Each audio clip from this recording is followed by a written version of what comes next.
Kick is up. DJ Dallas with the pickup. Gets beyond the 20. Taken down about the 25, 26 yard line.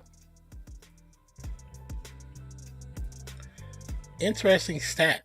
Neither quarterback has won.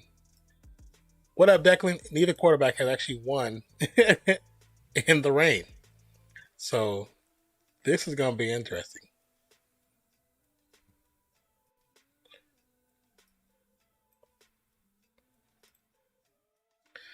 First and 10 at the 26-yard line for Seattle. Kyle's on first down, picks up 3 yards on the play. How's everything going with you, Declan? Thank you for stopping back by, man. Appreciate you.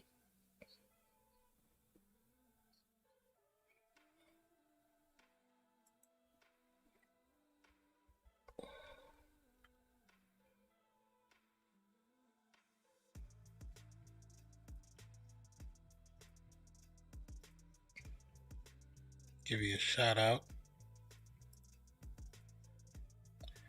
My internet's moving a little shifty, so just be patient. 2nd and 7.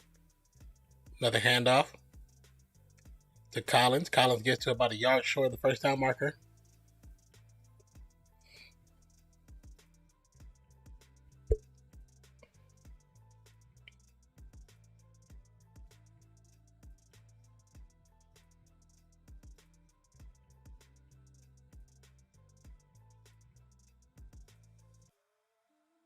Metcalf and Lattimore going at it on this as they line up in front of each other.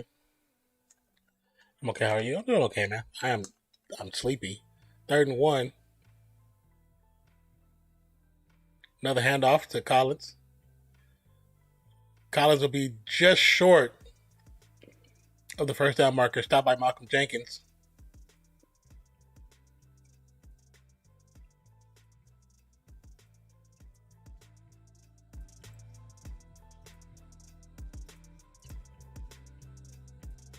Collins had a nice hole, but he bounced too far to the outside when he could have cut it right up the middle. After the first cut, he did too much stutter stepping. He definitely had the first down. He had it easy, but all that stutter stepping didn't do nothing.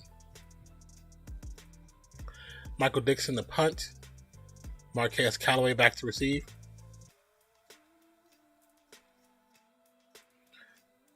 You said 2-4?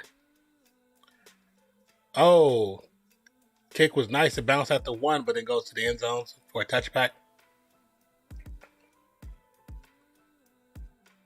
Jameis Winston will now come onto the field to lead the Saints. But once again, neither. What is this?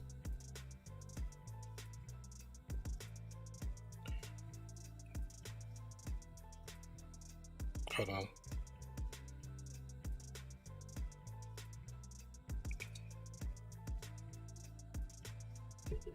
Once again, neither QB has actually won in severe rain like this. Oh, the two. Oh, yeah. Alvin Kamara with the run up the middle is going to pick up about 4 or 5 yards on that play. Yeah, sorry we had to do it to you like that, man. We have to prove it to ourselves that we're good enough to keep playing, to be a part of this league, man. That was a tough game for you guys.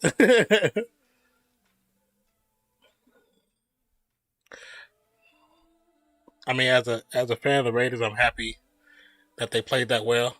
It's gonna be an offsides by defense.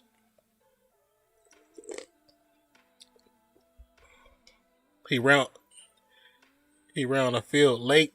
The defensive player ran on the field late, and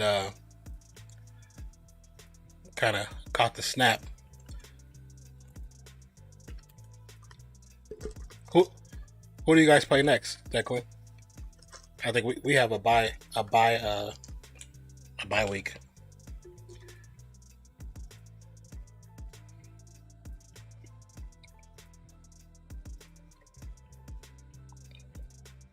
First and 10 for Jameis Winston. Winston the shotgun. Ball snap. Pass over the middle. Wide open Smith overthrows him.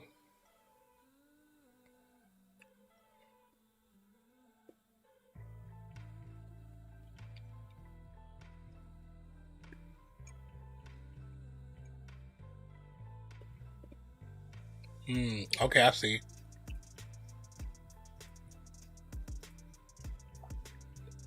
Traquan ran the wrong route. 2nd and 10. He was supposed to curl going towards the end zone. Kamara with the quick run. Left hand side picks up about 3 or 4 yards on the play. Tackled by Wagner.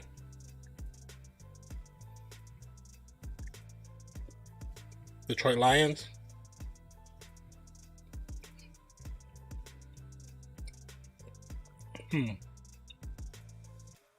Third and 6. Pressure's on. Another pass to Smith. Couldn't haul it in this time. 3 and out for New Orleans. 4th and 6. I would say after actually finally watching, like really watching them play, because I wasn't like streaming or anything, or I would say they got to work their secondary, their defense, period, for Philly. There's definitely some issues. The punt is up. Sway picks it up at the 8. Goes out of bounds about the 12-yard line, 11-yard line. But yeah, when watching the game and not having to actually stream it and actually be able to pay attention to it, the defense is too stagnant. They stand still. There's no movement. They don't cover up what they're sending. You can see what they're sending off the bat.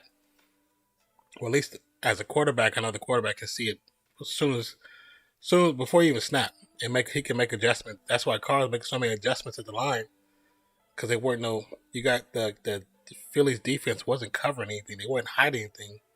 It's like what they were set as is what they ran as. So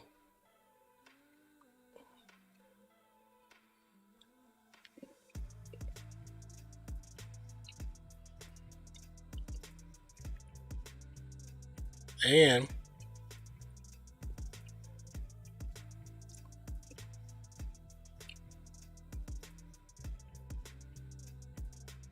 they need a little help on the O-line. The line's not horrible, but they need some help to protect Hurts. Especially right now, Hurts is so quick to run.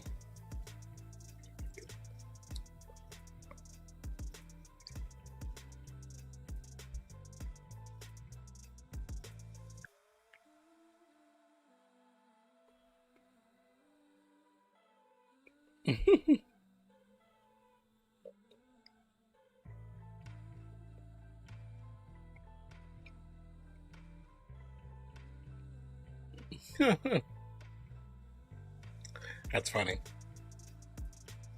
But I honestly felt bad for like all the fans I seen posting about them flying there. Cause I ended up following somebody who was a Eagles fan. He was posting, and what was funny wasn't funny till like the game started. He was talking so much crap. Like I'm like, dude, you need to stop.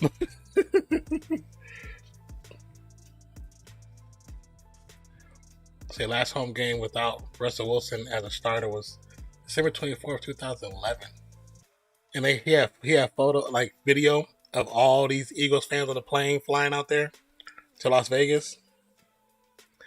And I was like, that would suck to spend that much money to go to a game and watch your team like lose. But not like lose, but like they lost.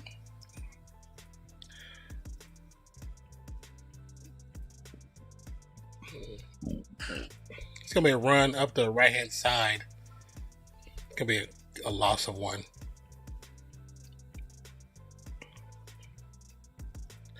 $10:39 and counting in the game. In the quarter, I'm sorry.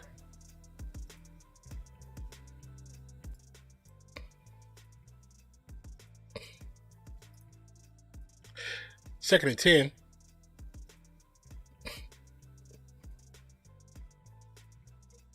Play action fake. Passes up. Caught. Oh, he's open. DK Metcalf is going to the house. That's a touchdown, folks. That is a touchdown. DK Metcalf. No flags. No flags. 84-yard touchdown. Geno Smith. 84-yard TD. Wow. I know Levels is pissed. Lattimore. It was a great try of Lattimore trying to push him against the sideline, push him out. But DK Metcalf is stronger than he is and bigger. That was not going to work. And it didn't work, as we can see. 84-yard TD. That's crazy. All right. Myers back to kick. The wind is swirling like crazy. Kick is up. And that's good. And just like that, 7 points on the board. And DK Metcalf with his longest play of his career and the longest play in Seattle season so far. 84 yards, DK Metcalf.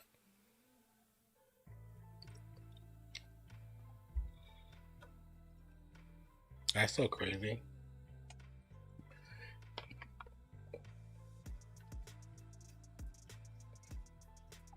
Oh, man. Okay. We're going to run this spizz out real quick.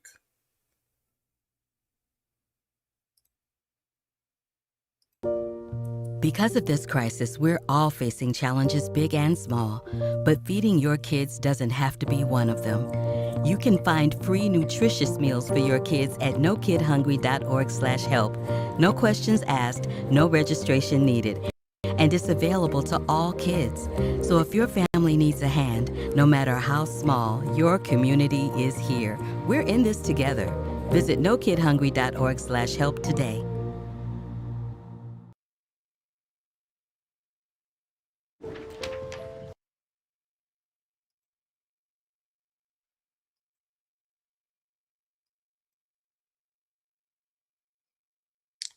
All right.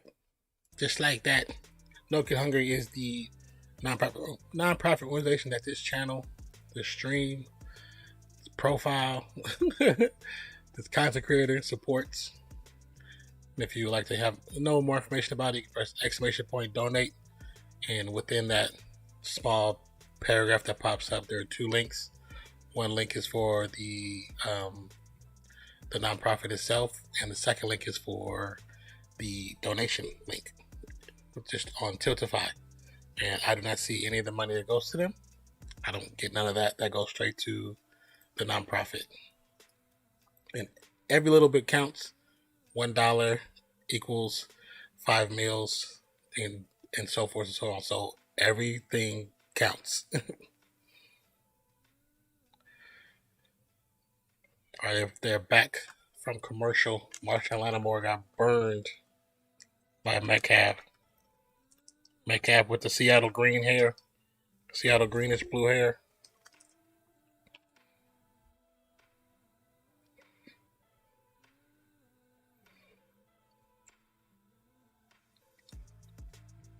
Myers back to kickoff.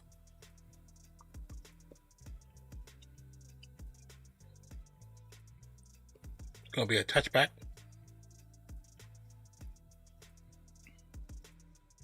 They're replaying the touchdown pass.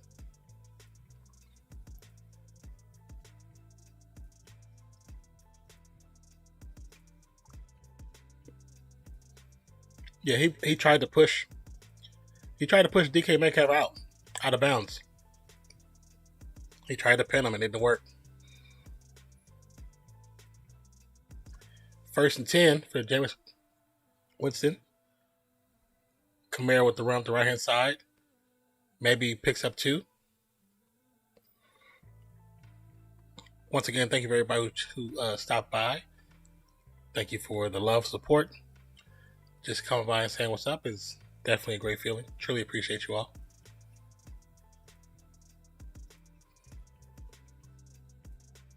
Levels will not be here today. We spend some time with family. 2nd and 8. Play action fake. Quick. It's a tight end screen. Tryman picks up the first down plus additional 5 on the play. It's down at the 40-yard line.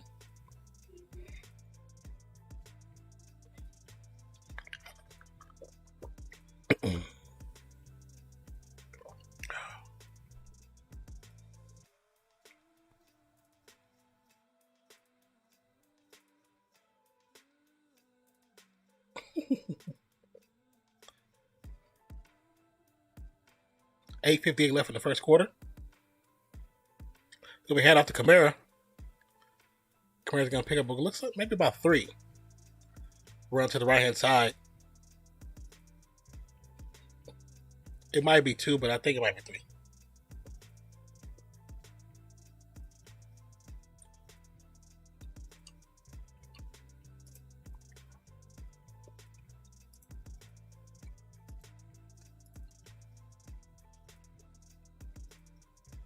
Second and 7. Jameis in the shotgun. Ball snap. Pass over. Pass is caught on the left-hand side. It's going to be a first down by Juwan Johnson to catch.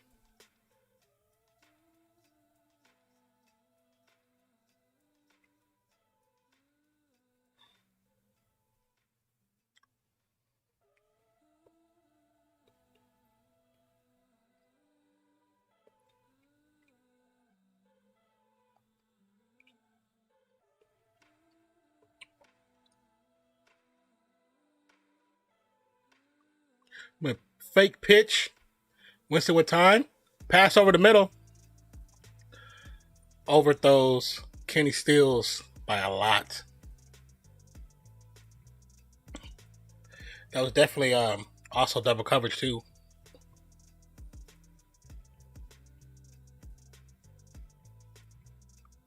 Like, was there anybody else open? He should have checked down. The check down was wide open and no defender on it for about 15 yards. Should have checked down.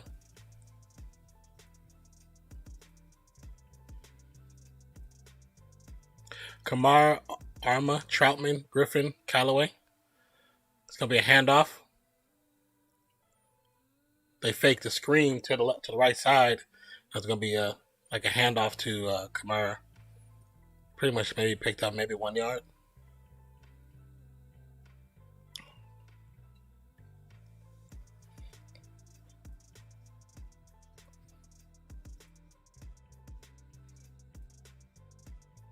Third and 9.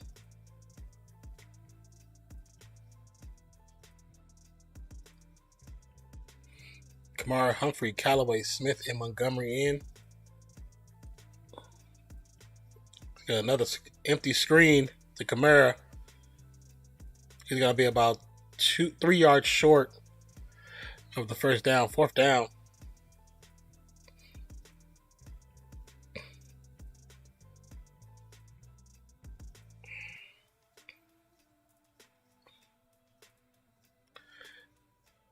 All right. Punting teams come back out there. They change their mind.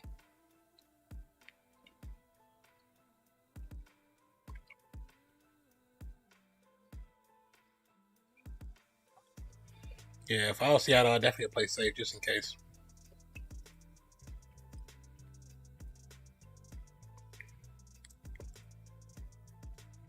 Gillikin punts it to the wind. Down at the 1 yard line. Good job. Good job. Great punt. Nice end over in. Bounced perfectly out like the 7. So like they were saying, some of what they were saying earlier is that neither quarterback has actually won during like a rainstorm. And currently right now, there we go. Currently right now, neither one, the rain is actually, it came and it's kind of like there, but it's kind of dried up right now. So it's just cloudy, and it's currently not raining. But they say it's supposed to be like a crazy storm coming. So if it hits like it's supposed to hit, the game could get kind of ugly, especially since both neither quarterback has really had a successful time in the rain in their careers. So this could be interesting. Hopefully, the rain stays away, and if it stays away, then we can have a somewhat cool game. You know what I'm saying? But if Seattle keeps pushing the way they're pushing, it could get out of hand. But we'll see. You know what I'm saying? Still the first quarter, still early. You never know. The game can change pretty quick.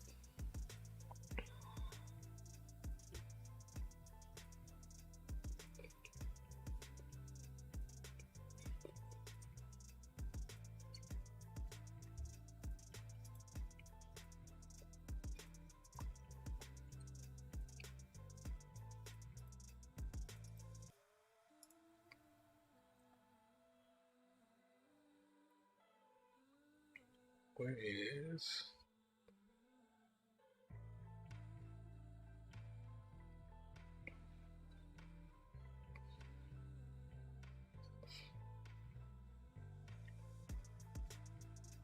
Okay, that's that.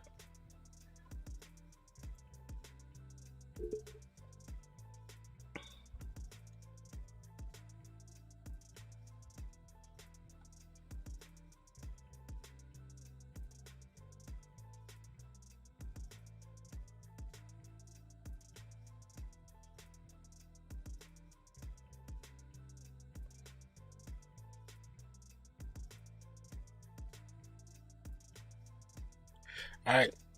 Seattle's going to start at the 1 yard line. Well, actually, honestly, a perfect punt by the Saints. I believe his name was Gillikin. 5:55. It's going to be a handoff. Rashad Penny picks up a yard on the play. It's going to be some fighting going on the right-hand side. Lattimore and Metcalf going at it again.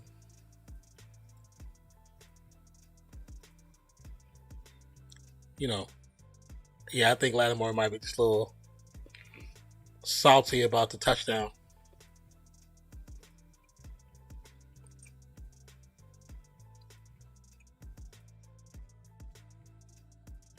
So let's see what happened. Oh.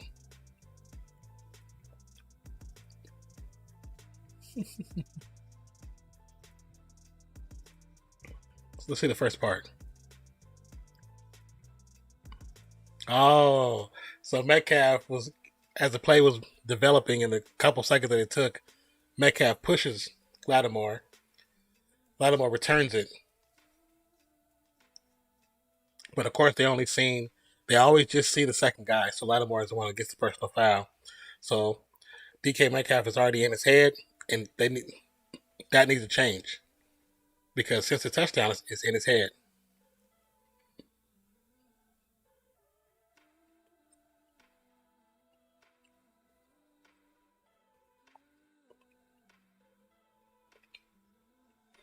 I think with stuff like this,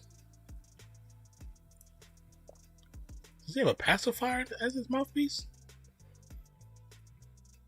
I might look like a pacifier. 1st and 10 at the 16-17. So passes to the right hand side, caught by Lockett, goes out of bounds, picks up about 5 yards on the play. Well, I think when you see stuff like that, I think like what people think, like what if at moments like that the referees actually look at the replay and penalize both players if it needs to be, because maybe maybe that will stop or calm down whatever's happening. You know, so whatever's building.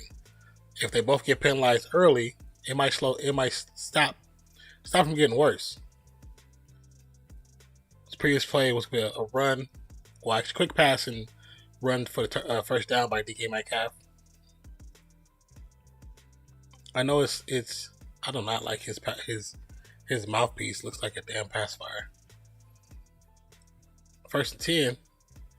Geno with time, staring down Metcalf. He's on the run to the right hand side. Forced out, can go out of bounds. Throws it out of bounds at the same time. So, but what do you think about that? Like, what if? Oh yeah. I could. Okay. So the penalty just happened. Now I see why. Metcalf, they're showing all the times before. Metcalf has been pushing them every time. So I see what's going on. Metcalf's kind of started the beef. Lattimore's just getting caught when he's finishing it.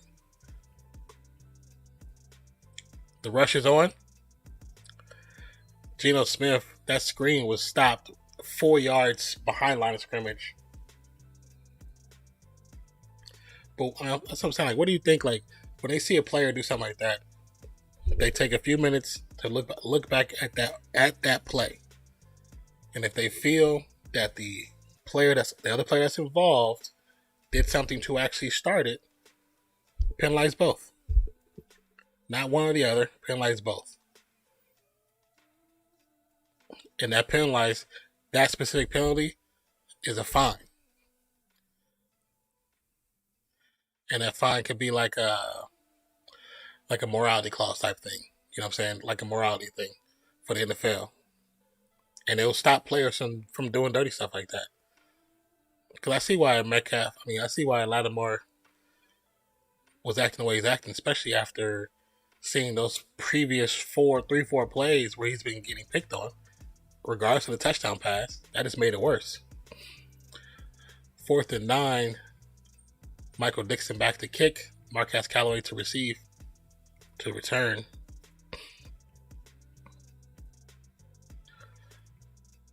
Callaway gets to about 19, runs into his own teammate, runs into Montgomery, and tackled. It's going to be a 51-yard punt with the 4-yard return.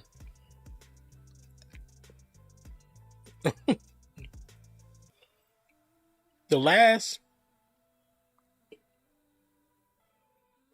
3 weeks, on Monday and Thursday, the returner has run into his own man. Like, you really do practice these returns. Returners have been practicing returns since high school. Most of them have been returning for a long time. It's not new to them. Some players it is because the previous person might have got injured, but for the most part, returners, they probably return in college too. It's a good possibility. So, like, how do you stop? You got to pay attention, man. And then being a returner and not having good vision, doesn't work.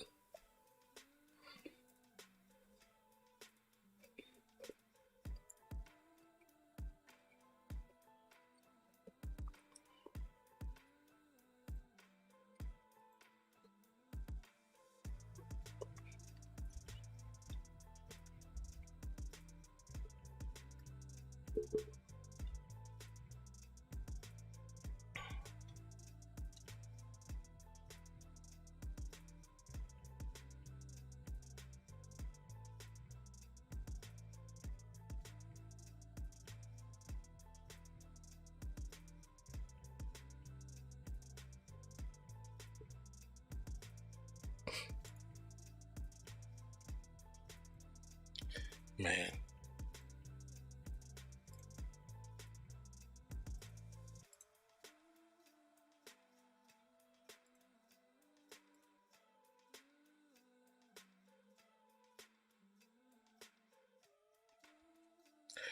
Saints doing Drew Brees era 2006-2020. 398 yards per game. That's a heck of an average, 398 yards per game.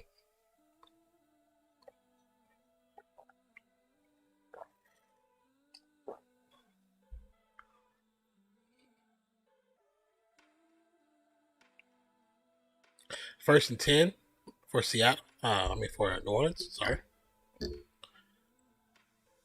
Pass it to the right hand side, right through the hands of Kamara. Like, dude, stop throwing it so high.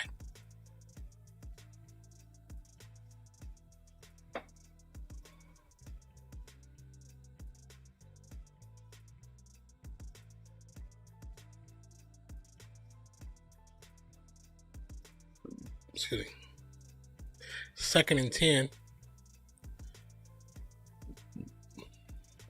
Kamara in the backfield. Offset from Winston.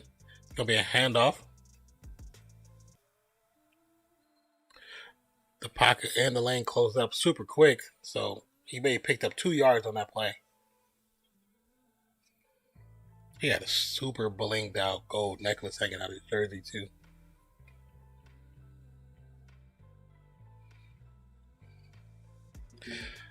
Third down. 7 touches for 23 yards so far. Kamara put in motion. Motion all the way far left. Bunch left sets receivers. Winston have time. Pockets breaks down. He's going to get sacked. It's going to be a loss of 5. A loss of 5.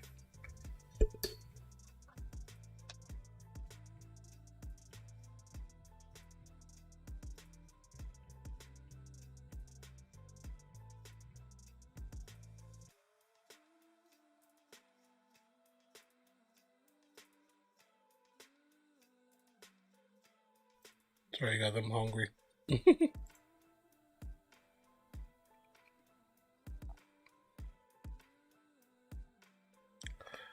and 12 and the punt is up. Fair catch about the 41-yard line. Seattle to push on offense after commercial.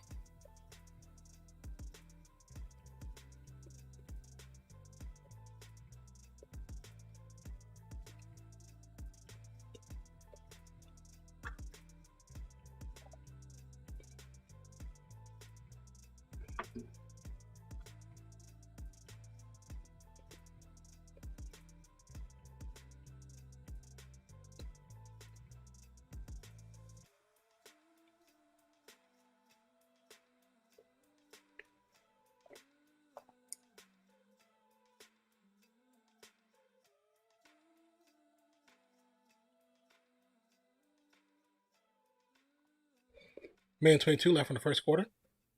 Penny, Everett, Disley, Metcalf, and Lockett.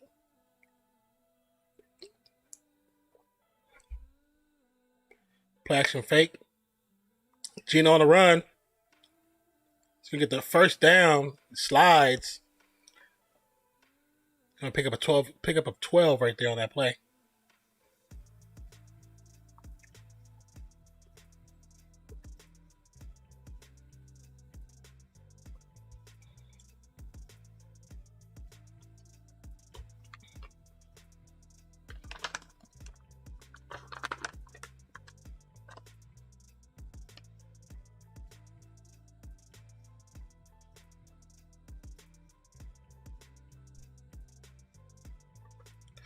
First and 10. It's going to be a handoff to Rashad. It's Rashad Penny. Pick up about 3 yards on the play.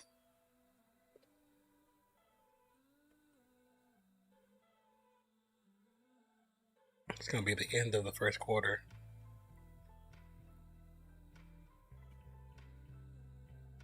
They're still going to get off a play before time expires.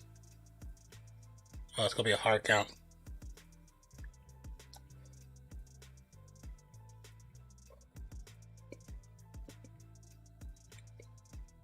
They snapped it as with 0 seconds on the clock.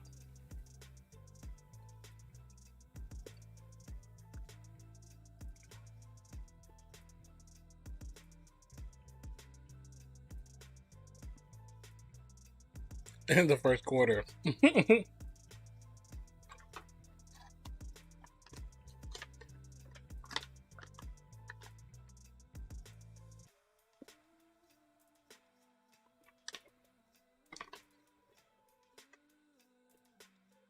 hold on 1 second, you guys.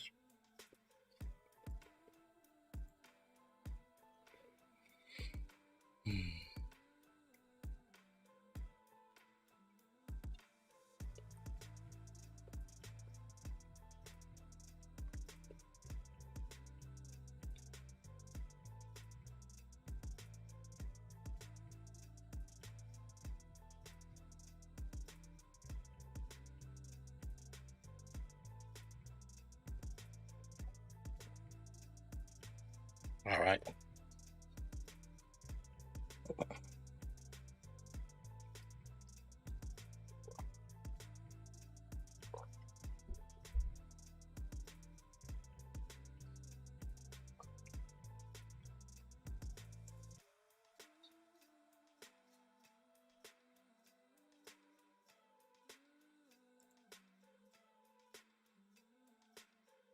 Trying to see something.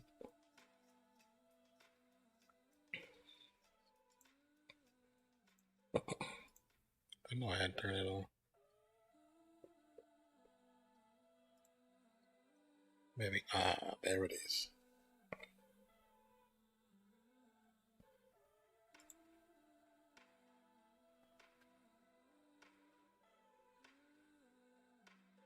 Okay, connection's okay.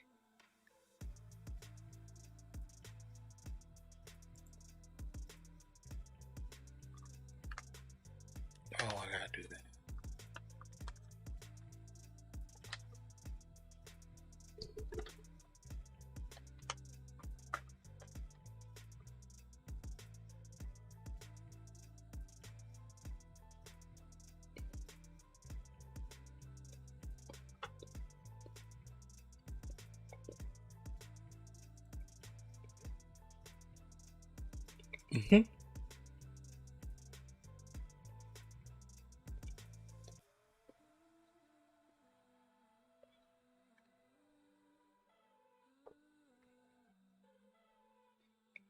It's nice and rainy out there, though. It's so crazy from that stadium, the way it's built. You can be super far away from it and hear stuff so clear the way it's built. 2nd and 7 for Seattle. Play action fake. Geno with the pass. It's going to be batted down.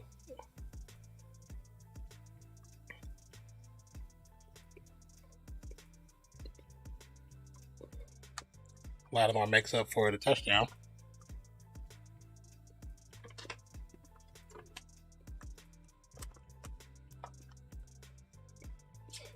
Yeah, I was actually kind of surprised at that too, Declan.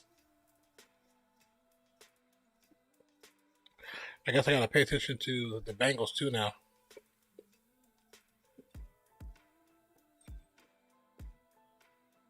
Third and 7. We're seeing man coverage on both outside receivers. Timeout, Seattle.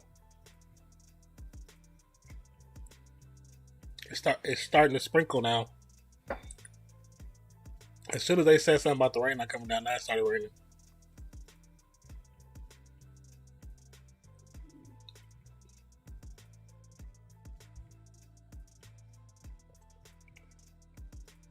What was the final score of that game? Do you remember, Declan?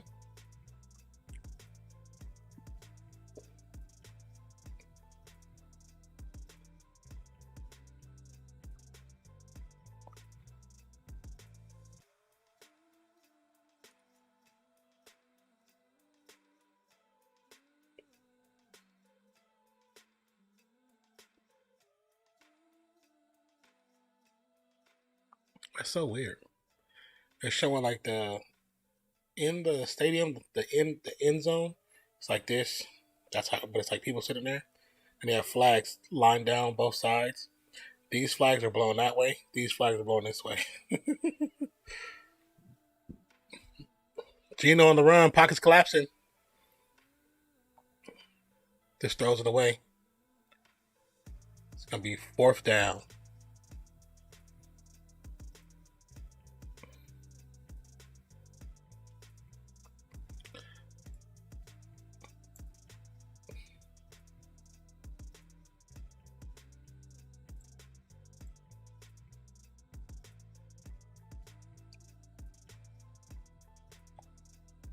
$41-17, really? Wow. I didn't think it was that much of a butt whooping. Dixon the punt. Fair catch at the 11 or 12 yard line.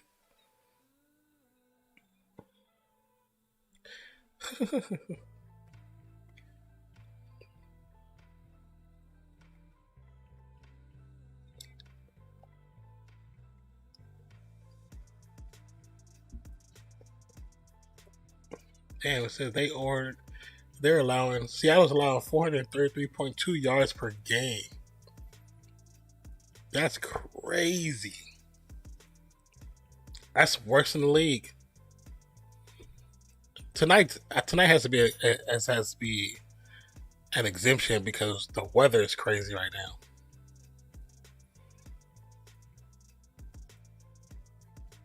It's gonna be a handoff to Kamara. Alvin Kamara picks up maybe about 4, maybe? It looks like 3 or 4 on the play. This animation is hilarious.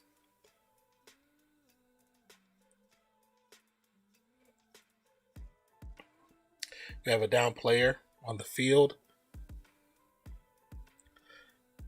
The left guard for the Saints, Andres Pete, I believe they said his name was.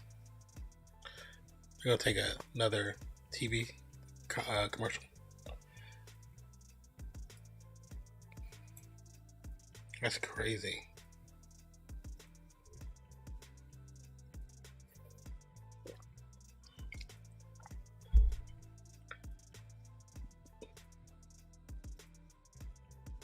What is that?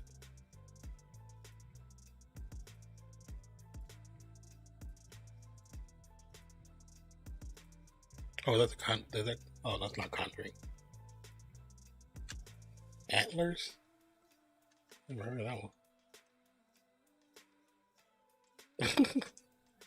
one. They show a person buying a hot dog while having 2 dogs that are Dachshunds in like costumes like hot dog buns.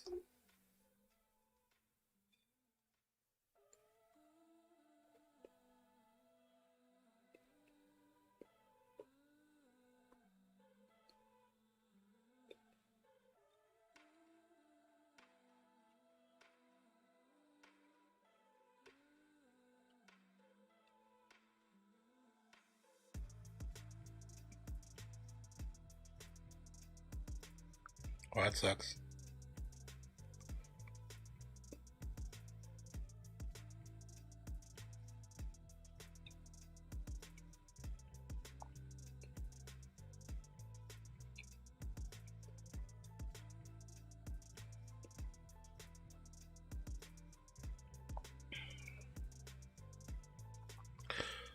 Hey, Declan, have the Eagles already had their bye week, or their bye week still hasn't come yet?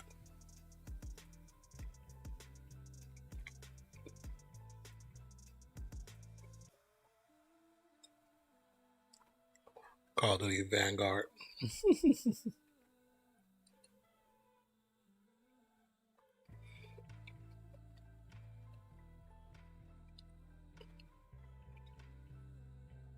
so interesting that they made that game, and really they're pumping up this whole like anti-cheat. So it's like you're buying the game, but you're actually paying for the anti-cheat. The game is $60.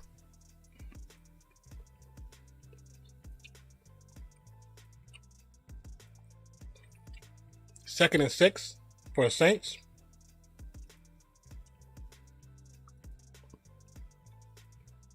Flash and fake. Little screen for Kamara. Kamara gets the first down, gets to the 30. Gets down to about the 39-yard line. Nice run.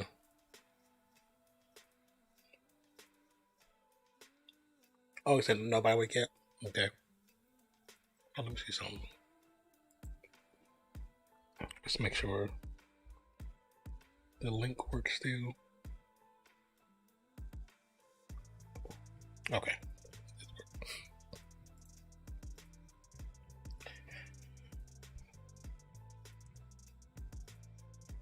Uh-oh, the blitz is there. He has to throw it away.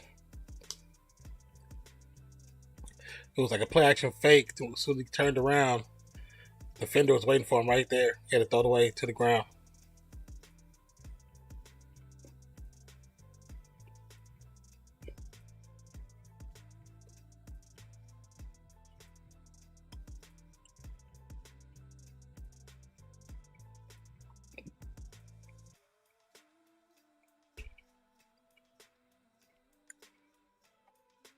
Second and 10. Another handoff to Kamara. He'll pick up 3 on that run.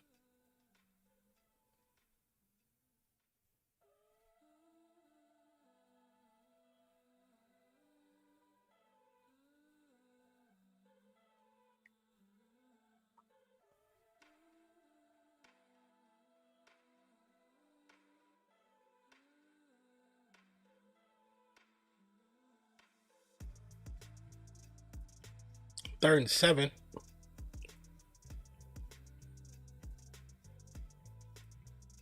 No Taysom Hill tonight for the Saints? Oh, concussion protocol. Quick pass to Marquez Callaway. Should be a flag on the play because the defender actually got there way before the ball got there.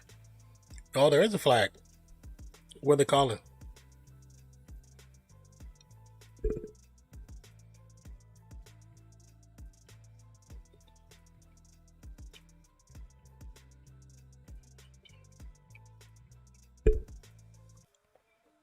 Pass interference, first down.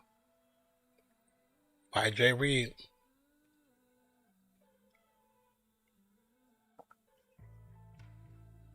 He pulled his jersey. They need to rewind a replay about 10 frames. You'll see him pull the jersey. I gotta say, for Dallas, looks very good, but they still suck. Yeah, they do. They do look pretty. They do look pretty good. I believe we gotta play them. Pass to Kamara. Crosses midfield, get taken down about the 47-yard line, 46.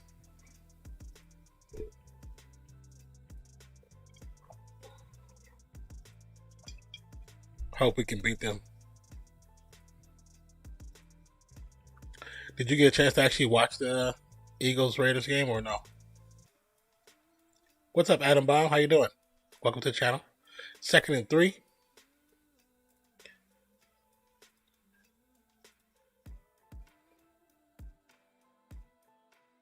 Another handoff. Kamara will be about a yard short of the first down marker. You said, what team are you rooting for? I was just rooting for a good game. I'm not rooting for any specific team. Are you rooting for any team, Adam? Kamara seems to be limping slightly. 3rd and 1.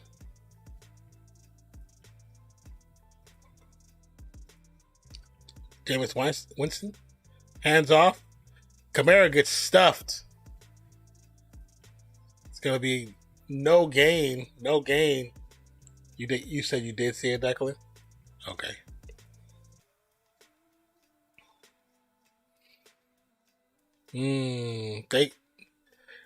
The linebackers of Seattle played it perfectly. So yes, you did. Okay. 4th and 1. Saints are going for it on 4th and 1.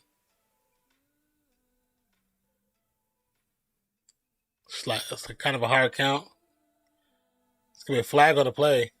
I didn't see any movement, but I could be definitely wrong. I didn't like Seattle. Seahawks one bit. Yeah, most people don't like the Seahawks. Oh, that wind is blowing hard. Like, I'm not really a big fan of Seahawks, and then I'm definitely not a fan of Pete Carroll.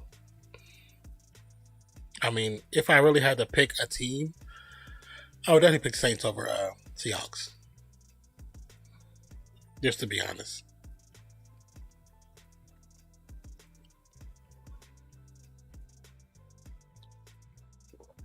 I see you, Declan.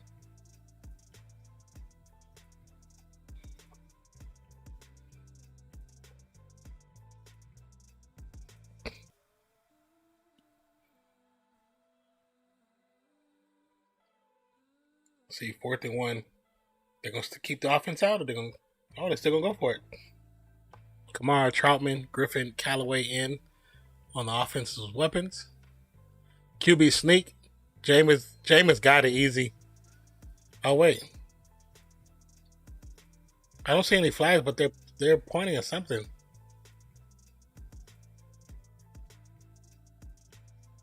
Oh. Both tight ends jumped. Oh, but there's no flag. There's no flag. They definitely got away with one. They snapped that ball ASAP. James Winston gets a 2-yard rush right there. Hand off to Kamara. Kamara tackle in the backfield. It's going to be a flag on the play. Here comes that makeup call. You gotta love the makeup calls, don't you? Don't you love the makeup calls?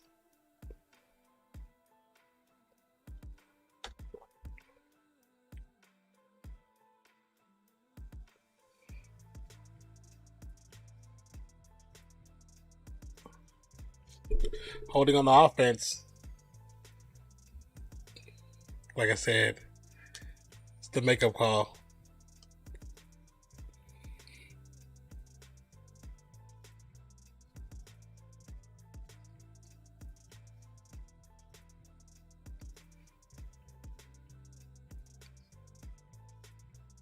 I think if sometimes penalties like affected the full-on play, then yeah. But if it has nothing to do with the effect, it doesn't affect the play at all. The play just still happens the way it was going to happen. Quick pass to Callaway. It's going to be caught and down at the 40-yard line. What is your favorite college football team? Well, I went to Fresno State, so Fresno State. When I was younger, before Fresno State, it was UCLA. I had some cousins who played basketball for UCLA. So that was a school I used to watch a lot when I was younger. 2nd and 6.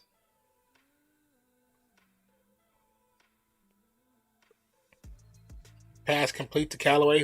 He goes out with about a few inches to go to get the first down marker. What about yourself, Adam?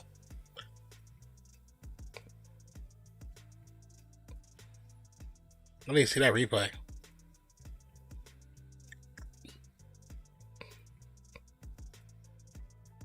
Oh yeah, he might actually even got a more generous spot than where he actually stepped out of bounds. Pete, this is walking off the field. A lineman. I think it's he's holding his right shoulder.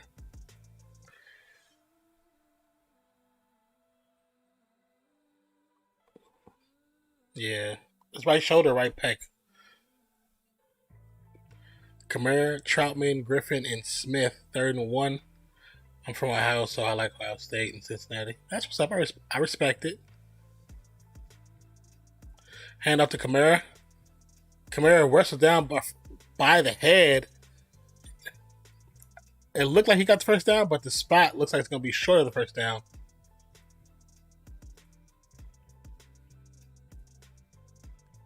The spot is a little bit generous. It's right. It's kind of like right on the edge of the marker, so he might actually got the first down. But let's just see.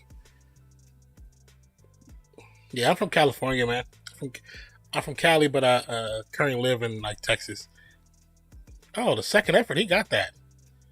The spot is bad, actually. Now looking at it, yeah, the defender had his arms wrapped around his neck.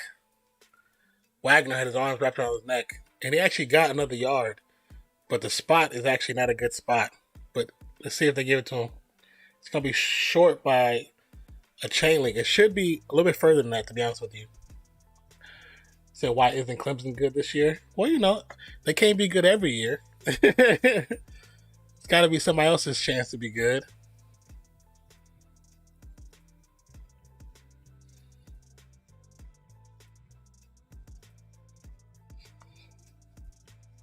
That should be a first down. 4th and 1.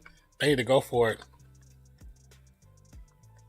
They're not going for the field goal. It would be like a 51-yarder. And the wind is super, super, super windy. 4th and 1.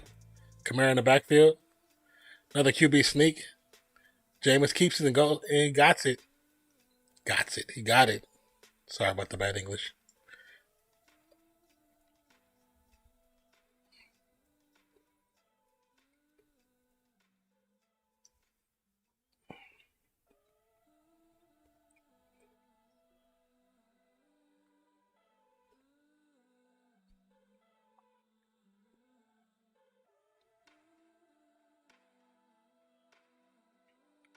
Jameis making changes to line of scrimmage.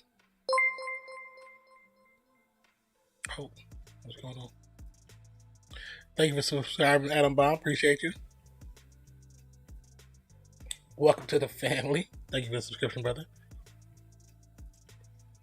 We try to do watch parties for Monday Night Football, Thursday Night Football. As long as the internet is working properly. But also, we do reaction videos to movies, trailers, movie reviews, all that good stuff. Cardinals or Packers? Right now, just because I'm tired of seeing like the Packers and all those, I'm tired of seeing the OGs winning. I want to say I'll go to Cardinals. I think it's just time for changing of the guard. You know what I'm saying? It's time for somebody else to be good. That's why I'm kind of happy the Chiefs have been sucking hot air. I just want to see new teams in the playoffs. I want to see some new teams win titles. You know what I'm saying? Something different. So, but it's also me being from like a small school. I got tired of seeing like Ohio State. You know what I'm saying? All these SEC teams getting all the big bucks because the NC2A favors them.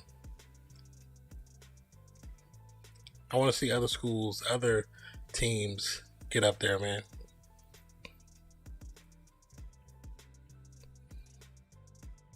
But another thing too, I personally am not a big fan of how the NC2A is done. It's very unbalanced.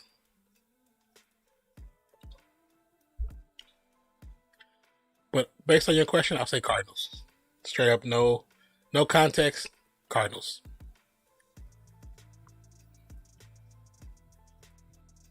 If you had to choose, who would you pick? I'll take this off right now.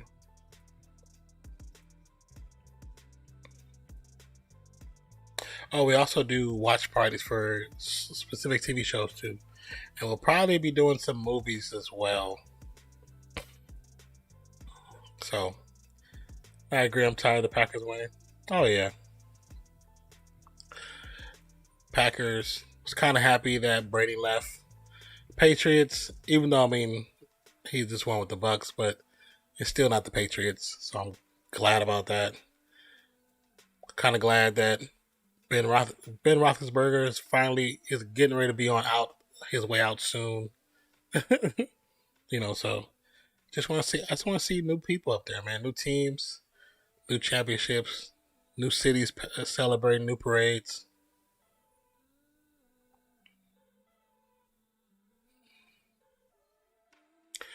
Who do you think will go to this year's Super Bowl?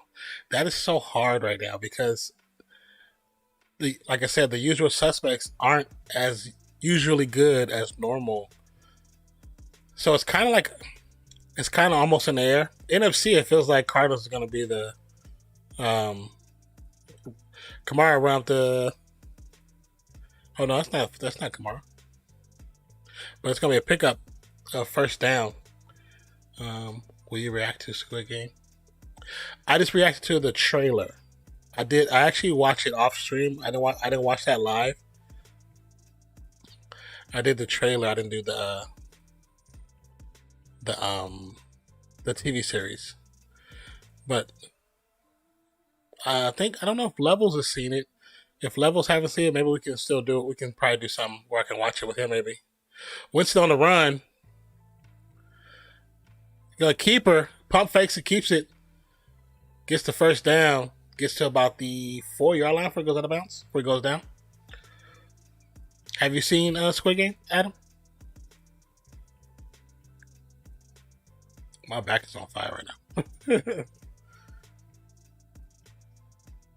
I feel so warm.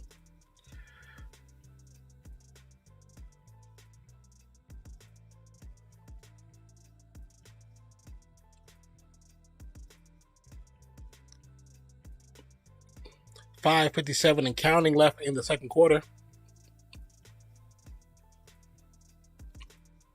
First and goal.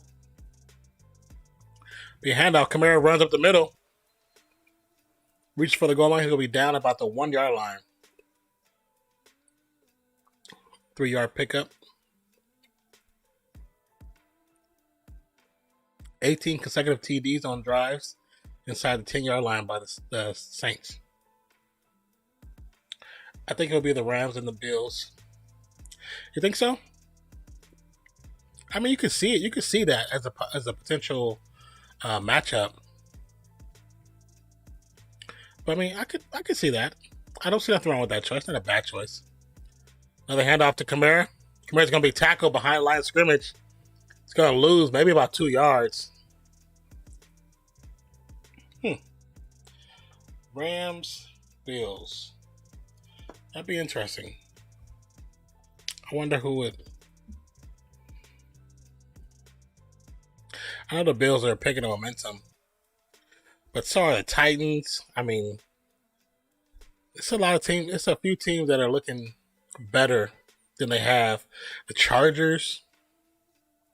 Say Josh Allen may get his first ring. Yeah, true. 3rd and goal. Winston pass over the middle. It's gonna be tipped. 4th and goal. Nice breakup. He jumped high, too. Brooks jumped high to knock that out there.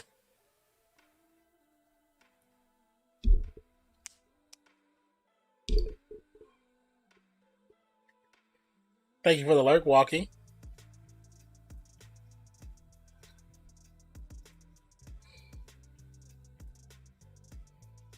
He jumped pretty high to get that one. Brian Johnson, this is his first career field goal attempt in the NFL.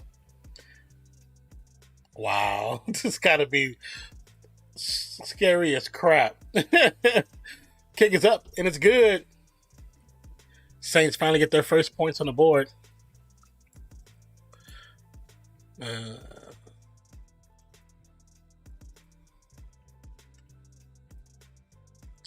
was a 19-play drive.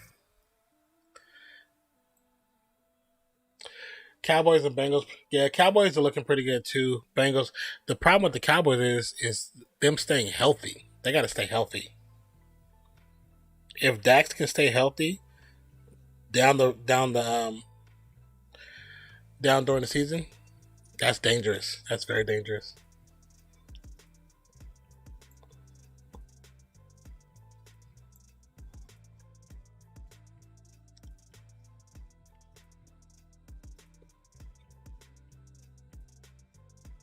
Is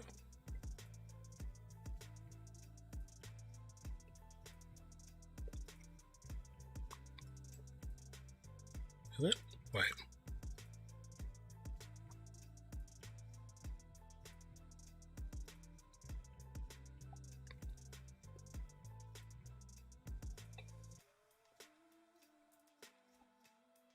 You said who did they lose to? I would actually have to look that up because I am not positive. Let's see.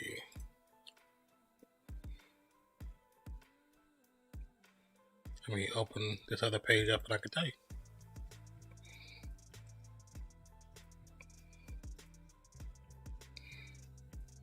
I'm actually surprised to see that only the Cardinals are undefeated.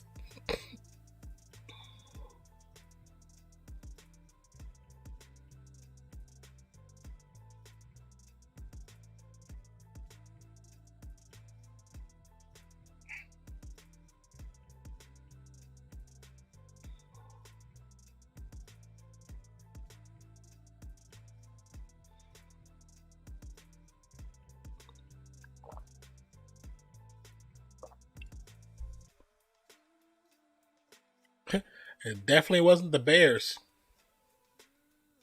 They demolished the Bears.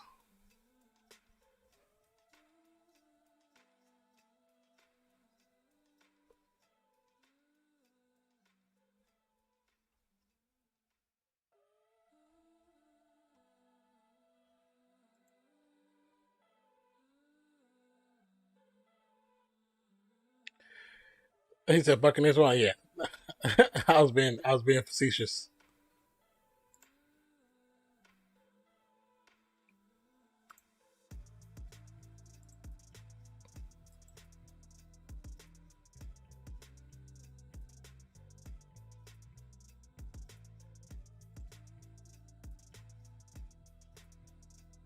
.423 left in the half. Saints back to kick. Okay, they lost to the Rams. Is that who it was? I was waiting for it to open right now. DJ Giles with the pickup at the goal line gets to about the 23 before he's taken down.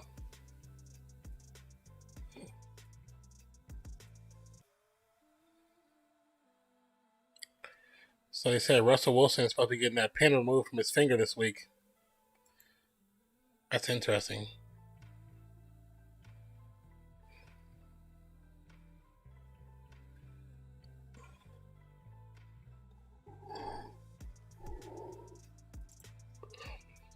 Is Gronk still injured?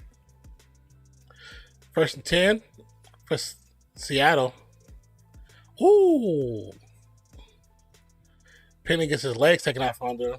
Does a full front flip. Oh my God. It looked like it hurt too. He kind of got up limping.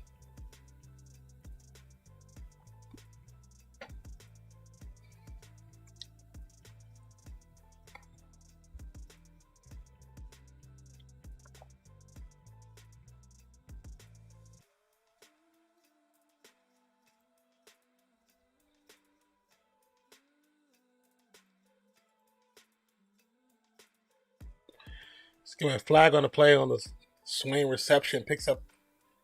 Almost picked up the first down.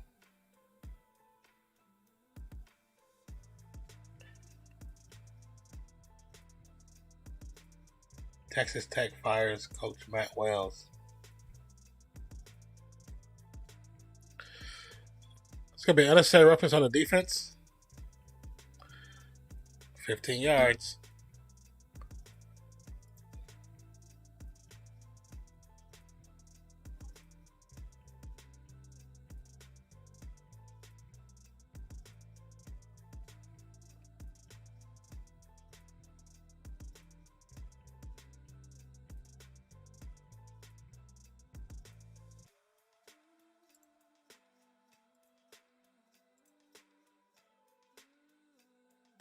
Play action fake. Gino with the pass to the left-hand side. Almost caught. It looked like... Was there a flag? No flag. Is there an NFL team you do not like at all? Well, what's up, Dodgers? How you doing, man? Well, I'm from Oakland, California. I was born into the Raider Nation. So because of that, one team I really just don't like is Kansas City Chiefs. Gino with the pass to left-hand side to Everett. They're gonna give him the first down. Sound good. How are you? I'm doing okay, man. I'm doing okay. Thank you for the Declan. Thank you for the shout out. I appreciate you. Another injured Saints player is Christian Ringo. Looks like a lineman. Dodgers, how is the baseball going?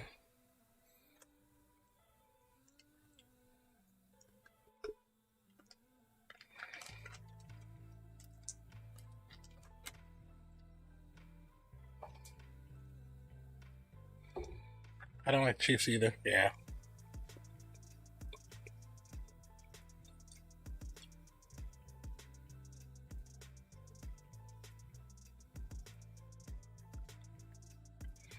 Dodgers, not yours too, but the Dodgers. Playoffs.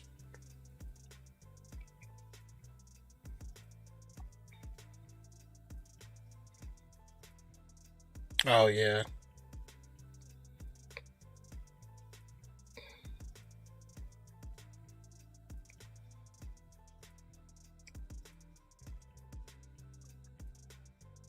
I mean, I seen something. I was about to say. I was about to say. I think I saw something that they got possibly eliminated. Cause I think it's supposed to be with Astros versus Boston or something. Or did I see that incorrectly? Gino with the handoff.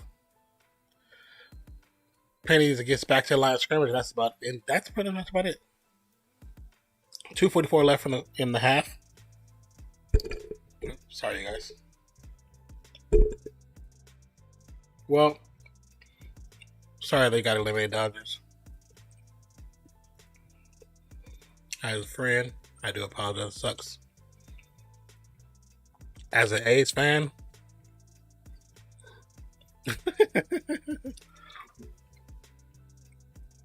okay, so I did see. Oh, Astros versus Braves.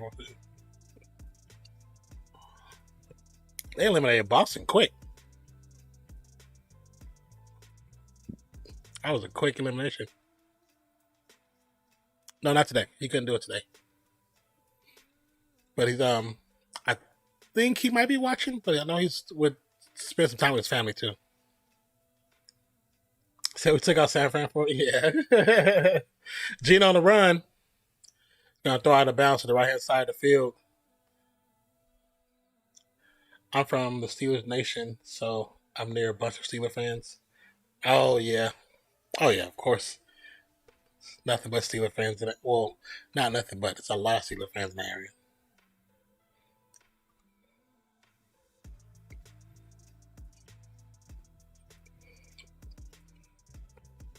Third and 9.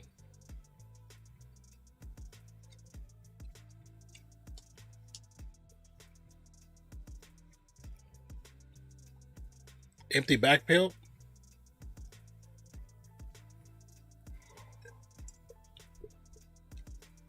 Clock disables. I mean, disables. Clock runs down, but they're going to get the timeout. Another timeout with 2:39 left on the clock. You said you like the Miss Fancy hat? Me too. I believe if you check out her Streamlabs store, it should still be in there. It's actually really comfortable. It's really good material. I actually like it a lot. It's made by a company called Otto, OTTO, but it fits really good. I guess it's a slight bit bigger, so it fits. It just fits perfectly.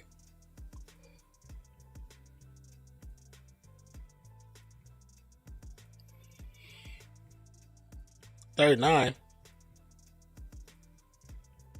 Pocket collapses. Gino on the run, throws it up. It's gonna be intercepted. Looks like they're gonna say no good, no good. I do enjoy collecting hats. Well, you see videos. I usually wear hats in every video, but I need to get more hats. Found a new website that's awesome, but they aren't shipping yet. What's the website? Oh yeah, he lost it. Yeah. Send me the link on either Instagram or Twitch. I would like to check it out. I mean, I know I'm not getting nothing right now, but I would like to check it out. Maybe I can have a list for my birthday or Christmas. Everyone near me either likes the Steelers or the Browns. Oh yeah, I can see that. Ohio State at Penn State, Saturday, 7:30 Eastern Time. So that's the prime time game. It's mostly baseball and football hats. That's fine.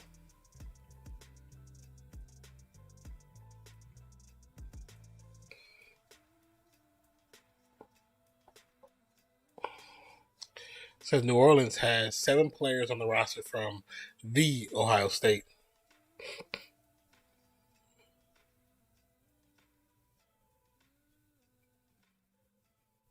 First and 10.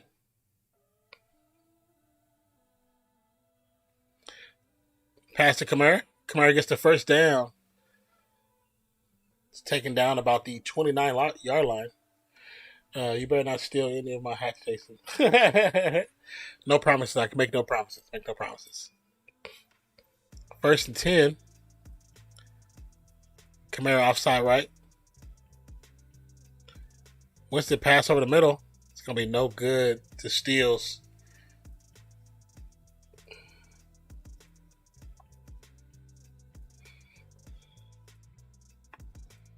Boom, boom, boom, boom. Never mind, they got baseball hats too. I have a few Ace hats.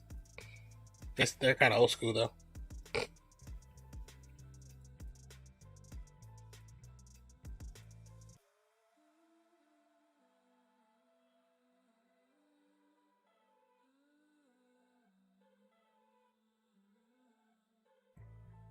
Thank you.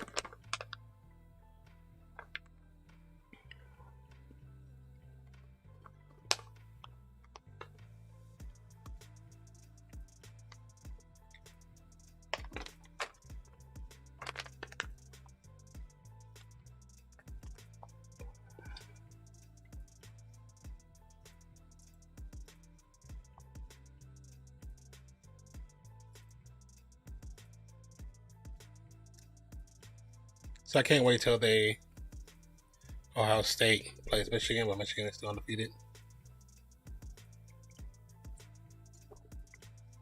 Are they currently undefeated, or are you just saying when it does happen, you can't wait for it to happen?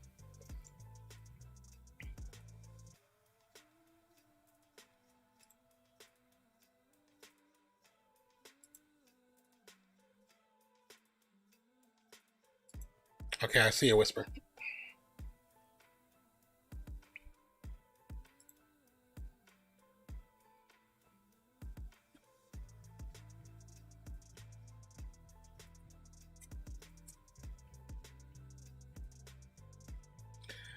Stop. Oh, they got the classic Seattle hat.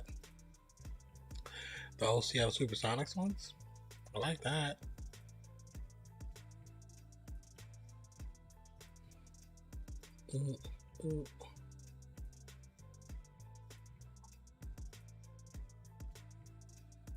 Oh, the Denver Nuggets one. I like that one too. Oh, I like the Bucks one. It's simple. How much they sell hats for?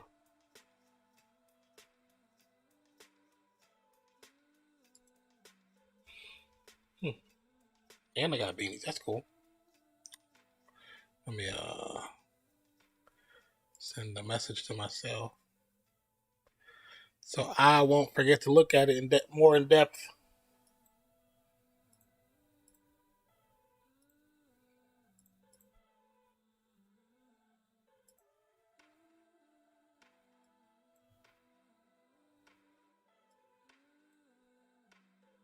So they got like 720 on the website. That's just oh wow. You said Michigan plays Michigan State Saturday, but both undefeated teams. Who going down?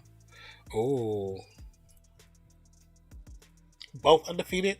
Now, here's my question: have they both actually played decent teams, or they both played kind of like scrub teams? You know what I'm saying? Who's actually has the better schedule? Pass to Kamara over the middle, gets the 50-yard line to the 30 before he's taken down. Is down about the 28-yard line. They only got one store in Washington right now, but they're going to be shipping out when they finish the website. That's cool.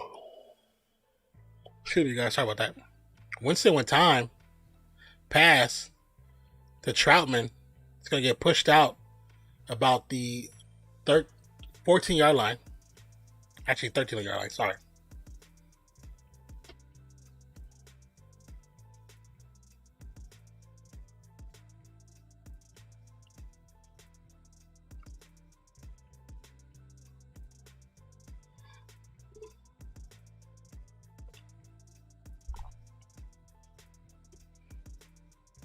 On this drive, Jameis Winston is 4 of 5 for 66 yards.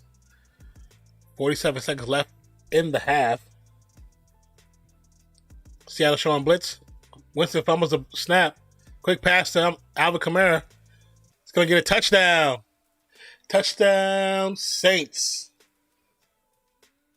That was going to look like a botch play. Still, a great recovery by the Saints. Still worked out really good. Kamara, when he ran, it's like you can see the defender coming to hit him. But it's almost like somebody's like just went, because he still was like straight ahead.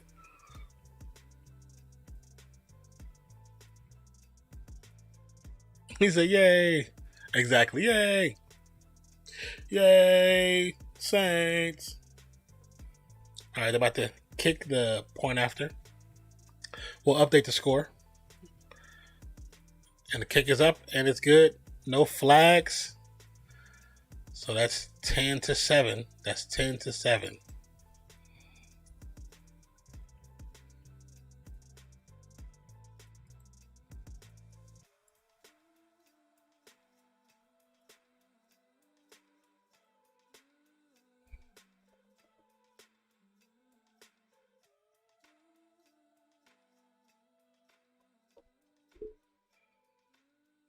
That play really almost broke down super bad. The ball is snapped, and Winston drops it. The ball goes to the ground, picks it up, still curls. It was able to curl out and get a nice little simple pass out to Kamara. Kamara did the rest of the work.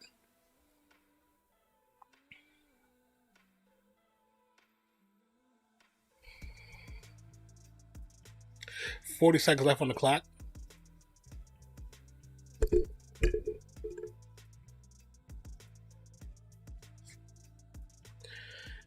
Kamara's over 100 yards receiver already for the game. Did the dots with the return.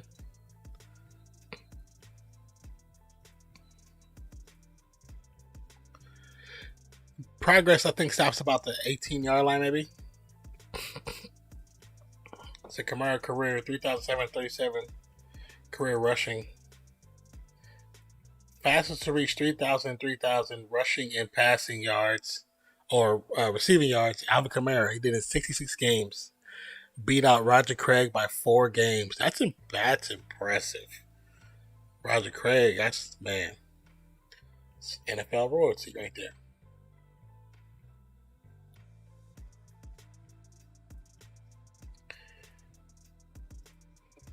I feel like I sneezed so bad. There's going to be a flag on the play, but Smith is on the run. Gets the pass off, but it's no good to Everett. Matt Ryan, yo, how's it going? Yo, what's up, Matty Ryan? How you doing, man? Welcome back to the stream.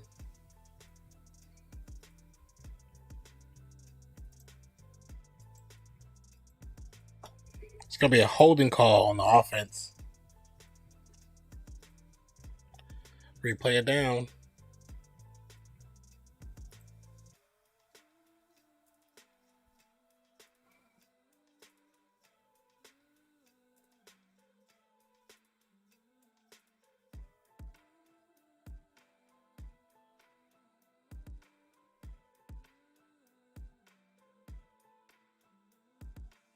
$25 seconds left on the clock.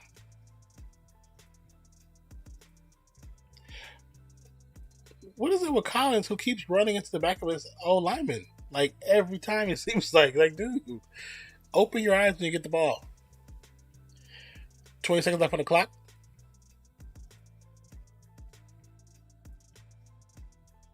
That's my ear is so bad. It must be cold there. And then probably with the rain too, it's making it even worse.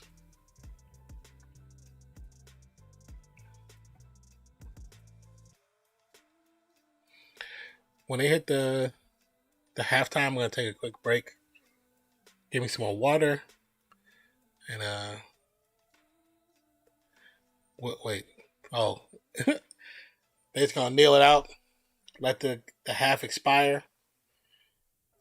Saints to receive second half kickoff. They needed that score at the end too. But 10-7 at the half.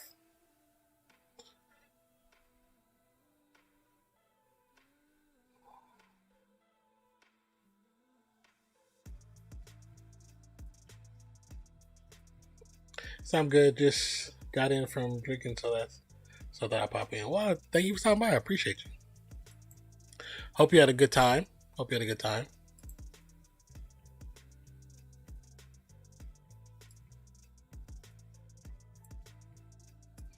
And I'm glad you made it home safely as well.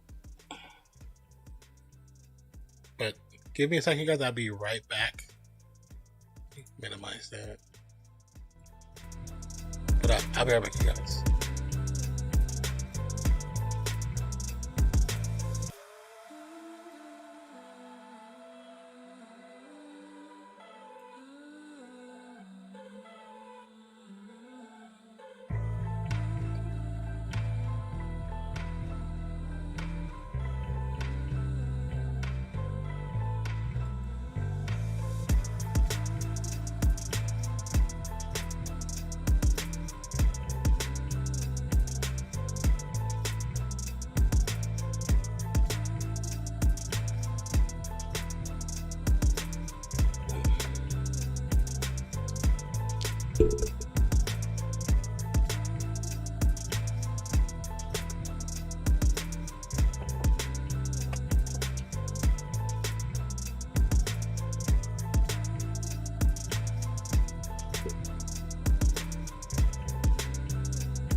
They're really talking about trading Deshaun.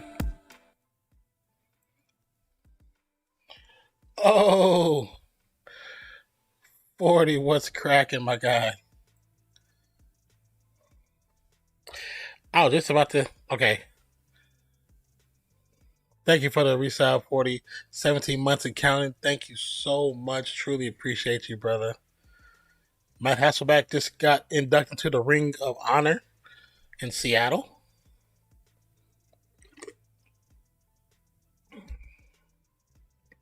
You are goated. And I pray that your clout is all glorious.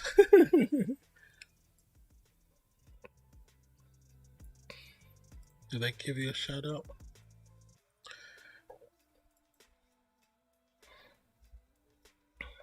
Hope everything at work is going well, man. 17 months in a row, that's so crazy. That's so crazy. But thank you. Thank you, and I hope lunch is going well. I'm assuming you're at lunch.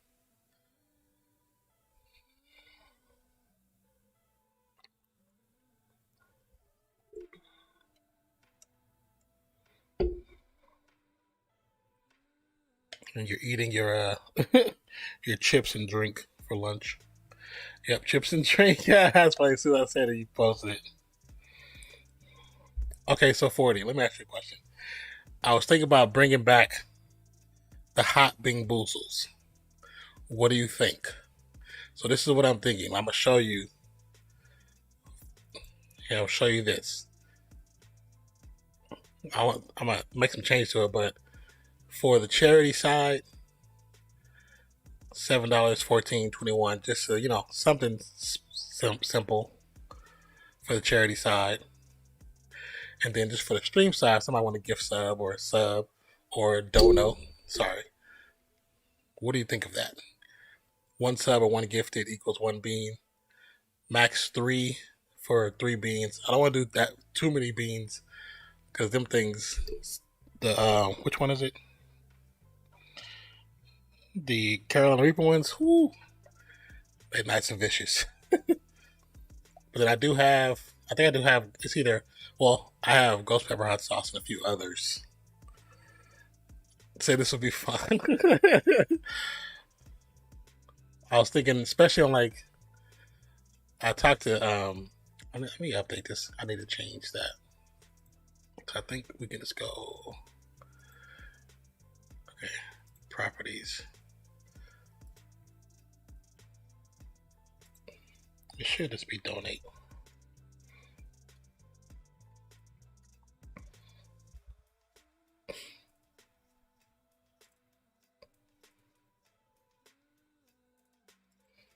Yeah.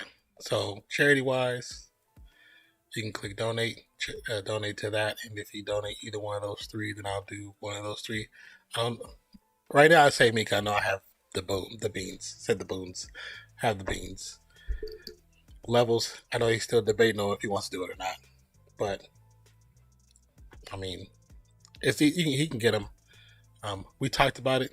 Wasn't set in stone, but I'm like, I have these beans. Been sitting on them for a while. I can definitely do some, but I put max 3 because it's a lot of sugar and it's a lot of spicy. So I just want to be stomach just full of just spikes and. But say, come on, help blow it up. Well, that's just it. If I have to figure out a way to if somebody wants to donate and say this is specifically for levels, if you do a dono, then I'll just have to send him over the money because it'll be for him or split however he wants to do it. But yeah, that's what I was thinking. Like maybe bring the beans back because we definitely still got them. So I got the nasty ones, but I prefer to do the spicy ones. The nasty ones, them things is disgusting. Oh, so nasty. Yeah, magical fruit. Yes, the more you eat, the more you toot. So I was like, what's that perspective? How you doing, brother? Welcome back to the channel, man. Hope everything's going well with you.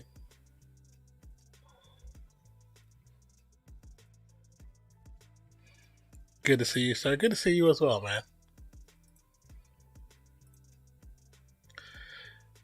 DK Metcalf, 1 touch, 84 yards, 1 TD. Kamara, 21 touches, 138 yards, and 1 TD. Thank you, Declan. Sal be lurking. Thank you, Taka Fuji. Appreciate you. What is your favorite video by Mr. Beast? Favorite video? I like when he's done like the Mr. Beast bank, or when he like will buy out the car lots and give the cars away. Like those just make me feel good inside, and it's good to see him doing that. And then also when he like bought out the GameStop, and he bought out the grocery store, and he bought out like the Field and Stream kind of stores, and gave all that stuff to like charity houses. I love those videos. I wish I could do stuff like that. It would be fun for me to give, but it'll be just amazing to do. So I love those videos. Do you like his 50-hour challenges? Yeah, I enjoy them. I don't know if you saw the one I just did a reaction for. I did a reaction for the one, the last hand of the Lamborghini, and that was like 50+ hours. But I mean, I've been watching him off and on since he did the Logan Paul video, where I think he said it was like a million times, something like that. But I really like his videos. Montgomery with the kickoff, receives at just on the inside of the end zone, gets to about the 33-yard line. There's looks like a Saints player down holding his ankle, but we'll see if he's gonna get up on his own.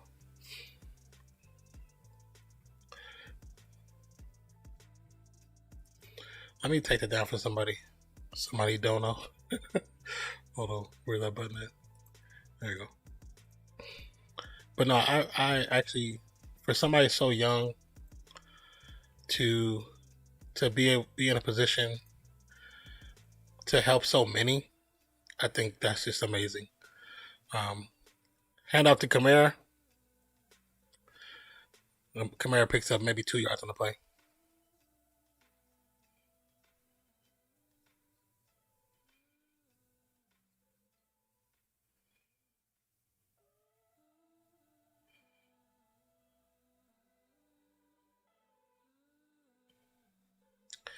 I hope to do that one day. Yeah, I would love to, man. Yes, everyone, not just the MVP. Is it possible to get 2 points in football? Yes. It's a safety. So, pass the Kamara to the right hand side. He's gonna get tackled out of bounds. Pick up 6 yards on the play. Did you play high school football? No, I actually no, I didn't. I have actually grew up with a bad left knee and leg. So in high school, my senior year, a bunch of us talked about doing it, so I went and got checked up, get an actual checkup. And the first doctor I went to was this old white guy, and he walks into the room, you know, like the little triangle thing to hit your knee with. He hit my knee one time, and you know, the little reflex kick. He's like, "Oh, you're fine. He's good to go." And I was like, wait. That's not a full checkup. So, me nor my mother felt comfortable with that. So we got a woman doctor, and she did like the full checkup. And I told her about some pains I've been having since I was a little kid. And it's always my left knee. And so she did like a full check and all this stuff without cutting my legs open or anything. Just to check the bones and the material in between. I always call it the gristle, but the bones and the material between. They could tell from like X-rays that my left leg, my left knee, actually grew at a slower pace than my right knee. So my left knee was always weaker than my right knee. So she was like, you can play, and you know, but your potential of like permanently injuring yourself is much higher than the average person. So you're like, you can play, but if something happens, which is like anybody else, if something happens, it can happen to anybody. So I didn't want to take that risk. It'd be different. I think it would be different if I started playing when I was younger and it was like in me, like to play. Because I played, street sports, plenty of street sports, not organized. Basketball, football, baseball was my go-to. I was really good at baseball, but I just decided not to play. Only 2 yards, probably. And Bobby was shit on defense. But 2 points is okay. So say if a team is they're in their own offense and they're pushed back in the end zone where they're starting from their end zone. Now, if they snap the ball and the person holding the ball offense gets tackled in that end zone, that will be considered a safety. If you see this gesture of safety, and that's 2 points for the opposite team. So that would be 2 points.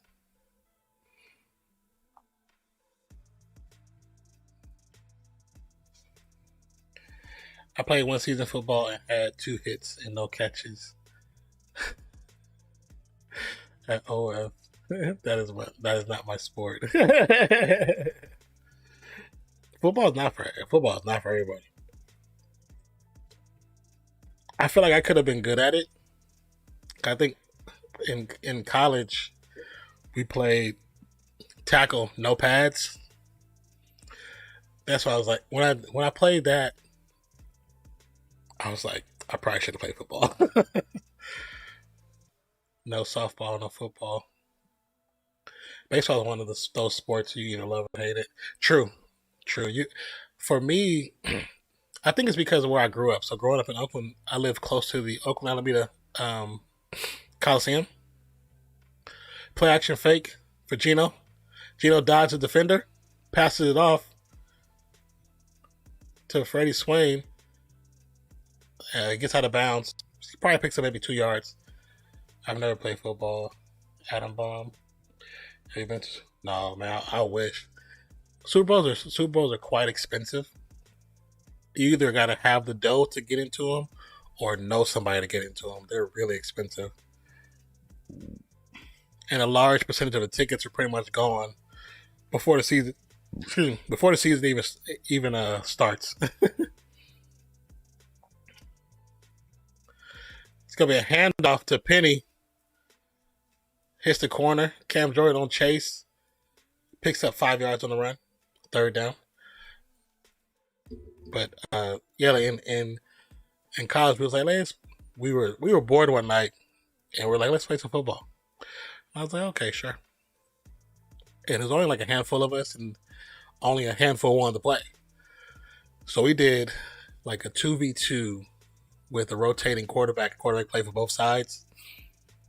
But so that means he was, you can only 2-hand touch him, but everybody else was open. You can hit anybody else.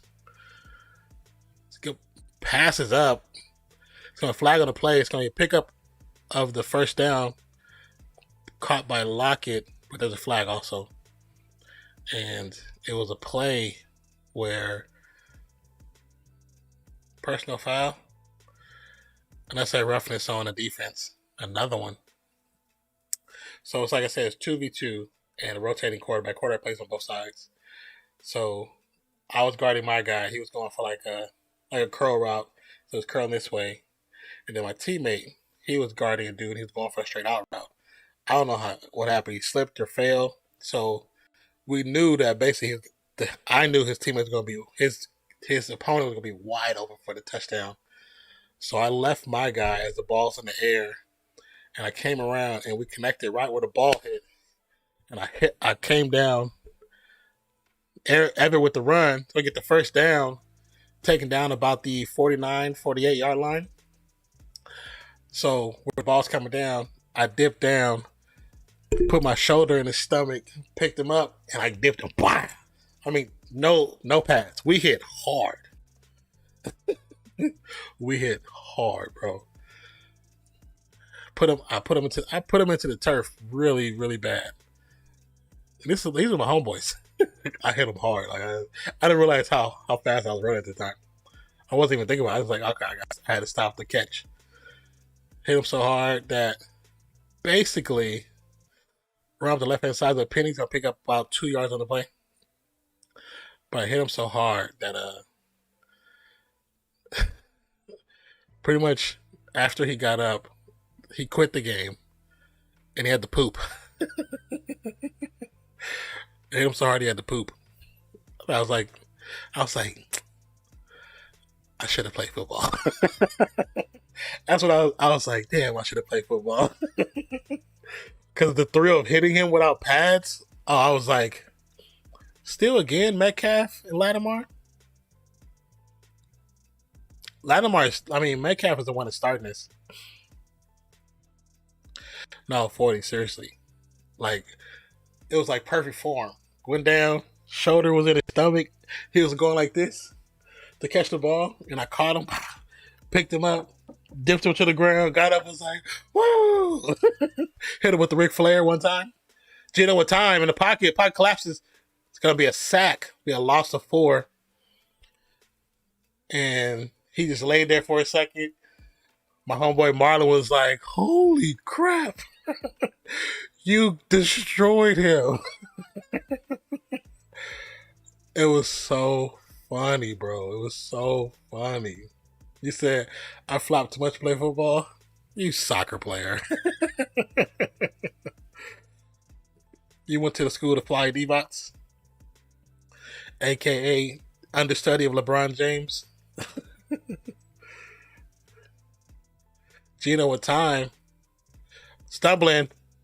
Gonna get sacked again. Cameron Jordan. It's gonna be a loss of 5 when I play, but no. He when he got up, he was like, I'm done. I was like, I didn't mean to hit you that hard, bro. He said, no, you good. He said, you hit me good, but I gotta go take a fat one right now. And we was laughing so hard, we were crying. Like, we were crying, laughing so hard. And that's when I was like, I should have went out for football. I had the grades. I had the grades to do it. My freshman year of college, I had the grades. So I did play soccer all elementary school. Flopper. I think that's the one thing about 3rd and 19 for Gino has taken time out. 9:33 left on the clock in the third quarter. That's the one thing about soccer that I just dislike so much. I know that's like what Levels was saying. It's kind of like it's a technique and it's a part of the game, but it's such a bad part of the game. It's like when you see that's how players flop. It's like, dude, you're taking away from the game itself. DK Metcalf is actually starting all drama. I hope he gets fired for it.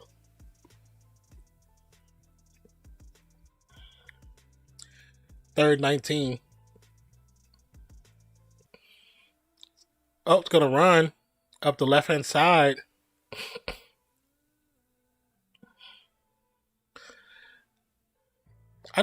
They said the refs supposedly talked to both coaches about Lattimore and DK Metcalf, and I don't know if they talked to him or not, but they still. I always forget that's there. I love my little Easter eggs. Hold on, let me go back. Said I was the best third. You said I was the third best goalie in the whole school. So that's pretty much all I did. Field goes up. It's gonna be no good. Not gonna lie. When I stopped some fast shots with my thigh, that hurt them because I wasn't thick like the MVP. Oh man, good golly. Said I wouldn't blame him for having to take a dump. Oh no, none of us did. We just thought it was hilarious. And then what's so funny. So where my school was, we were like in walking distance to like Jack in the Box and Taco Bell and McDonald's. Taco Bell's across the street from our school. Jack in the Box is probably about 3/4 of a mile. McDonald's was a half a mile. You know. Do you know the Kent State Golden Flashers? Wait, what? Kent State Golden Flashers. No, I don't know that name. So, oh yeah, cross country season, we all be blowing it up to like fancy. Oh, I can imagine because y'all trying to lose the weight to be faster. But yeah, that was a great moment in non-collegiate sports history. But you said Kent State Golden Flashers. I've heard of the Golden Gophers, but not Golden Flashers. Very iconic moment. Yeah, we always tease them about that. They're gonna make a statue of that tackle. Man, I wish that was classic.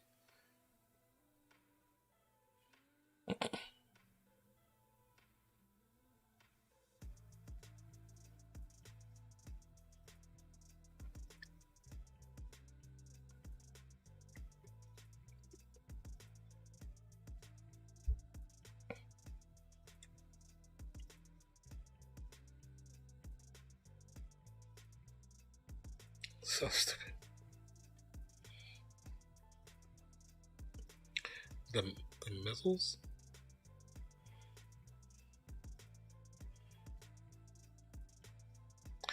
But yeah. That was a fun game. Didn't really last long, but it was a fun game.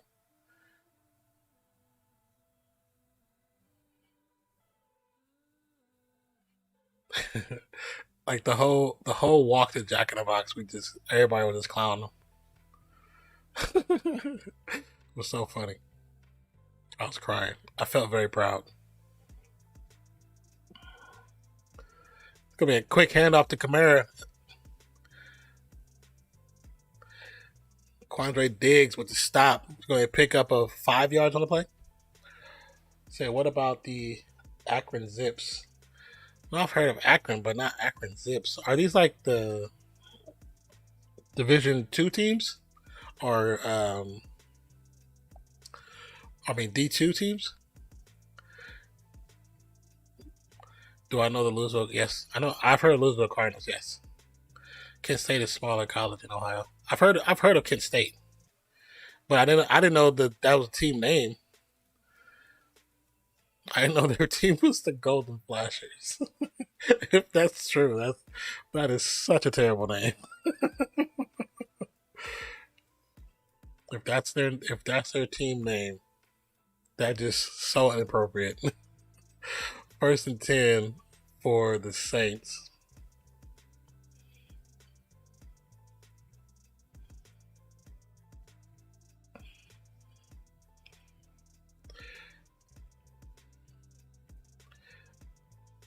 Oh yeah, I've heard you say the North Texas Mean Green.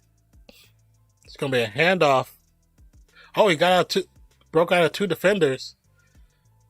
It's gonna be a loss of 4. Loss of 3. Nice stop by Seattle though.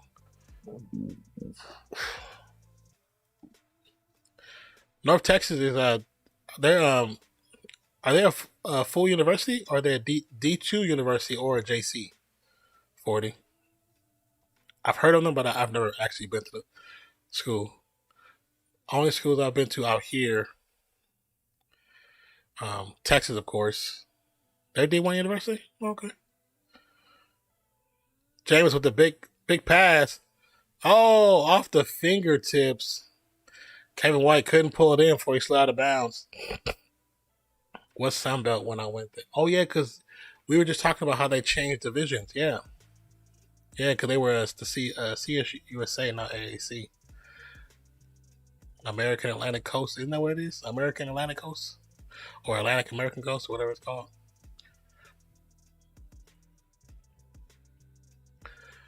And the NC2 tournament. Yeah, NC2A, the biggest scam. Taking down fools like Purdue. Peru? Oh, they're international with it? Second and third and 13. Winston wide open pass. Knocked away. He had time. He had time to throw, time to catch, but it was just a little bit out of touch, and the second defender came over and covered perfectly to knock down that ball.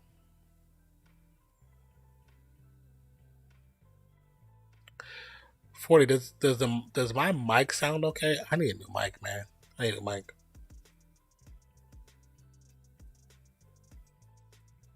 I'm about to go kick it with Santa. Try to get me a new mic. 4th and 13. Yeah, it's good. Okay, thank you. That's a heck of a kick. Fair catch about the 16-yard line. 6:33 left in the third. 10-7 steal on the clock, on the board. I mean, now if somebody wanted to, do a bean boozle, I do one during.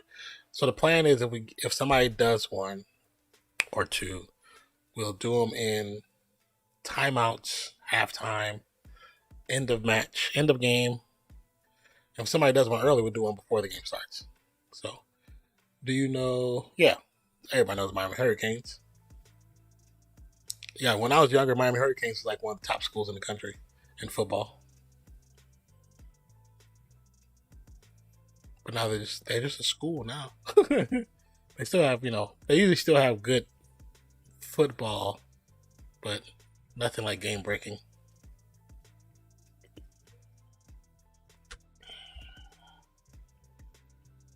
But yeah, I've heard of Miami Hurricanes. When I was younger, growing up in the Bay Area, for some reason we always got Florida Seminoles and Miami games on TV. And is it UAF? Is that what it is? UAF? I think it's the FSU Seminoles, where all the ladies be. That's funny because one of the girls I worked with when I first moved out here, her sister went there for a little while.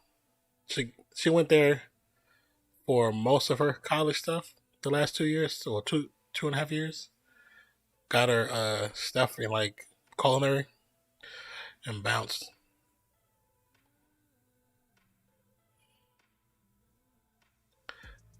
Can I ask anybody, how is The Bachelorette still a show? How is it still a thing? How is The Bachelor still a thing? Why people would watch that stuff?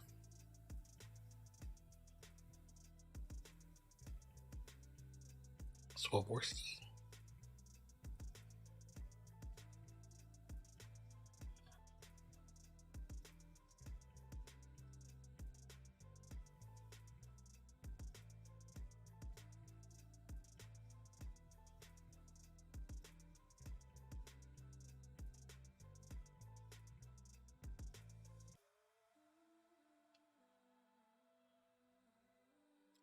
First and 10.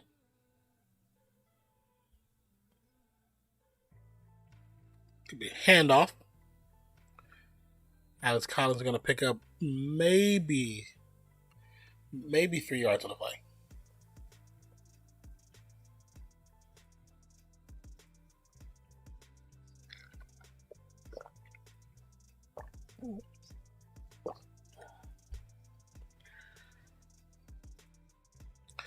Thank you for the alert, Lalaby. Appreciate you.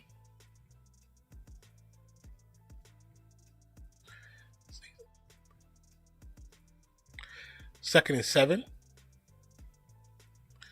Collins runs up the middle. It's going to be a yard short of the first down marker. Said, I know one you haven't heard of. The Ohio. I have to go. Are you going to stream Cardinals game? Fresno State. Come on now, bro. I went to Fresno State. Fresno State used to be called FSU. We used to call them FSU. She said, shh. What's up, Lala? The plan is to stream on Thursday. As long as internet and everything else is working, then we'll be here. But that's the plan. Thank you for stopping by, Lala. Appreciate you. Hope everything's going well with you. haven't been able to really catch any of your streams. I've lurked a couple times, but I didn't say anything. Now, seeing your YouTube videos, I've seen those. Yeah, if you see us on, Adam, you can stop by and say hello. We'll appreciate it. 1st and 10 after Geno sneak for the first down. Pass the handoff to Collins. Allen's spin move still ends up picking up 2 on the play. Yeah, my wife's body don't be calling Honey's out. Just saying. My wife's body, they just, that's what they do. That's what they do. They be warning the breath. They be warning the breath.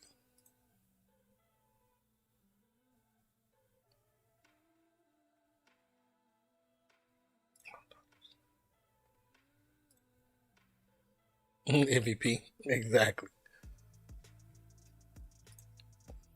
2nd and 7. Hand off to Collins. Collins was hard fought yards. It's going to be 3rd down with maybe 2 yards left to go for the first down marker. But I definitely hope you're doing well, Lala. I appreciate you, Mom, for stopping by. 3rd and 2nd for the Seattle Seahawks. For the Seabirds. Play selection, 21 rushes and 16 passes for the Seahawks during this first 3 quarters. It's time to go back into the darkness. Step into the darkness. All right, 40. Thank you for stopping by, man.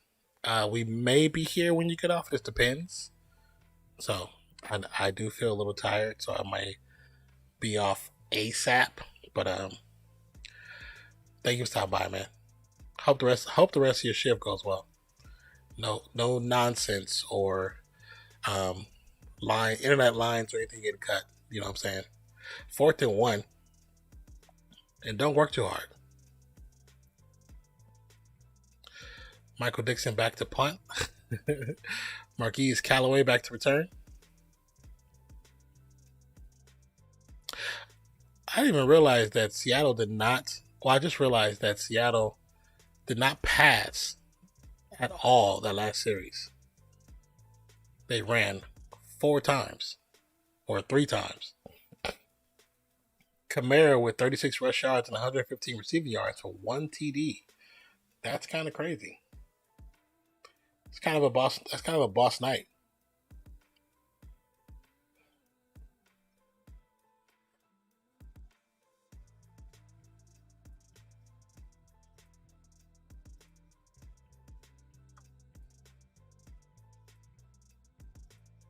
Why is it so delayed?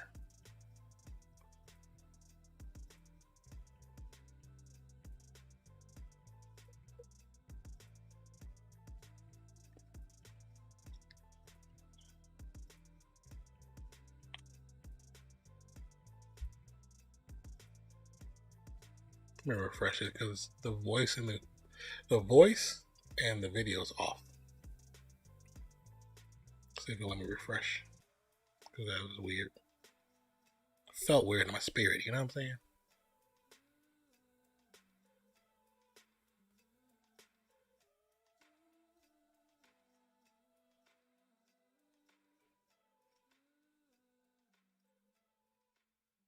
Okay, let's see. Will be the judge. The judge will be on the next commercial. We'll see what happens.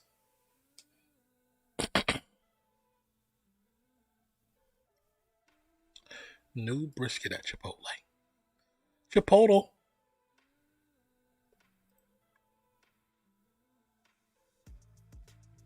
Further tour update. For this week, we now move and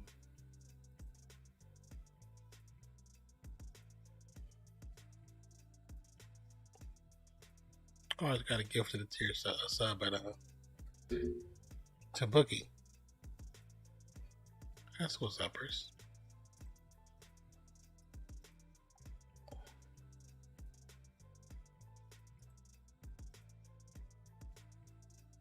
What are you trying to write, Adam?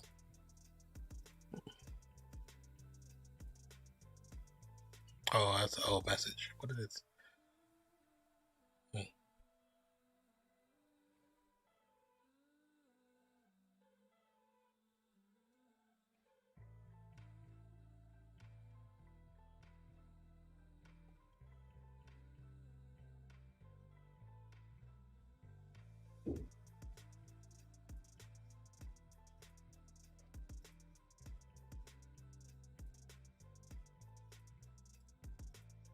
Kamara with the run up the middle. Could be a first down. Sorry, not a run, but a catch. Passing catch.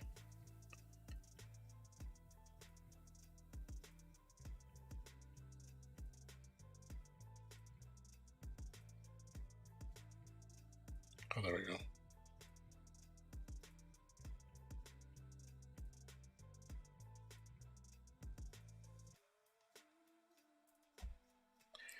First and 10. 1:53 left in the quarter. Jamie's making audibles at the line. Under center.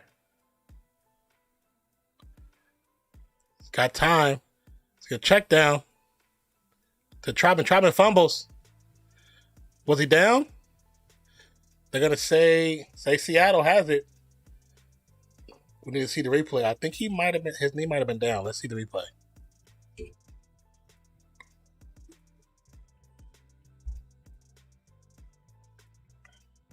Oh, no. It was knocked out. That's a fumble. That's a clear fumble. That's a fumble.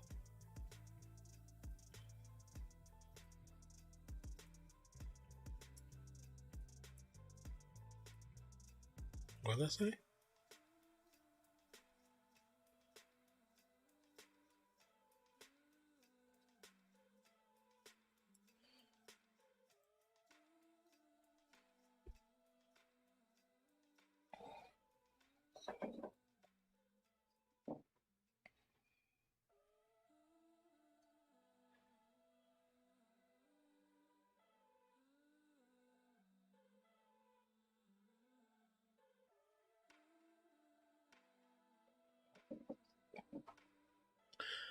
.134 handoff to Collins.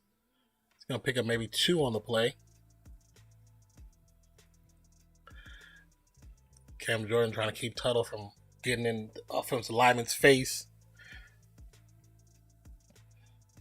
They need to just stop. Just stop. You guys are winning. Get on defense. Shut them down. Score on offense. 2nd and 9. Another handoff. He runs it.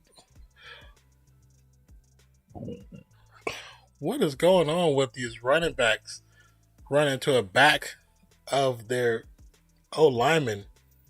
The Saints are talking so much hair like that. What got into them? He ran right into the 60. He ran right to the center. Come on, Collins. What are you doing?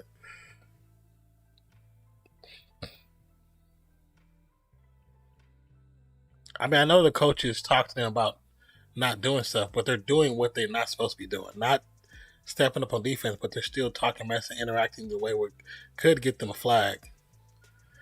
1 second on the play clock. Should be a waste of timeout. 2 timeouts left.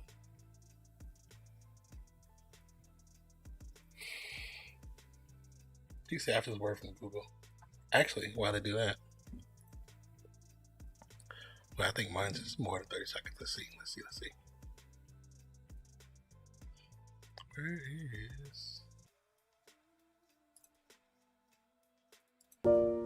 Because of this crisis, we're all facing challenges big and small, but feeding your kids doesn't have to be one of them. You can find free nutritious meals for your kids at nokidhungry.org/help. No questions asked, no registration needed, and it's available to all kids. So if your family needs a hand, no matter how small, your community is here. We're in this together. Visit nokidhungry.org/help today.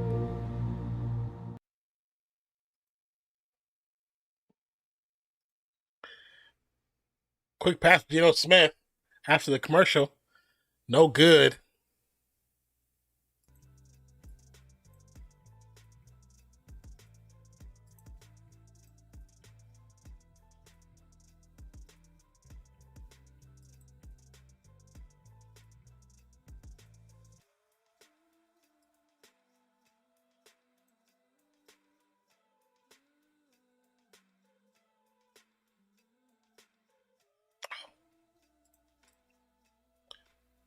Give me a 50-yard attempt, and it's good. Myers definitely had plenty of leg on that one. And 14 seconds left in the quarter. Score is all tied up. Let's not go into where it's heading to. Somebody needs to score.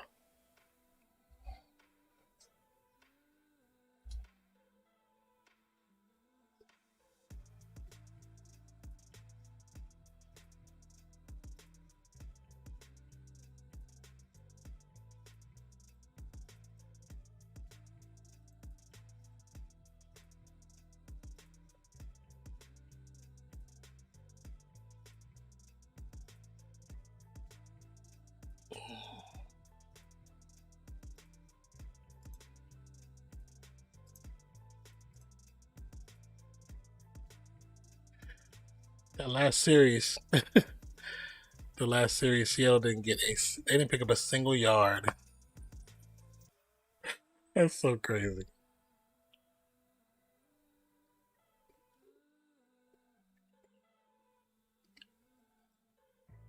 Not Seattle. I'm sorry. Yeah, Seattle. Kickoff goes up the end of the back of the end zone. Saints will return. Say Winston, 2019 season with Buccaneers, only player in NFL's history with 30 plus and 30 plus in the same season, 30 pass CDs and 30 interceptions. God, dog. That's crazy. Says so far he has 13 TDs and 3 interceptions. They say he's on pace to hit 40 TDs and 10 interceptions. It's definitely a much better results than previous. Hand out to Kamara. Kamara maybe picks up maybe 4 yards to the play. They're gonna say 3, but it's so funny when I say like, oh, they pick up 3, they'll say, oh, you pick up 4. When I say, oh, you pick up 5, you pick up 4. It's always less. It's always we're hardly ever on the same.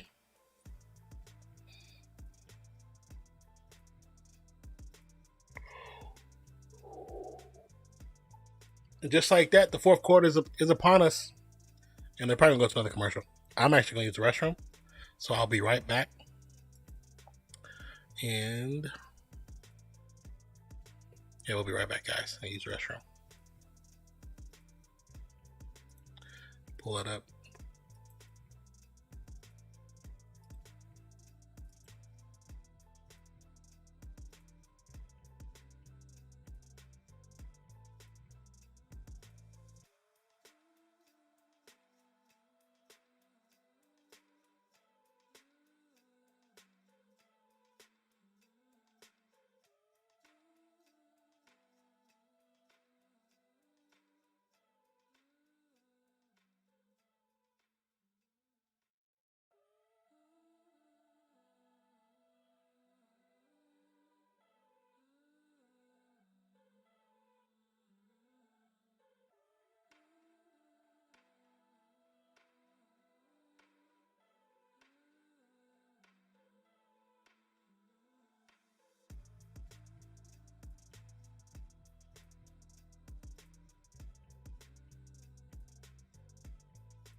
Because of this crisis, we're all facing challenges big and small, but feeding your kids doesn't have to be one of them. You can find free nutritious meals for your kids at nokidhungry.org/help. No questions asked, no registration needed, and it's available to all kids. So if your family needs a hand, no matter how small, your community is here. We're in this together. Visit nokidhungry.org/help today.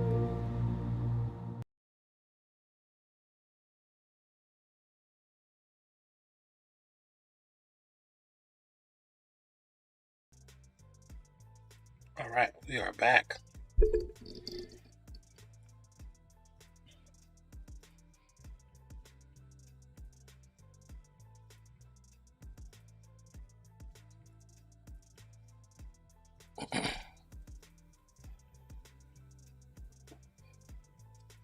Second and 9.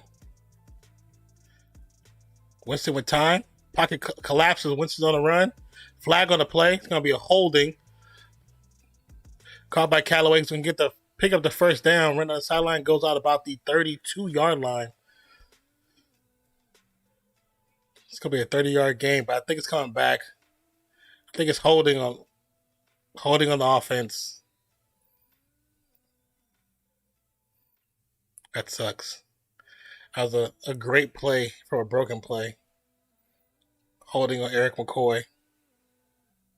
Oh, yeah, he's holding. Yeah, super clear as day.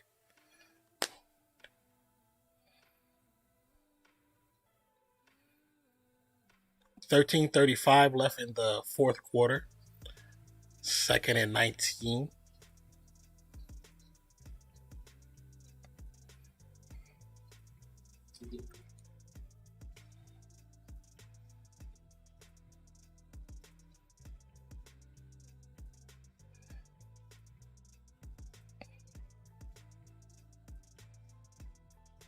Winston Jameis on the run. Head to the sideline. Turns the corner. Gets to about the 26, maybe? He's going to pick up 70 yards on that play.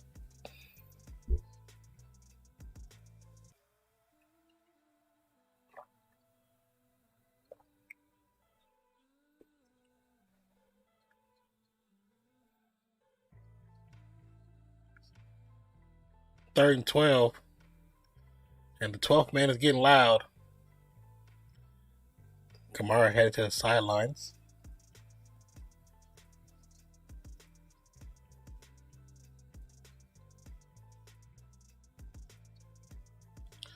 Jameis with time.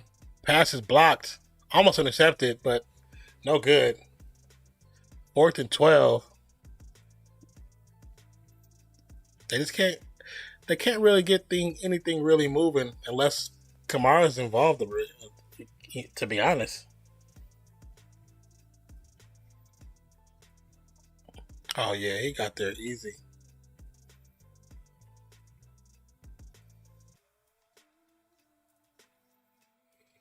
Four punts tonight for Gillikin, average 45.8 yards with a net of 44.24 inside the 20. It's going to be 5 inside the 20. About the 5.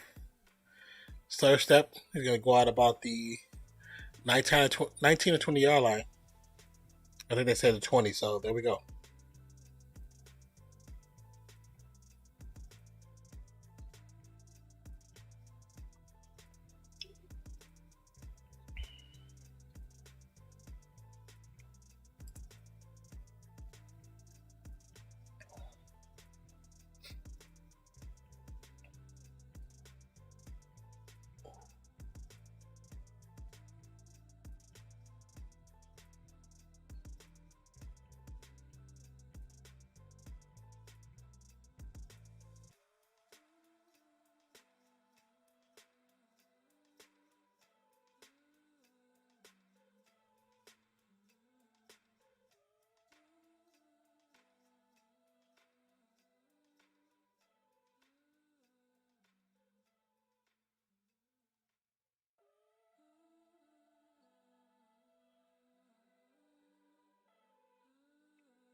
Did I put?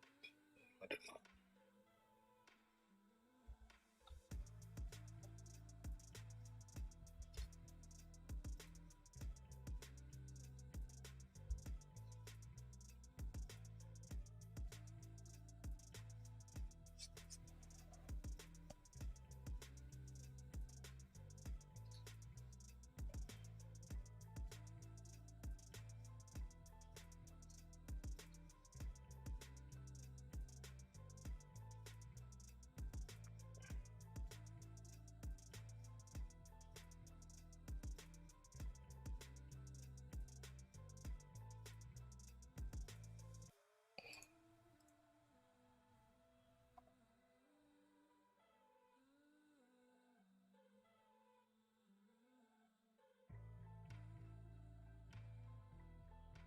Interesting.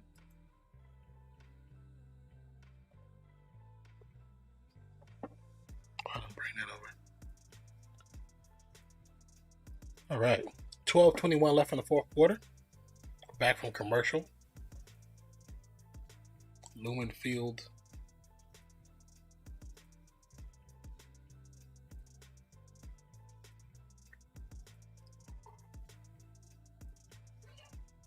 Says Seattle 7-1 at home under Pete Carroll. Let's see how that works out. Collins around up the middle. He's gonna pick up about 5 yards on the play for it. Taken down.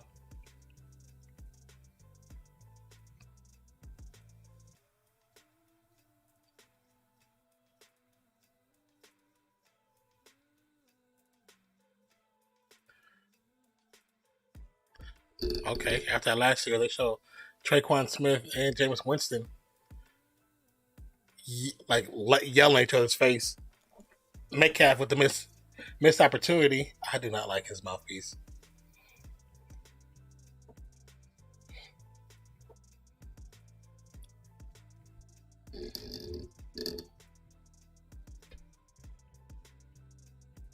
Okay, that last pass attempt was off of. It was Geno's fault for missing it. Metcalf was open. He even dived for it. So 3rd and 5.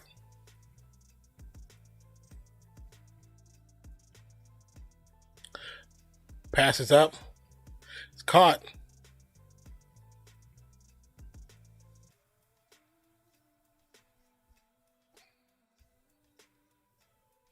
Back to Metcalf. Nice little catch. I feel like Metcalf is like his security blanket.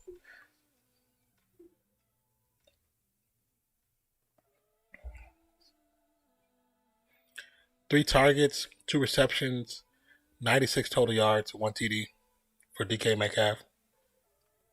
Hand off to Collins. Well, Collins is going to pick up maybe 4. 12 carries in this half alone for Collins.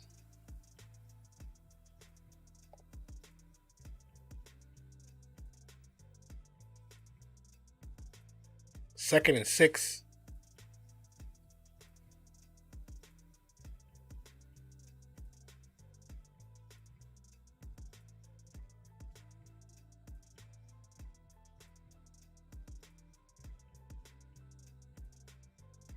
Play action fake. Geno with the pass to Collins. It's a check down. He's going to pick up the first down plus an additional 1 or 2. Oh, another fight. They keep having to break it up. Is that Metcalf again?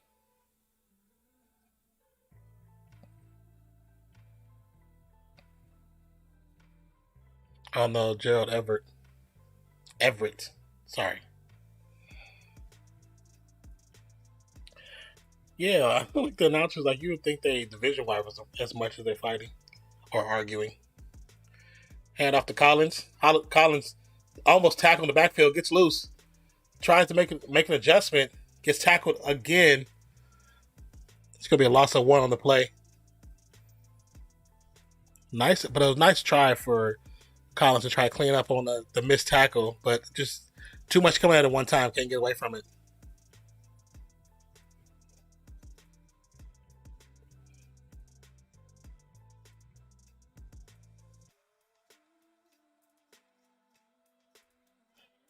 tonight to Mario Davis. 8 tackles, 1 sack, 2 tackles for loss. Excuse me. Quick pass. It'll be a first down to Swain. Swain gets all the way to the 23-yard line. And where he ended up at is at the feet of Lattimore and DK Metcalf going at it again. I'm telling you. One of them is going to do something, and the penalty is going to affect the outcome of this game. Because they're not really scoring like you would think they would.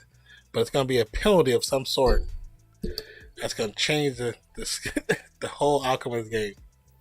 And it's going to be between one of them two, I believe. Hand off to Collins. Collins will be tackled in the backfield. Good Lord.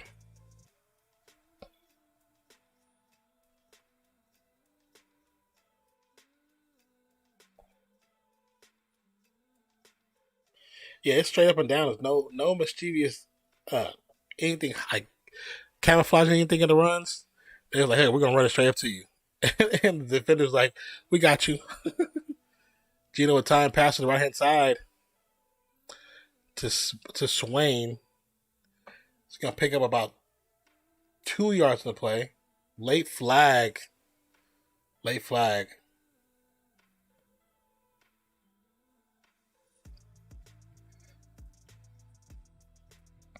Let's see what the penalty is for. Oh wait, never mind. Oh, it's something on the ground. It looks like yellow flag, but it says not a flag. Okay, 3rd and 11. Oh, it's gonna be a sack. I think the ball came out, but it's still their ball. While they're trying to like decipher what's happening in the pile, Cameron Jordan and another defender, they're like practicing duck moves. Like he like has his hoop, and Cameron Jordan ducks to the spin like dunks. That's so funny. 4th and 22. Jason Myers to attempt a field goal. I think that's going to be off. That wind is taking it. It's no good. Like it went up, then it went like this, then it was that. I mean, it was a good try, but at the same time, it's like, with this wind that you guys have, you're not going to make that. Pete Carroll chewing the hell out that gum. 6:44 left on the clock. Timeout. TV timeout.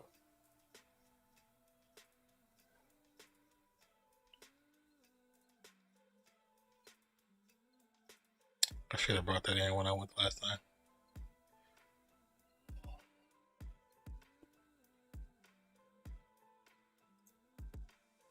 Money dance.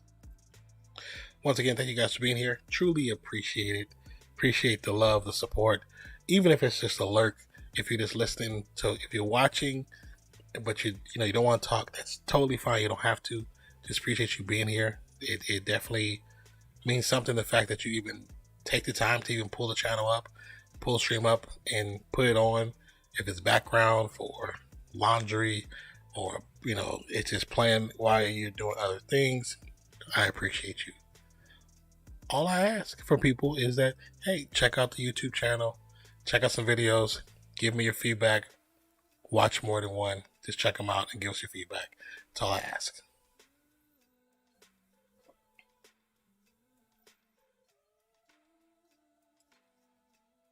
Okay, I'm going to get one more thing. I'll be right back. One more time.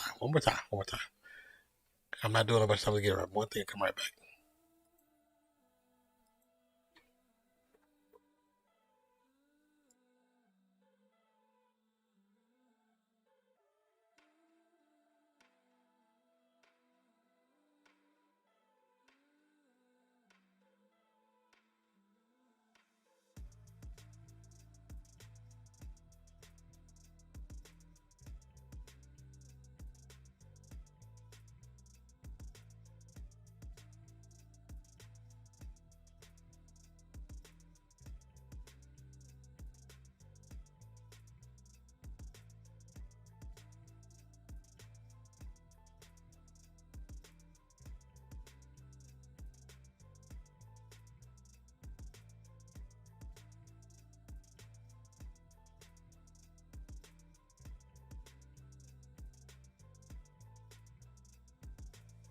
I was about to say, oh no, that's a heck of a pass.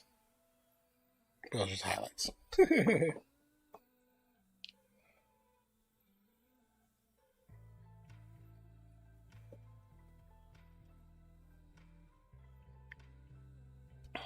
Okay.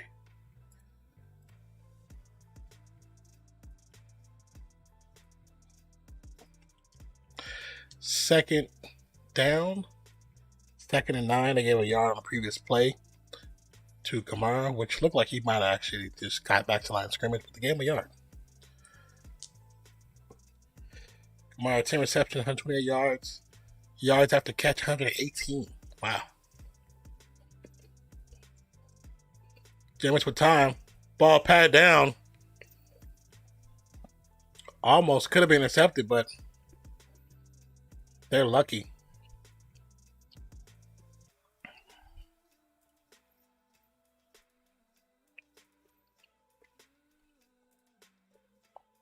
Batted down by Al Woods, who was actually drafted by the Saints, but never got a chance to play for him. He was cut beforehand.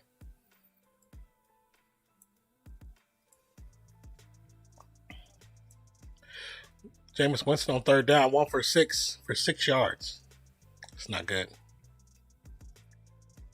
If you can't convert 3rd downs, pocket Winston is going to get sacked. It's going to be a flag, so it doesn't matter. He was already going down. He got 2 defenders hit him. So it's going to be personal foul, 15-yard penalty, 1st down, Saints.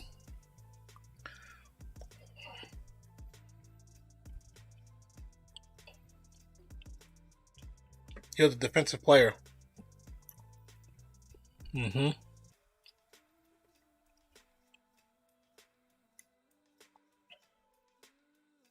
As soon... Hello there. Thank you for the follow, man. As soon as the defender is grabbing the Jameis's legs, he got hit by two other defenders. One got hit head up, and one hit from the right hand side. So because it's helmet to helmet contact, that's where the penalty comes from. But thank you for the follow. Welcome to the channel. Appreciate you. Hope all is well with you. 1st and 10. That'd have been 4th down. Welcome to the channel. My name is Nonpfixion, variety streamer. We do a lot of just chatting, watch-alongs for sports, TV shows, movies, and we play some video. And we play a variation of video games. Jameis with time, passes up, no good to Kevin White.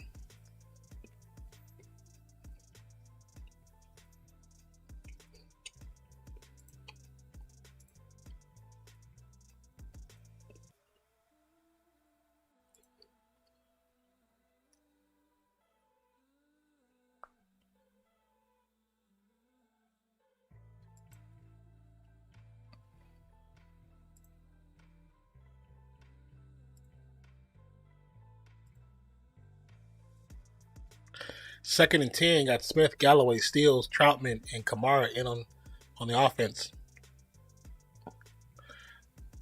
Winston saw the defense was going to actually clean Kamara's clock. It was going to be a screen to left hand side, and it wouldn't have worked.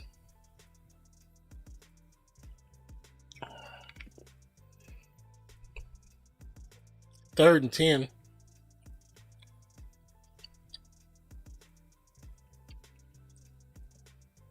Seattle's 12th man getting real loud.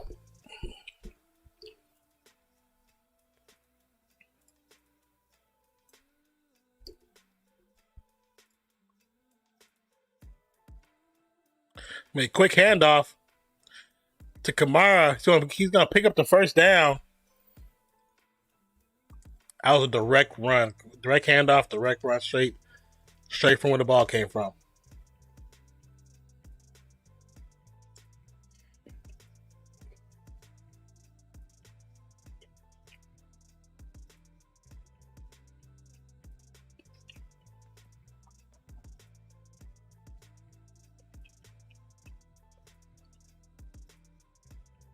They were banking on the over pursuit of the defenders on the outside, which left the inside wide open. 1st and 10 for Jameis. It's going to be a handoff to Montgomery. Montgomery's going to pick up maybe about 4 on the play before the whistle's blown. Ball's down to the 25. 2nd and 6.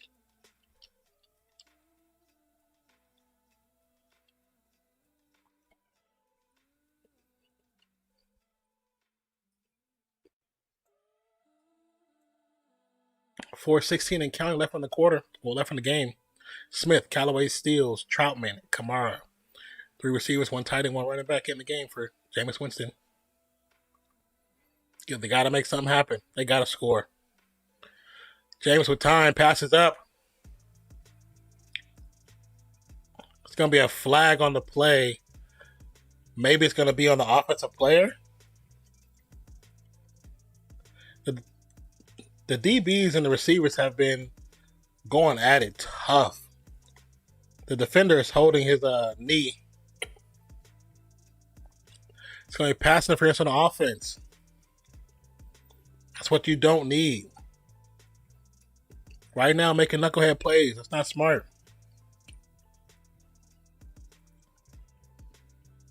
Let's look at the replay.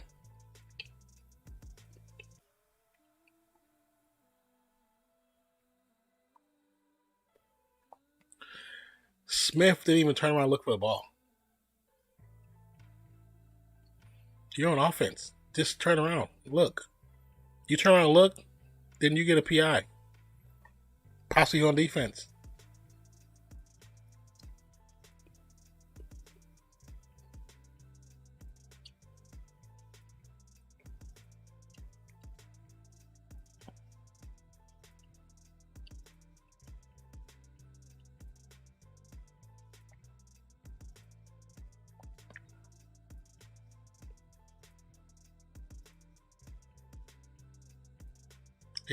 Smith went to go talk to the ref. Like, come on, man, this is what happened.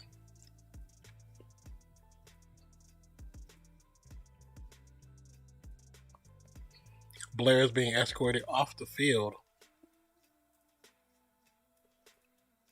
maybe towards the direction of the locker room.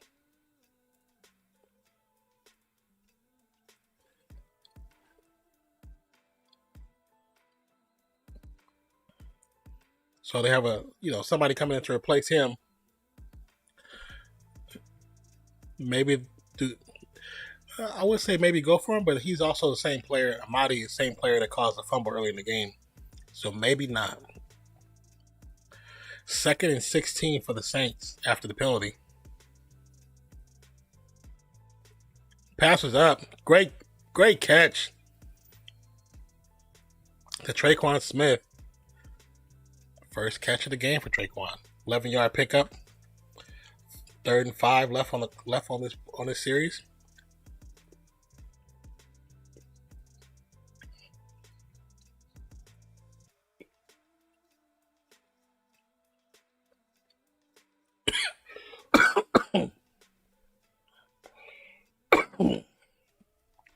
Third and 5.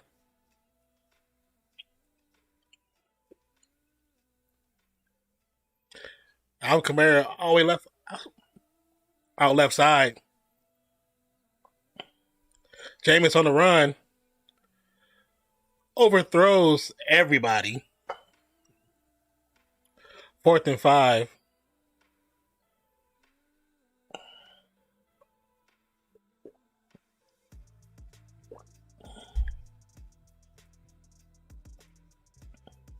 Oh, Kamara was open.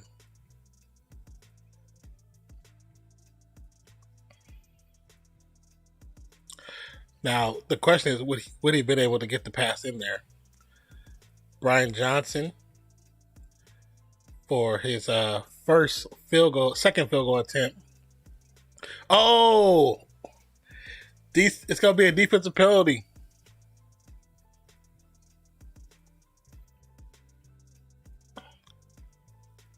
I think it's going to be a first down. That's going to be a first down. Encroachment defense. It's going to be first down. Oh no! This could be the game. This could be the game right here. Both teams has been struggling to score.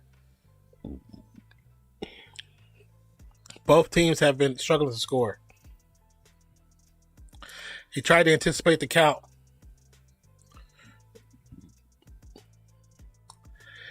What's crazy is when you look at the replay, his teammate, I think to his right hand side, actually twitches. And when he twitches, he takes off. Kamara, Troutman, Griffin, Callaway in. 6 O linemen, 1 receiver, 2 tight ends, 1 running back. This is a heavy package. But they're not running. It's going to be a pass. Winston with time, passes up. Going to be caught 2 feet in. Looks going to be good. Callaway, great catch. That's going to be a first down at the 6-yard line. Great catch. Big time pass. Callaway ran from one side of the field to the other to catch that ball. Great way to give your QB another option. And great concentration on the feet as well. Throckmorton. That is a heck of a name. First and goal. They have plenty of time now. This is first down. And they're at the 6-yard line. They can run. Delay run. Kamara bounces off the defender. It's going to get tackled down.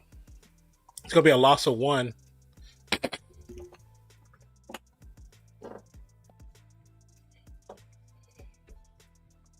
Nice stop by the defense. Second and goal, 2:44 left on the clock and counting.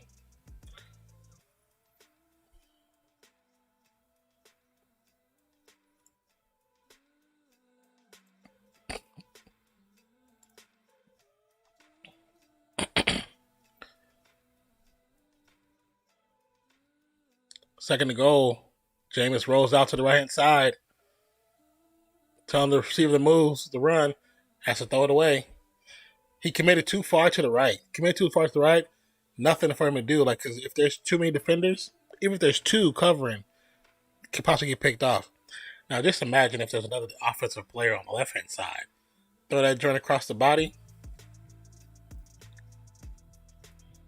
Yeah, I think I would have ran again too, to get to lose that 2-minute warning, because that would have forced Seattle to use that their timeout, the last timeout. Smith, Callaway, Steele, Johnson, Kamara, 3 receivers, 1 tight end, 1 running back in on the series. 3 seconds, they have to call timeout. Come on, Jameis, you got to have better clock management than this.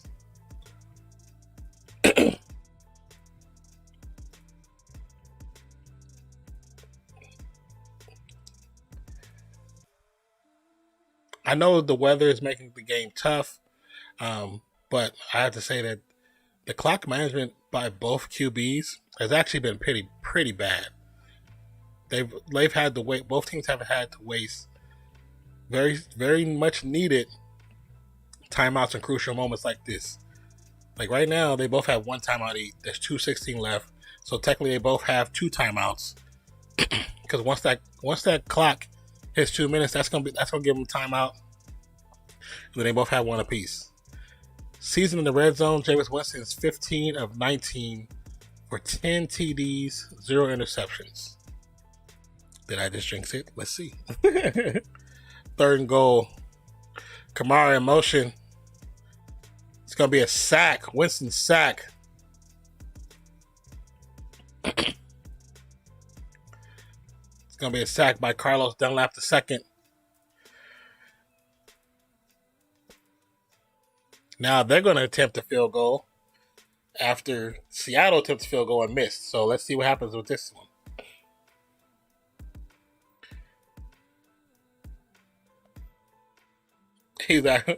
Coach was like asking Winston. He's like, "What happened? Like, what happened? What went wrong this time?"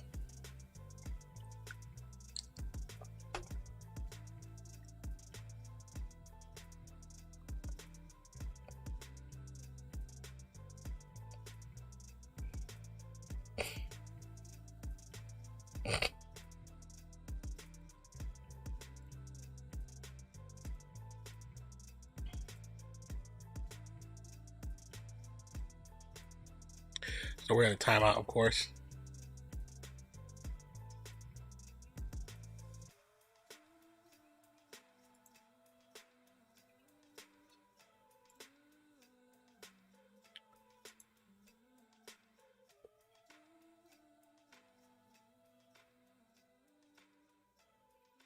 What commercials is that jamming like this?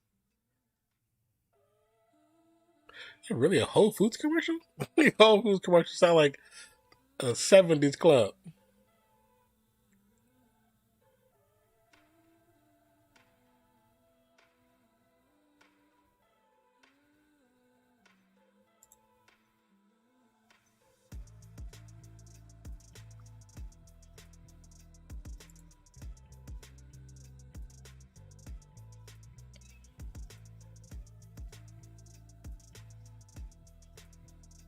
Oh, please tell me, did you guys see the Iowa State call where the receiver, Xavier Hutchinson, gets a pass, you know what I'm saying? Kind of shakes the defender. Defender doesn't really get a good hand on him. He catches the rock, pretty much walks into the end zone.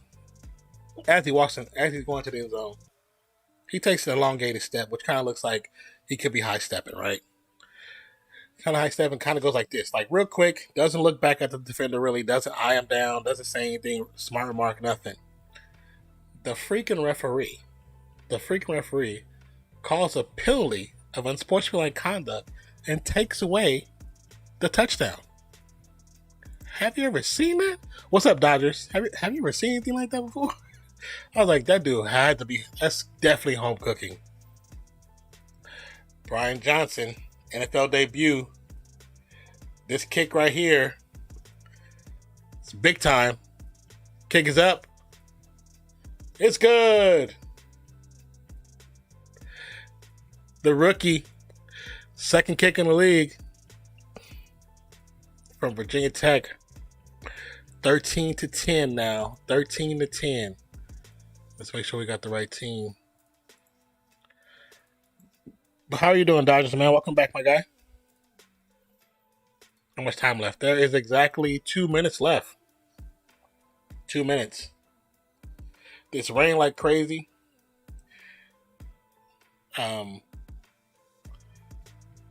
Both teams have kind of been playing like crap. Both QBs have not been managing their time properly, their clock properly, and I don't know, like it could be the rain because the rain is kind of crazy. Of course, there's been a bunch of unnecessary penalties called on some players trying to do too much. I feel like DK Metcalf has been doing much more to get in the heads of the DBs than actually to play the game of football.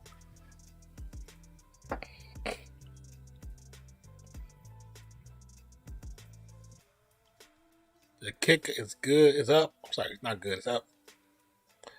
You said Geno Smith is just not good. I don't know who the QB is for New Orleans. Jameis Winston. Jameis Winston is the QB for New Orleans. And Taysom Hill is out. I think they said, I don't think it's COVID protocol, but I know he's out. I think it could be concussion protocol.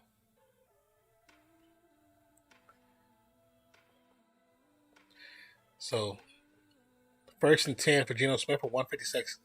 1 minute 56 seconds left on the clock. Geno Smith is currently 12 of 20. That's not good at all. Just barely 50%. Rushes up. First pass is skipped off turf for DK Metcalf. What's up, Vicky? How you doing?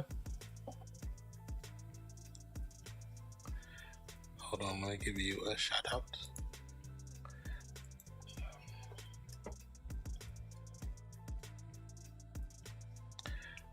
How did your test go? Pressure's on, but for Malcolm Jenkins, it's gonna be a sack, big time sack.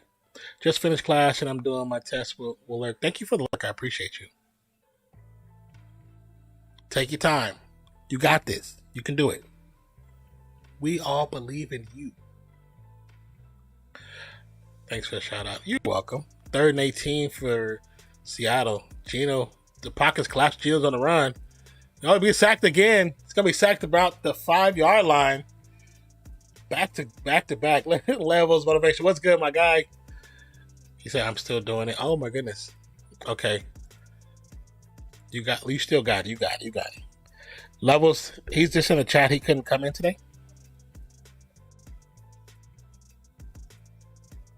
I gave Lala a shout out. I don't think I did.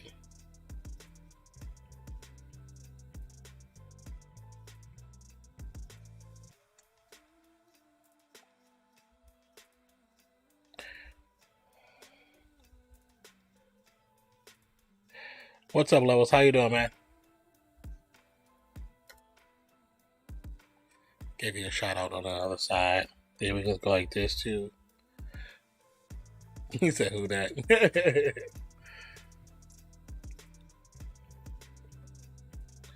I got here late and never got to pull the stream up. No worries, no worries. 4th and 28. Like to my house late. I assume it's what you meant.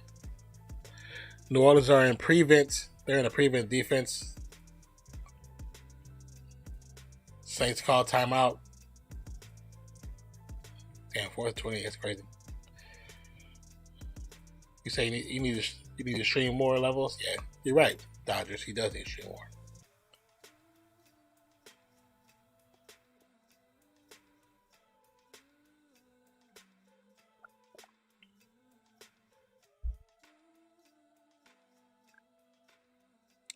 Oh, Levels, look at this. What is that? Oh. This is what I was messing around with as an option. I need to put sub parentheses member. Matter of fact, let me do that now. What? And what? Hold on, you guys. Could be better, could be worse. 4th and 28. Let's see what happens. Pocket collapse. Geno's running in the end zone. Passes up. Intercepted. Oh, almost knocked down. Woo! That almost was an interception. Almost an interception. That pass, maybe it's just the rain, but that pass is looking really ugly. So when I get back to my house, I will. Hurricane has me living at my grandma's and don't have direct line. Yeah, it's a little different than right now.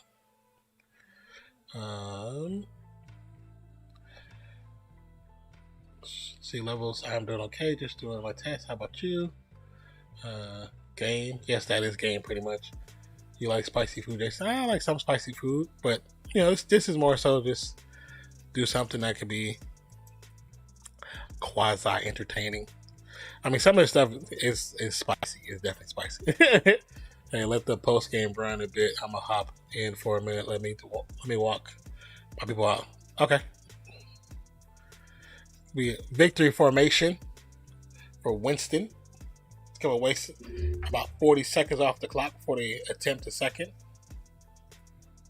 What was that?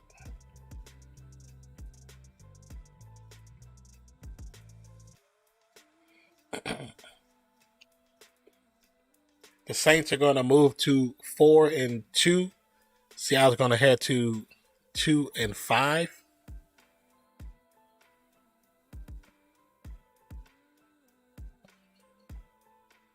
Just like that. It's crazy. It's 2-5, so they still got enough game. You still got enough games left to actually still propel you into a playoff position. Seattle Seahawks are 0-3 record at home for the first time since 1992. They finished 2-14. Wow. That's crazy.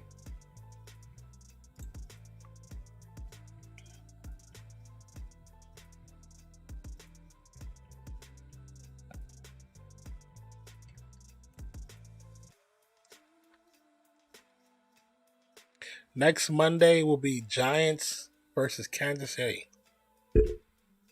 Come on, Giants.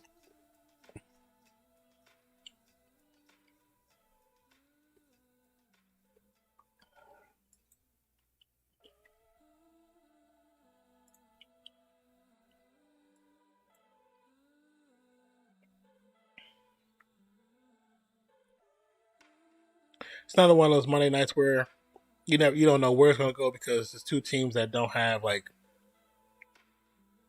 what's the word? Like, they don't really have good teams right now currently, or at least the quarterbacks are not the best. So you never know what's going to happen with it. But it went where we thought it was going to go for the most part. Low scoring, especially with we know how the rain was right there. Are they really? That's what's up. That's dope. That's actually pretty cool.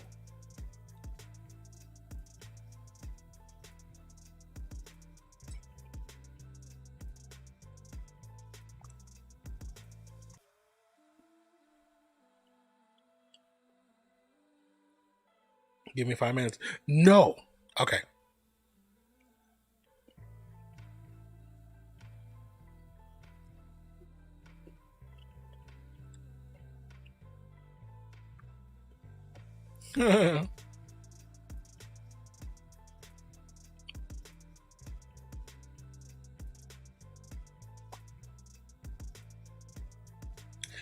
See that line? Yeah, actually it is. They look. I like their lineup. I like Miami's lineup. I actually like Boston's lineup, but it's just I don't know what's going on with them.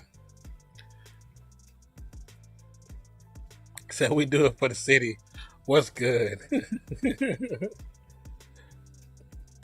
Is that supposed to be like Crabbed 2K? Like, what is your name? What is your name? I would like to know your name. What is it? What is the X supposed to be?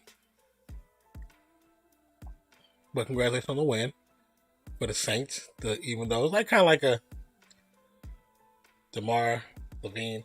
Man, the best pickup for them was Caruso. I know that mid-season, LeBron's gonna be missing that Caruso player. Caruso was actually really good. See, I'm a 2K content creator. Well, that's what's up. Well, I figured with the 2K you might play 2K, but I was trying to figure out what was the rest of the name. Like, what was it? Since it was CRXBBBED. I mean, like I said, I assume with 2K you did 2K. You stream 2K on YouTube or Twitch? Or Twitch, I'm assuming.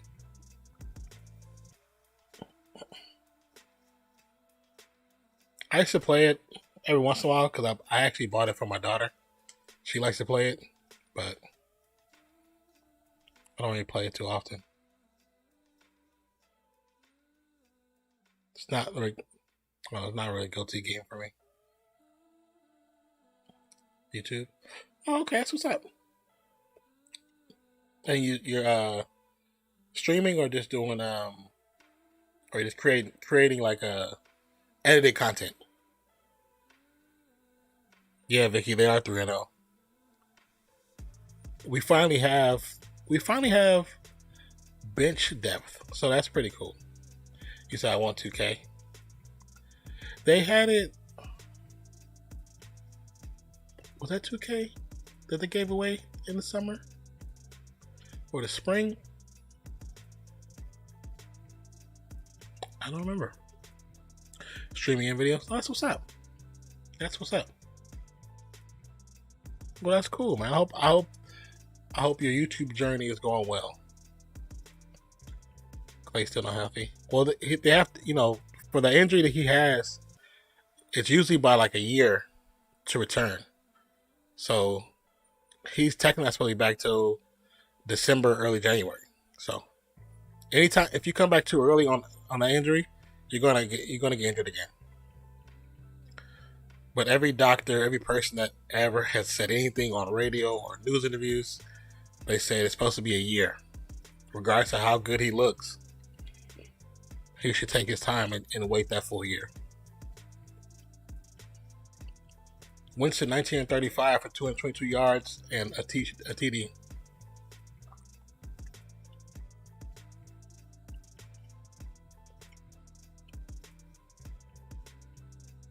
But he is healthy. They haven't tested him out in 5-on-5. He's done like some some small stuff. Did Kevin come back on time? I think he even waited a little bit longer, but yeah, for the most part, he did come back on time. Yeah.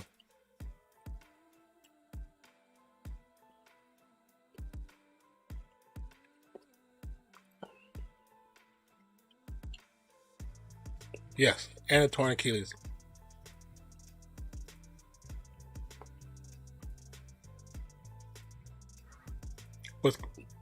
What's crazy is when he got injured the first time in the playoffs, he really tried to keep playing. He actually, after he shot the shots and they wanted him to leave, he didn't want to leave. Because he knew it was about to happen. And that's when Toronto started doing 4-1D, which everybody's like, oh, I'm like, come on, man. That's a cheesy defense.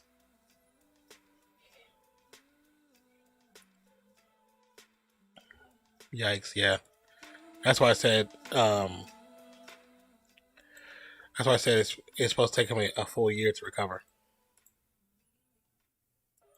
And he's very close to really close to all that. Remember when Cavs won the championship? Yes, I do. Unfortunately, I did.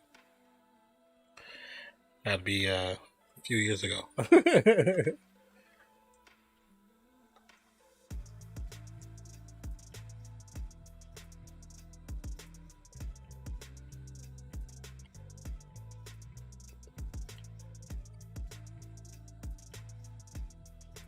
I like the hats.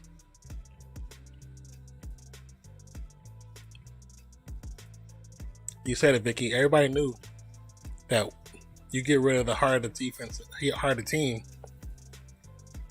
you stall the progress, and that's what they did. I still think on that call should have been this double flagrant on both players because LeBron did it on purpose. But they're never gonna say that, you know what I'm saying? They went to Game 7 on purpose. They had to.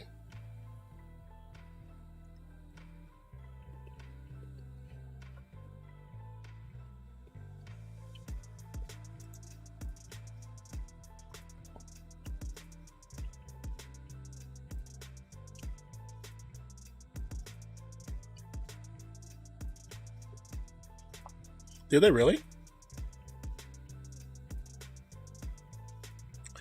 Did they really, Vicky? I didn't know that. That's interesting. That's very interesting if they really did.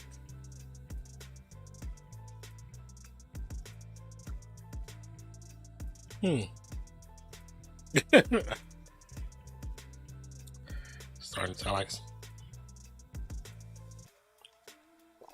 retroactively penalizing players or referees. Interesting. I did not know that. That's interesting. That's very interesting to read. I mean, the NBA didn't like that choice either. Or parts of the NBA.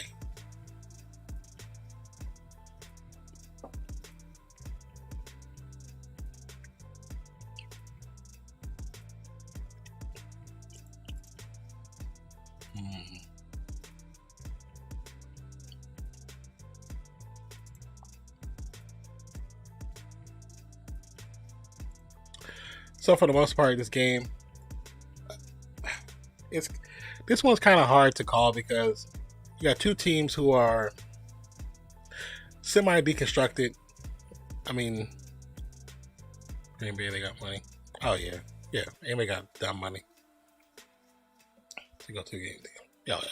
That was like one of the highest rated finals that they had in a long time. Well, I mean, those last 3 or 4 were the highest rated.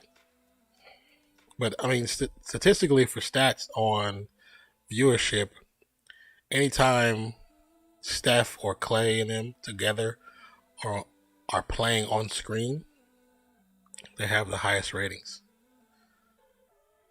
That's why, like with the bubble championship was the lowest rated championship ever, pretty much. What's up, Jaden? How you doing? Welcome to the channel. But they said as soon as the Warriors weren't invited to the bubble, the next couple games the ratings were just abysmal. And then the following season, when Steph got hurt, he came back. That one game he came back before he took off the rest of the season, that one game was the highest rated game of the entire season. I'm good. How are you? I'm good. Glad you're doing well.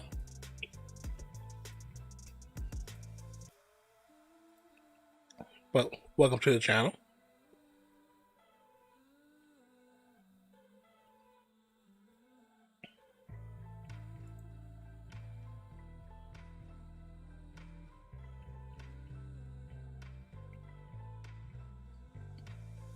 Or welcome back to the channel, better yet.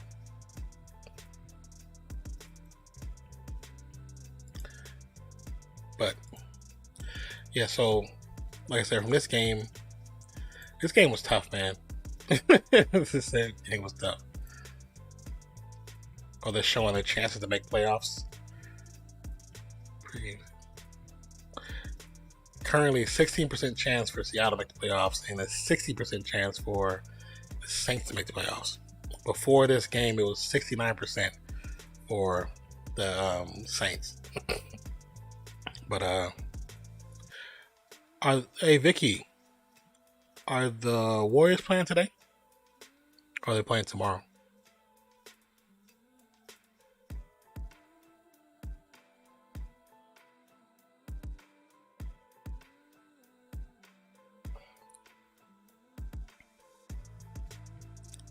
I think with the Saints, they depend heavily on Alvin Kamara. I mean, they have some receivers that they can, if they can get them involved in the actual scheme. What up, Boo? How you doing? If they can actually get them involved in a scheme, they could definitely do some damage. It definitely feels like coaching is definitely adjusting the game for Winston's speed, which is a good thing. So he can gradually come to speed in the actual Saints style. How you doing, Hero? Welcome back. Oh, that's right. It's OKC tomorrow. Okay, good. Excuse me.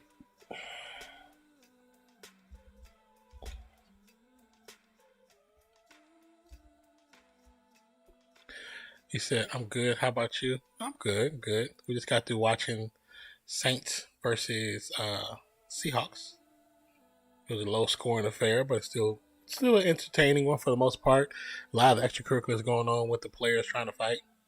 He said, thank you. Oh, thank you for the shout out. You're welcome. You don't have to say thank you, girl. I got you. How's everything going with you? Your clips on TikTok of the gameplay, too funny. He said, I see it on a simple ball. It's not that difficult,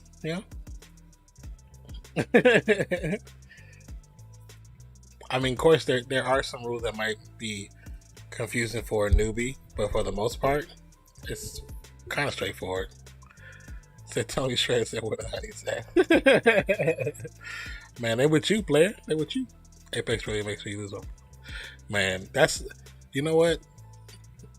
It's kind of why I don't play it like I used to. Like when I was trying to get into it with like fancy or levels. Like, it's fun. I'd rather just play it for fun, not trying to be the best. Like so if something happened, I don't care. I was riding my girlfriend's car, it's cooling and dry. That sucks. But like watching you or Fancy go crazy with it, like, yeah, I just can't. I just can't. Just really not looking forward to Thursday facing the 7-0 Cardinals. But I like the Cardinals too, so I'm glad they doing really. Yeah, we were saying earlier, I'm actually very happy that the Cardinals are doing better. Especially now, it's a good time for new teams to start making themselves known.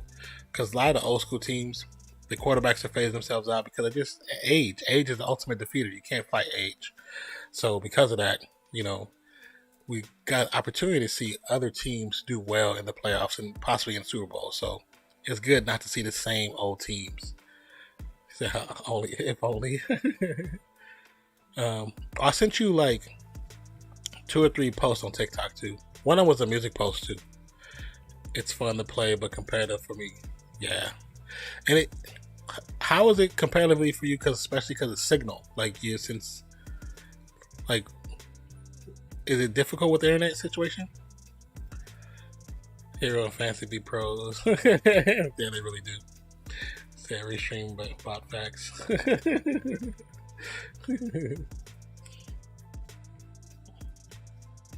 See, and you say, and you play Wi-Fi, like you're not directly plugged into anything, or are you not able to? But I have decent Wi-Fi for being. That is true. That is true.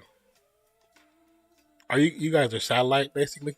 Are you guys using satellites or whatever local internet is on? Wait, did you say before? I don't remember. I really don't. But still, to be on the island and have good enough internet to at least stream, that's pretty good. Nah, I can't. My router only has one. Really? I have this thing called Plume. I want to be good like Hero someday. Right? Facts. Hero's goated.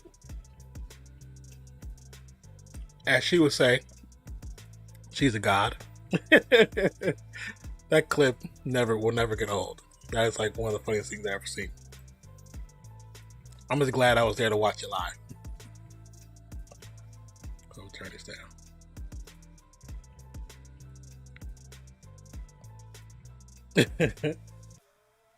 Said restreamers gotta hate yourself enough to play it all the time. Why are you adding restream bot? That low-key became my favorite thing. It's so funny when you do it because you be into it. It be yelling like crazy. I'm telling you, when you get a camera so people can see your facial expressions with the yelling, you're gonna be considered the new rage queen. She's gonna have like 200 people who's waiting for her to rage. That stuff is hilarious. It's hilarious. I mean, I want at least a decent run this year from Green Bay because I don't think we'll get another year out of Rodgers. And Adams probably going to the Raiders to play with Carr. I'm hoping Adams comes to the Raiders. I don't think he's gonna go where Rodgers goes. I mean, still a potential, especially if you get the money. But because Rodgers going somewhere, he's gonna get a crazy contract. It's a good possibility he goes to Denver Broncos. But I don't know if Adams is gonna go there. I low-key can't wait for face cam. I thought weren't you supposed to be getting a camera from Ninja, or is that's not happening no more? Or was that something else you're supposed to be getting from Ninja? I thought it was a face cam, but could be wrong. I usually am. So, but yeah, them, or like when you're playing Dead by Daylight, clipping like crazy. Now I'm getting a PC. Oh, when is that supposed to be taking place? He's selling me his old one. That's what's up.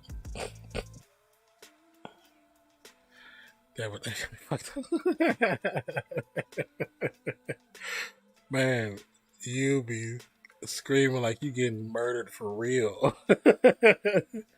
Hopefully November. Okay, that's what's up. That's cool. That's dope.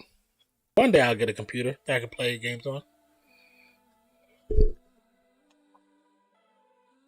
But right now I could probably play and stream, but it wouldn't be like a good stream. I'd probably have to take down my FPS like even further. It's my strangest danger stream. So that's how I feel. Here on PC, she's gonna clear out that man. Like she's already really good on console, you know what I'm saying? So That's like a fancy. I know she plays on controller, right? Because I don't think she does keyboard and mouse on that. I know she does keyboard and mouse on Valorant. So once she like really gets under keyboard and mouse on those games, yeah, I'll be a deadly duo. Yeah, that's true. I'm just guessing that he wants to play with Car again after they play together. Yeah, I was thinking that, and plus they're actually really good friends, and they literally text each other every day and talk to each other every day. So I wouldn't be surprised if let's see, Zach trying to come in. Hold on one second, you guys. Hello, can you hear me? Hold on, let me pull you up real quick. Okay, I'll wait to change the background.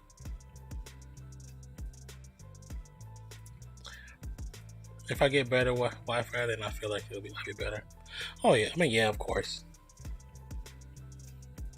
Because even though like I'm in this little closet joint, I have a 100-foot cable that I run from my router, but also through Spectrum. I told Spectrum that I play games, I stream, I do all this stuff online. So they gave me a specific type of router. It's a dual router, has 2 pieces to it. It's for people who do content creation. And the cool part about it is they didn't charge me extra for it. It's the same price as the other one. I feel like if Fancy were to actually try keyboard and mouse, yeah. You said you good? Okay. Oh damn! I missed the big feed of people. But what's up, everybody? Who's in here? See, how do you say your name? Yeah, we just call it Hero. I keep on you. Let me fix your. Right, oh, you got me all messed up. Oh, that might be my camera too. I'm all twisted up, bro. Well, every time it closes, I have to redo it. Oh, yeah. Tough.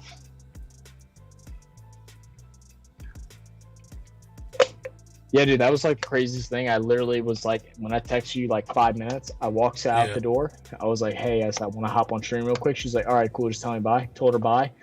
And then she had a leak the other day, so I was like, well, let me check out your fluid real quick, and that thing was dry, desert dry. That sucks. Sucks. So we had to like hurry up and fill it up with water because she has like a 25-minute drive home. Oh yeah. So she should be okay, but still scary. So yeah, definitely the movement's crazy. What's up here? Yes, the movement. That's why I think it's so funny when PC players complain about console players. Like, dude, your movement is ridiculous. Did he just close down? I think he closed down by accident. Let's see. Yes, he did.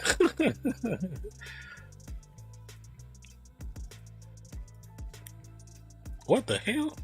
What? Why is this? Hello? What is this? My laptop's at 80%. It just completely shut up. Yeah, now your like Skype screen is humongous. What the hell? I've never done that before. That's the first. It's like Skype is like, I want to take over. Follow motivation. Let's get it. All right, Hero, how do you feel about the Vikings? I only like them because I used to live in Minnesota. Hero, don't talk to me about the Vikings. I hate the Vikings. I hate them so much. I love Justin Jefferson. I love Thielen as well. But ever since the Miracle, what is it? Yeah, Minneapolis Miracle? Minnesota? Yeah, I can't stand them. It's tough. You love them? We can't be loving the op. We can't be doing it. I gotta support my state. I respect it. So what you think of the game now? It's pretty boring for the most part.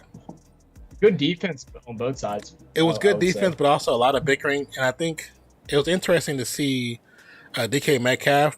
He was more focused on messing with Lattimore than actually playing the game. Well, we were battling back and forth here at the house, and we were talking about how mom doesn't have true. Oh, you're from Yeah, she Guam? lives You in live in Guam. Guam now? Oh, that's lit. My dad loved air.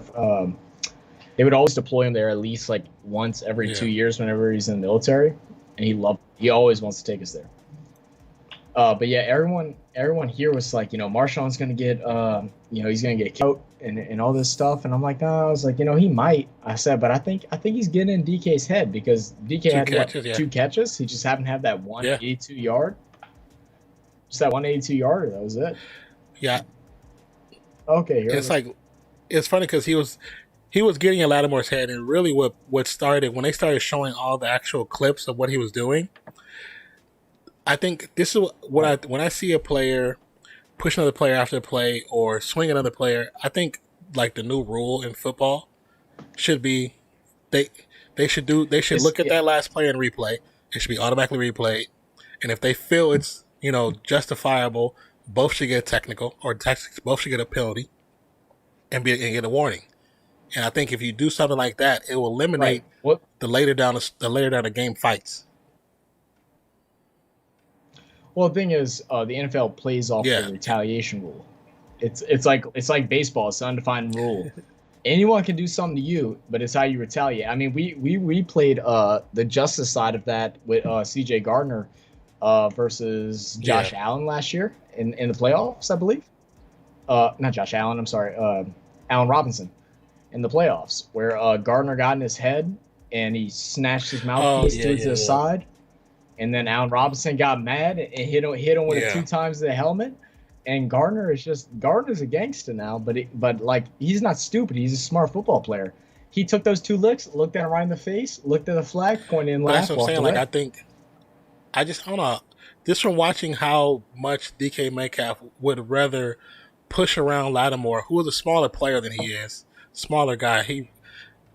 By 4 inches. Yeah, he'd rather push him around than actually play the game. And I think in a situation like that, it should be automatically the first time it should be looked at. You know what I'm saying? I think there should be an automatic review, just like they do with the basketball with the flagrant ones, just to make sure.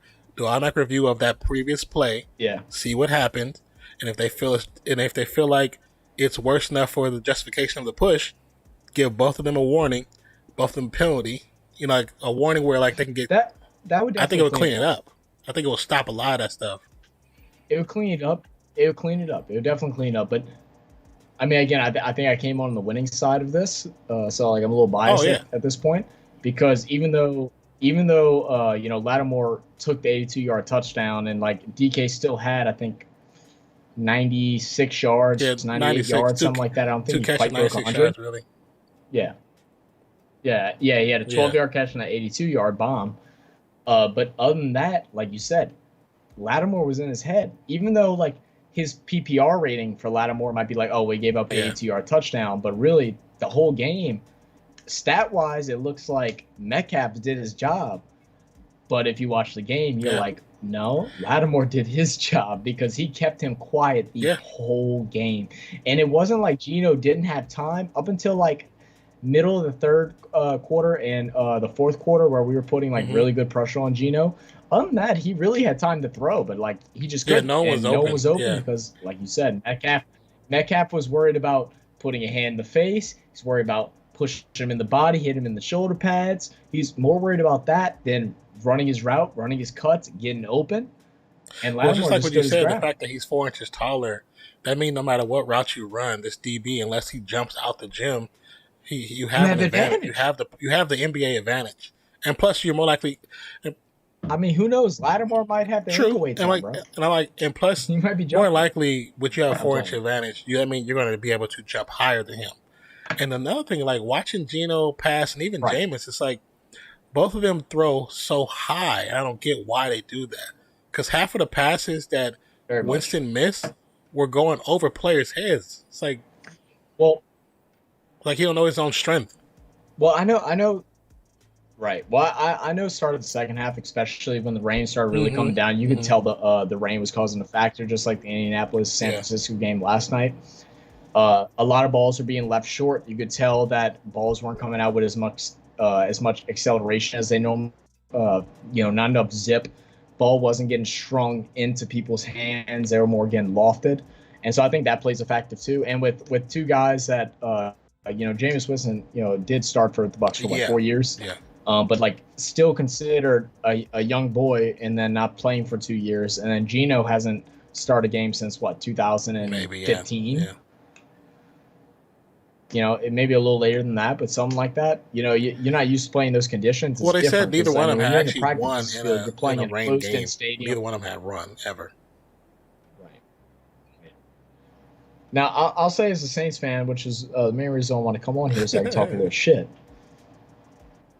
I think when Mike Thomas comes back, which is hopefully going to be they're expecting 2 or 3 weeks. They're giving him he is officially off of he's off of PUP. I think he's off of IR too now, but he's still considered out or inactive because they're giving him time to warm up, get used to play calls because he hasn't played football since January of last year. Yeah, so trying to get him back up to speed, back up to conditioning and stuff like that. Whenever we get Michael Thomas back in there and Michael Thomas is able to give us that other threat, especially for those 3rd and longs, because that's what the Saints lacked today. Especially I think we went 2 for 11 or one. I think it was like 2 for 11 on 3rd downs because we had a lot of 3rd and 6s. We also had some 3rd and shorts that we were able to convert on 4th down, but we had a lot of 3rd and 6s, a lot of 3rd and 7s, a lot of 3rd and 8s that we weren't because we don't have that big body. Callaway could be that big body, but I don't think Callaway is strong enough, and he definitely doesn't have the footwork to create separation in short field to where you can do a 5-yard slant, get enough separation where you can reach for a 1st down. He doesn't have that yet. Hopefully he develops it. But, Stills, Traquan, and Stills and Traquan are more of our deep threat guys. They're not meant to run those short routes. They can't big body those guys in those 5 or 6 yard gains. They're the shot guys. And then on saying that, I mean, we had the one overthrow to Traquan in the first quarter, which was Traquan's fault because he slowed up on his route. We had the overthrow to Stills twice. One was just barely overthrown. Stills should have grabbed it, but the other one was way overthrown. I think that was like end of the first quarter or midway through the first. All 3 of those plays should have been touchdowns. That's another thing I feel like with both Geno and Winston. I honestly think that they need. I don't know what they have in either location as far as the quarterback's coach. I think they need to bring on another coach just for them because both of them have accuracy issues that they've had since college.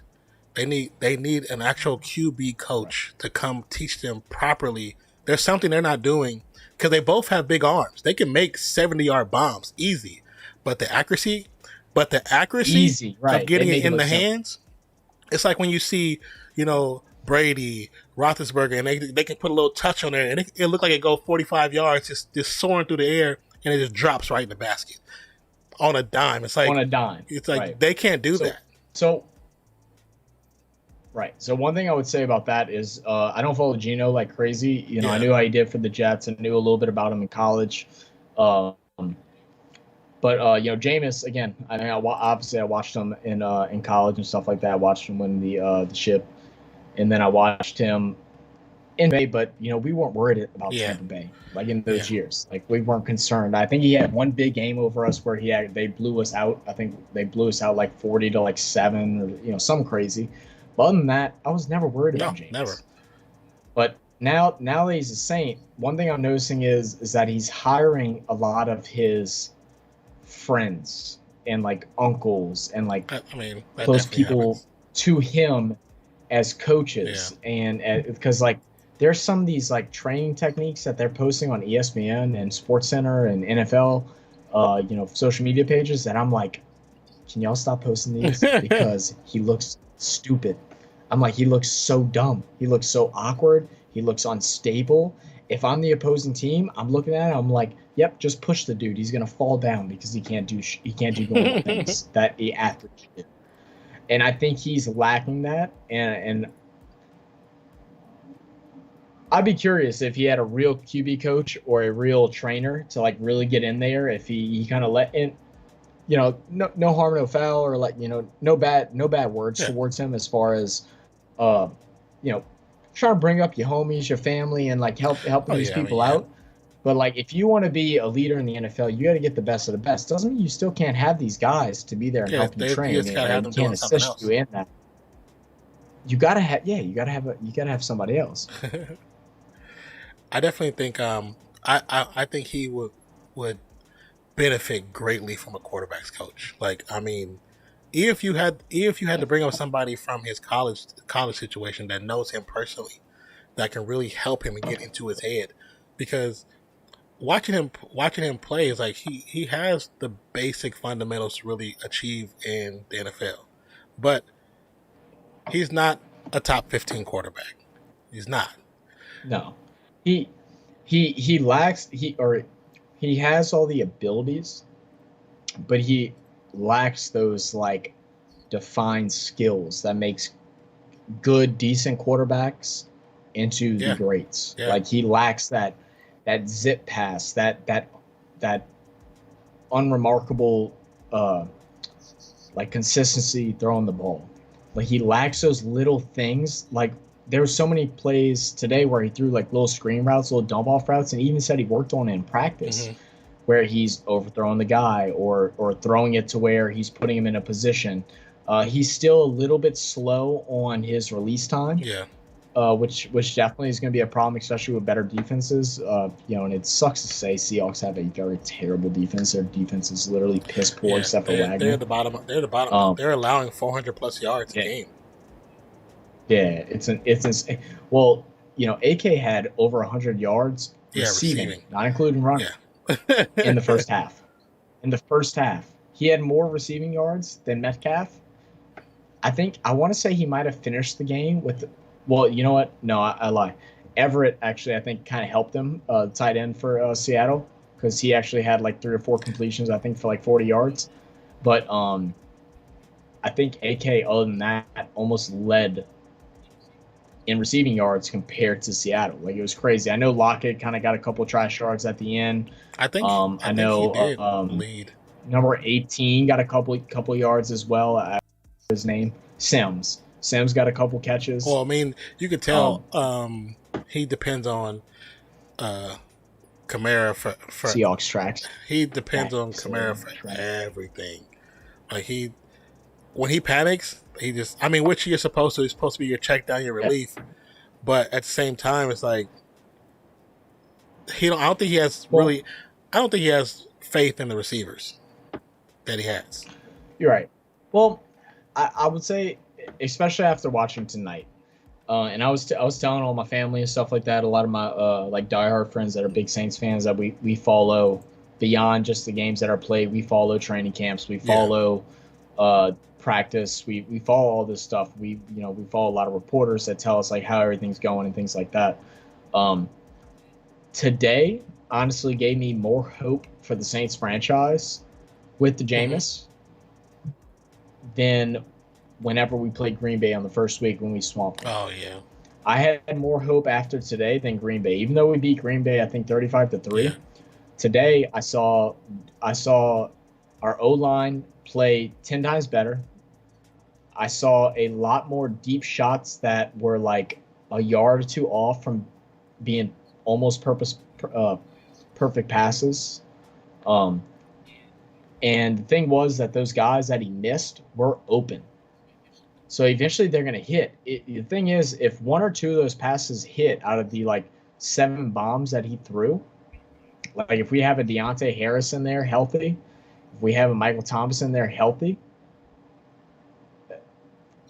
we're talking about another 14 points in the game. Oh yeah, yeah, yeah. I mean, 38-3. You think, Jay? Yeah, I can't remember. I think you're right. I think it was 38-3. Is he at 35 or 38? I knew Jameis had. Stats. Jameis had what? 3 touchdowns that game? 3 or 4 touchdowns that game, and I think AK ran in 2, and they had a field goal. It was something like that. Here we go. And let me see. You said I just realized how many interceptions in the Mahomes, and were not his fault. Like 3. Yeah. But even then, Well, like the go ahead. Mahomes situation,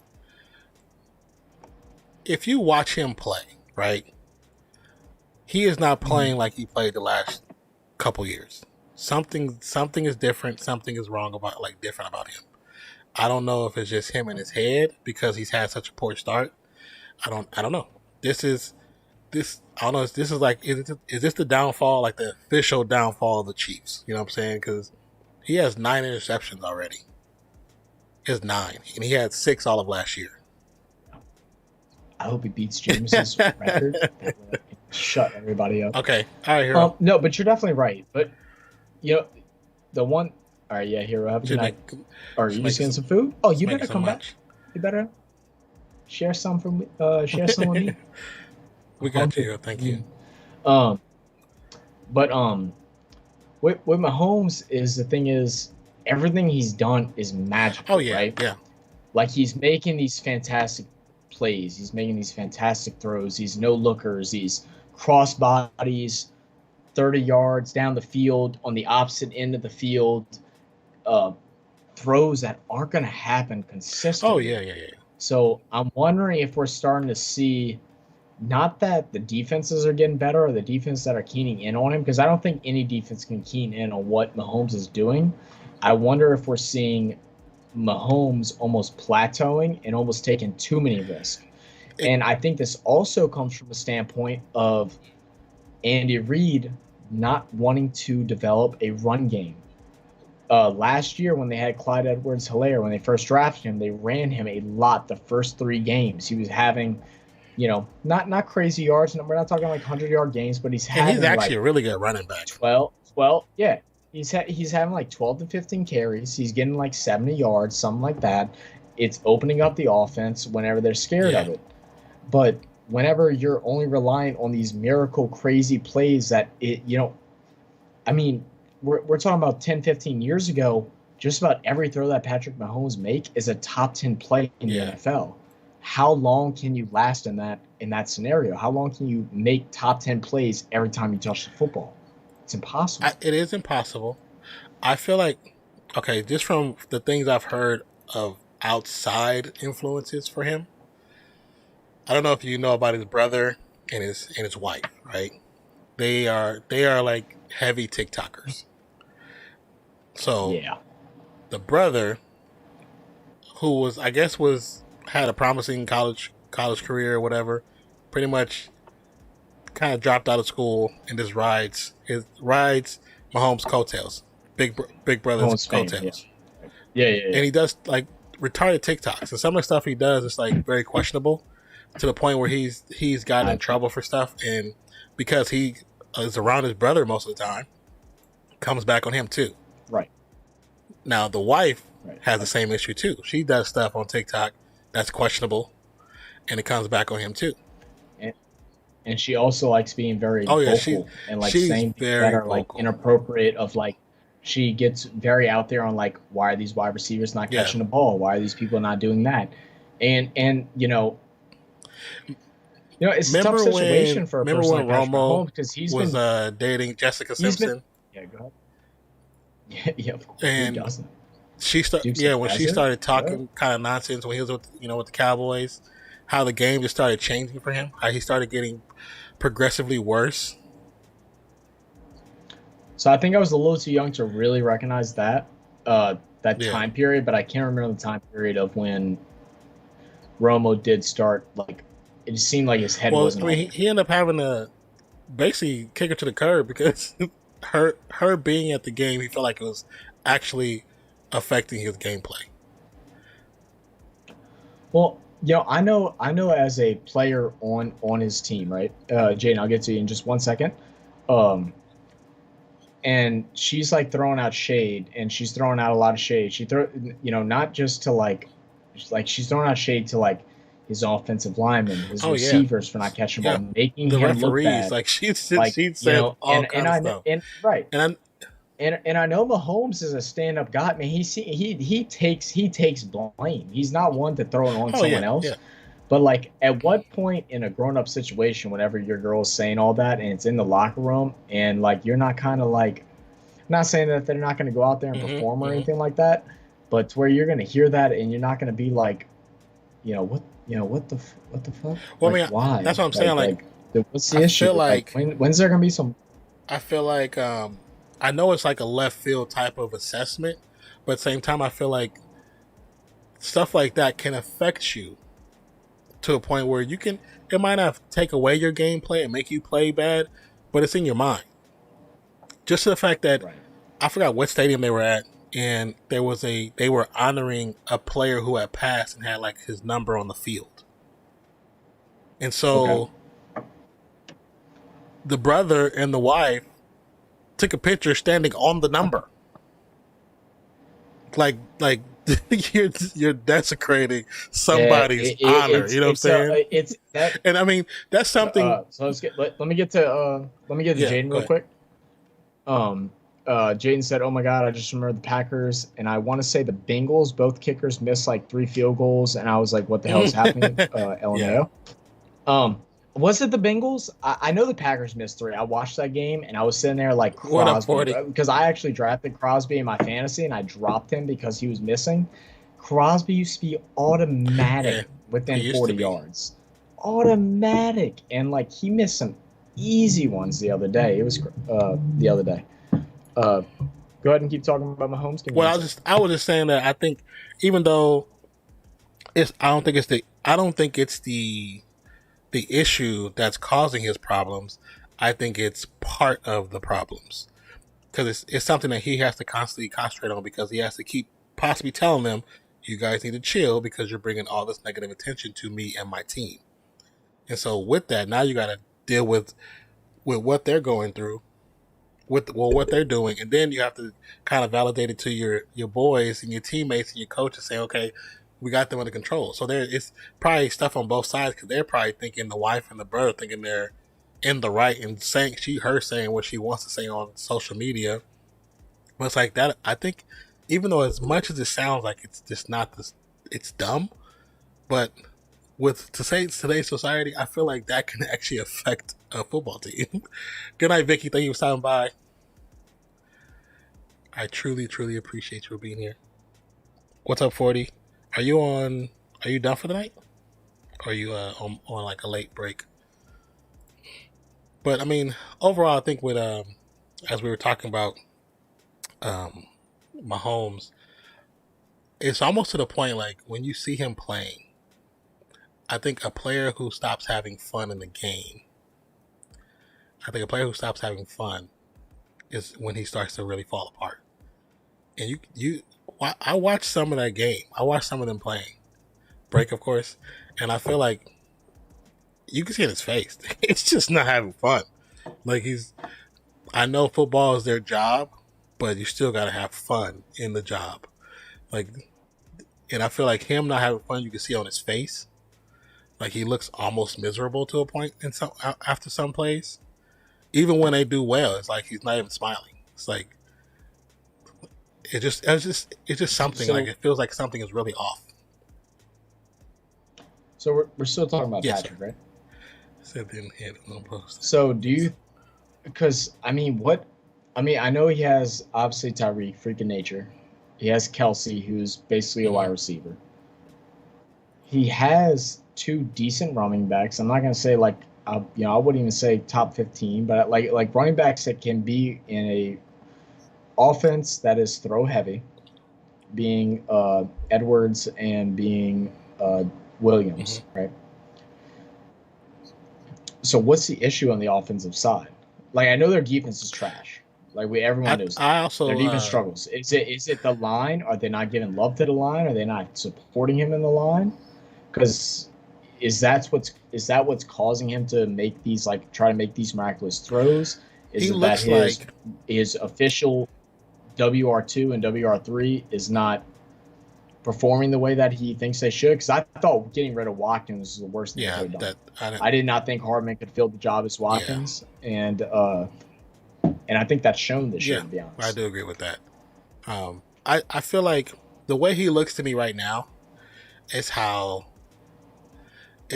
Derek Carr looked like year 2 and 3, where people are like, oh, this quarterback has the potential to be an MVP caliber quarterback. This was before his actual MVP season, possible season. And it was like, he has some weapons, doesn't have a defense. The line is like holding and doing what it's supposed to do. So when he has the opportunity, he can have an amazing game. But it's just not happening because even though we had Amari Cooper, I was, if you go back and look at some of my videos, I called him, he was straight T-Rex. If that dude heard footsteps, them arms was coming in. He did not want to get hit, and I fell out of love with that dude quick. Cause it's like, you are good when you want to be good, but when you don't want to be, there was no one else for him to throw to. Cause we had some decent, hodgepodge tight ends. We had some receivers that can do things here and there. Crabtree was doing stuff that was making things happen. We always had Renfro for the most part. I mean, we had mixture, but at that point, things just weren't happening. They weren't coming together. They weren't being. We couldn't finish, and that's why Carr has 26 come from behind victories because of stuff like that. You know what I'm saying? Because of what he had to go through the last 8 years. And I feel like the way Mahomes looks is how Carr was looking back then. It's like there's potential, but it's like what's really going on behind the scenes? There's some other stuff going on behind the scenes. Well, I'm seeing some things out of him, just like I saw with Drew Brees. Obviously, not as early in his career. Being Drew, dealing with the injury, being in San Diego. Hey, talk for a second. Had one go for it. Having one semi-successful year in San Diego, and then coming to the Saints, and he's coming to a team that has, Joe Horn is the weapon, and I don't believe he had Ricky Williams at the point. I think that was the three-way trade. But he threw a lot of interceptions. And there was a lot of time that if he didn't play well, then we lose because we knew the defense was going to give up 20-plus points every single game. Like I remember my dad does sports betting, so I remember whenever we would talk about over-unders and things like that, I'm like, well, the Saints always win 31-27. And I promise you can go back and you can see back in 2007 to the 2012 range, right before we started trying to get a little bit more of a defense, a lot of times we'd put up around 31 to 35 points, and then the opposing team would have 27 to 31 points. And that's just how it worked. So Patrick Mahomes right now is suffering from this bad defense and this bad offensive line. Now, if he had the offensive line like what Tom Brady has right now, Tom Brady's able to do all these amazing things with his crap defense at Tampa Bay, which is still keeping him high up in the rankings and running the NFC South, sadly. I hate to admit to it. Is that his offensive line is crazy. He's, working on pushing 50 years old and is not getting pressure. He doesn't have to leave the pocket often. There's a lot of times that the offensive line is able to push the defensive line all the way to the left side, and he's able to get free range of whoever he wants to throw to. He's not having to look over anybody or throw in between people. He's just able to run his offense the way he wants. Offensive lines really win games. Defense, they say, wins championships, but if you don't have an offensive line, you can't put up points successfully. You can't always make miracles happen like what Mahomes is trying to do right now. He's just trying to make miracles out of a poor offensive line. I love Andy Reid as a coach, but he doesn't like the run game, so it closes everything out in the run game whenever you don't get that, which, again, is another issue that we had with the New Orleans Saints, not wanting to run Kamara and Ingram like they should have, not wanting to run Reggie and Pierre like we should have. The years that we won Super Bowls, that we were contenders, were years that we rushed the ball 20-plus times a game. When we rushed under that, a lot of the times we lost. And I don't know the exact number off the top of my head, but what I do know is that they are not running the ball a lot. And you can't open up the offense for passing and throwing if you don't do so. Let's see. Let's see. Yeah, okay. But yeah, man. I don't know. Based off today's game, I mean, compared to Seattle from last year, I am completely in the shithole of how this season was going to play Yeah. off, because I thought they had like some decently high hopes. Like everyone had them ranking so low, and I was just like, why? I was like, man, I was like, we're talking about Metcalf in his third year last year. They were started finding that combination where Metcalf and Lockett were getting 10 targets a game. They were splitting it out to a tight end. They had Carson. I know he dealt with an injury. I thought losing the guy that was in front of DJ Dallas, can't remember his name to save my life. He used to run for the Texans. But losing him as a backup running back, I believe that hurt them a little bit, to be honest. And their defense had just went from the like shutdown defense that's going to keep your team underneath 20 points every game to now, again, say with the Saints, who missed a lot of opportunities, really should have put up, could have and should have put up around 30 points on them. Yeah. Yeah, and that's not just that's being a Saints fan too, but like also like there was a lot of shots that were missed, and like I said, without Michael Thomas, without that mid-range threat of like the 10 yards every play he gets targeted, and without Taysom Hill, without that gadget player, without Deontay Harris being another speed guy, which is better than Stills, and honestly, I would say better than Smith at this point. Not there. It's big. There's three big factors into the game that would change it up. Well, I mean, I don't know, man. Like I said, with these two teams that we saw today, they're both missing pieces that can make them a complete team. But I think when it comes to the offense, it starts with the QBs, and there are some things that, like technical wise, that they're both missing something to make them a complete QB. And I think what Sean is doing about, for lack of better words, dumbing down the offense until Jameis can catch up to it and to the point where what they were before is a good thing. Now, as far as Seattle, the reason why they don't change too much is because Geno runs, kind of moves the same way. Moves like he moves the same way the other quarterback moves, and the style is the same, but of course, accuracy is the difference. Yeah, well, I mean, you're talking about Russell Wilson, which he missed his first game of his whole entire career last year. First game, man. What is his nickname? Like the undeniable or something crazy like that, bro. He's nuts, man. I'm a big Russell Wilson fan. I do like him. I mean, he's big into his religion. He's big into his family. He's big into the sport. He's very humble. He's very good with fans, the community. I mean, like if you picture perfect paint a quarterback you would want to run your team and be your franchise guy, I love Drew Brees. Yeah. I would honestly, as a Saints fan, would be on the edge between Russell Wilson and Drew Brees. and that's saying a lot, being from where I am. One thing I would say about the game strategy with everything, I know how you said that, them kind of holding Jameis back a little bit. One thing that I did notice today that I haven't noticed all year so far, that I talked to you about, and I think I talked on stream about a little bit as well, was that they did not let Jameis run offensive from the line. Today, I saw that several times. Yeah, I did see him making a lot of audibles. He backed up. He called audibles. He came into shotgun. He did not do that. I'm telling you, we're in week 7 right now. So he did not do that week 1 through 5 at all.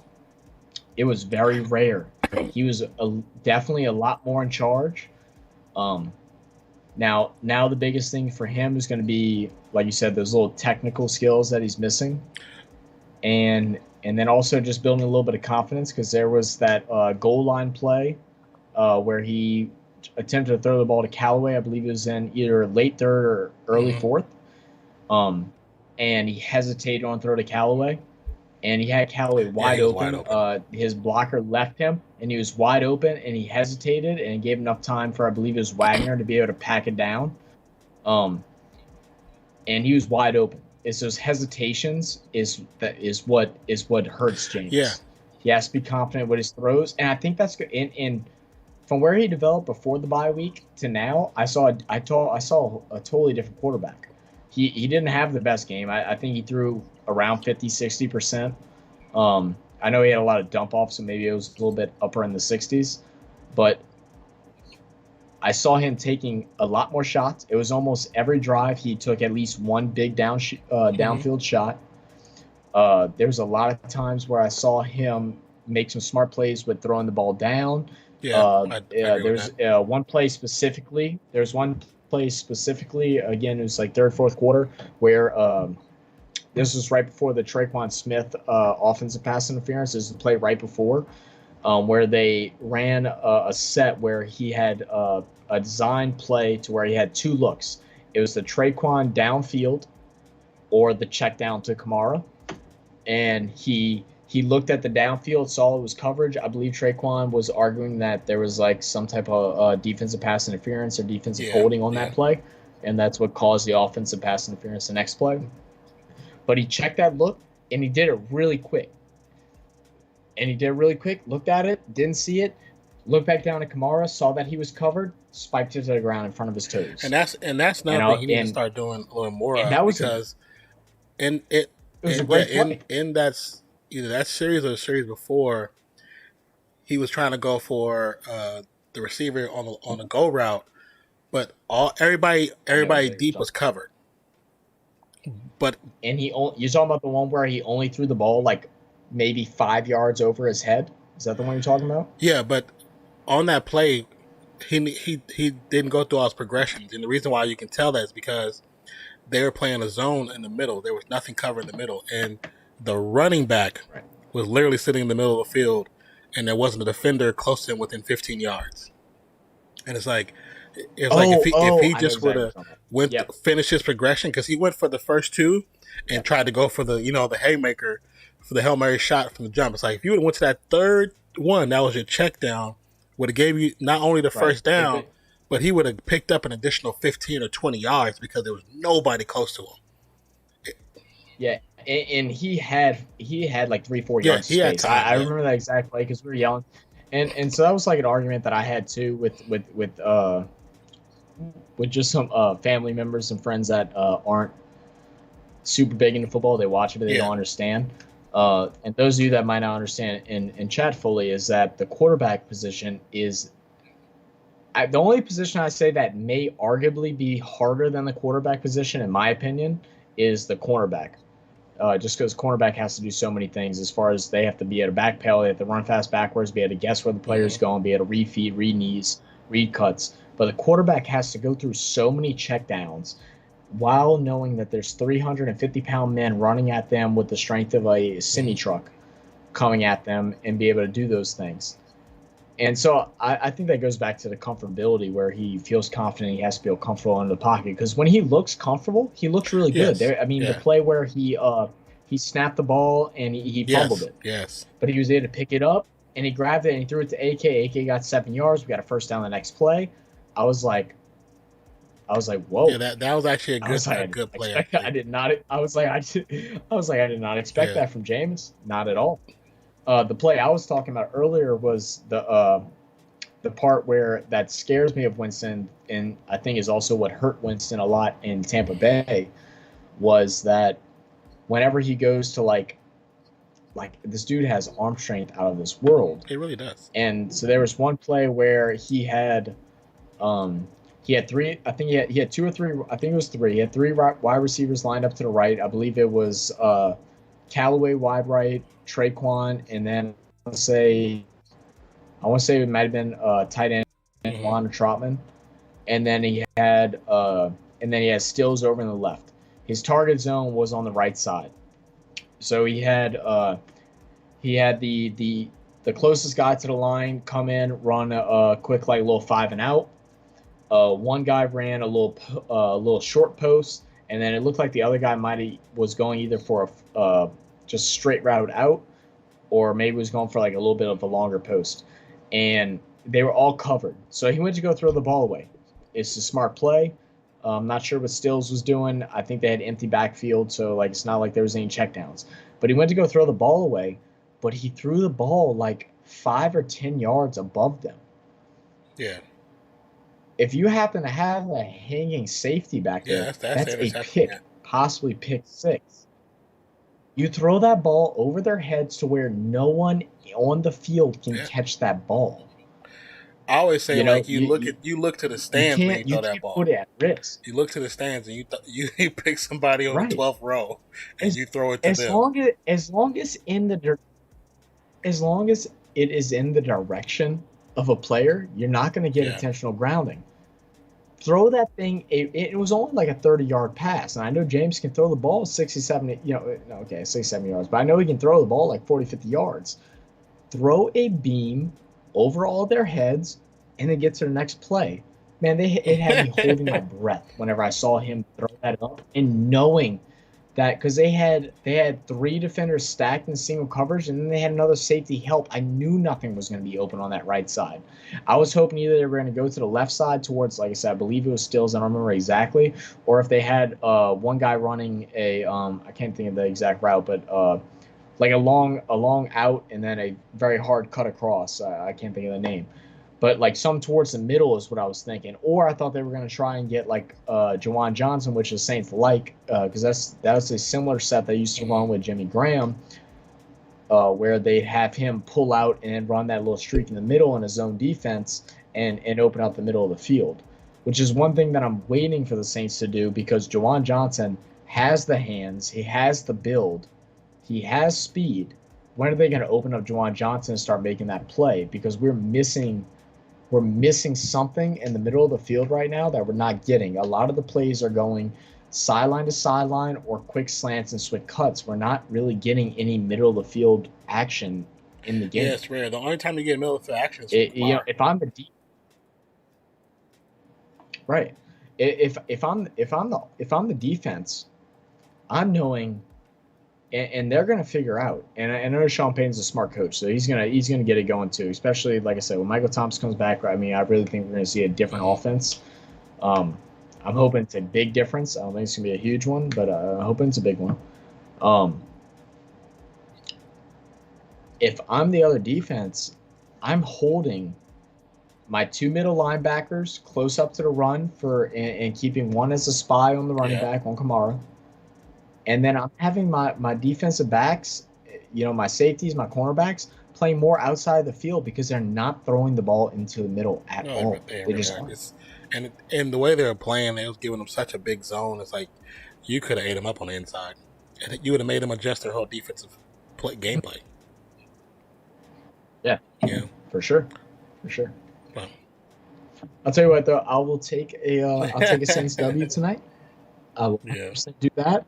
Jump above Carolina, hold steady into second place position, playing Tampa Bay at home. That's the one you play next.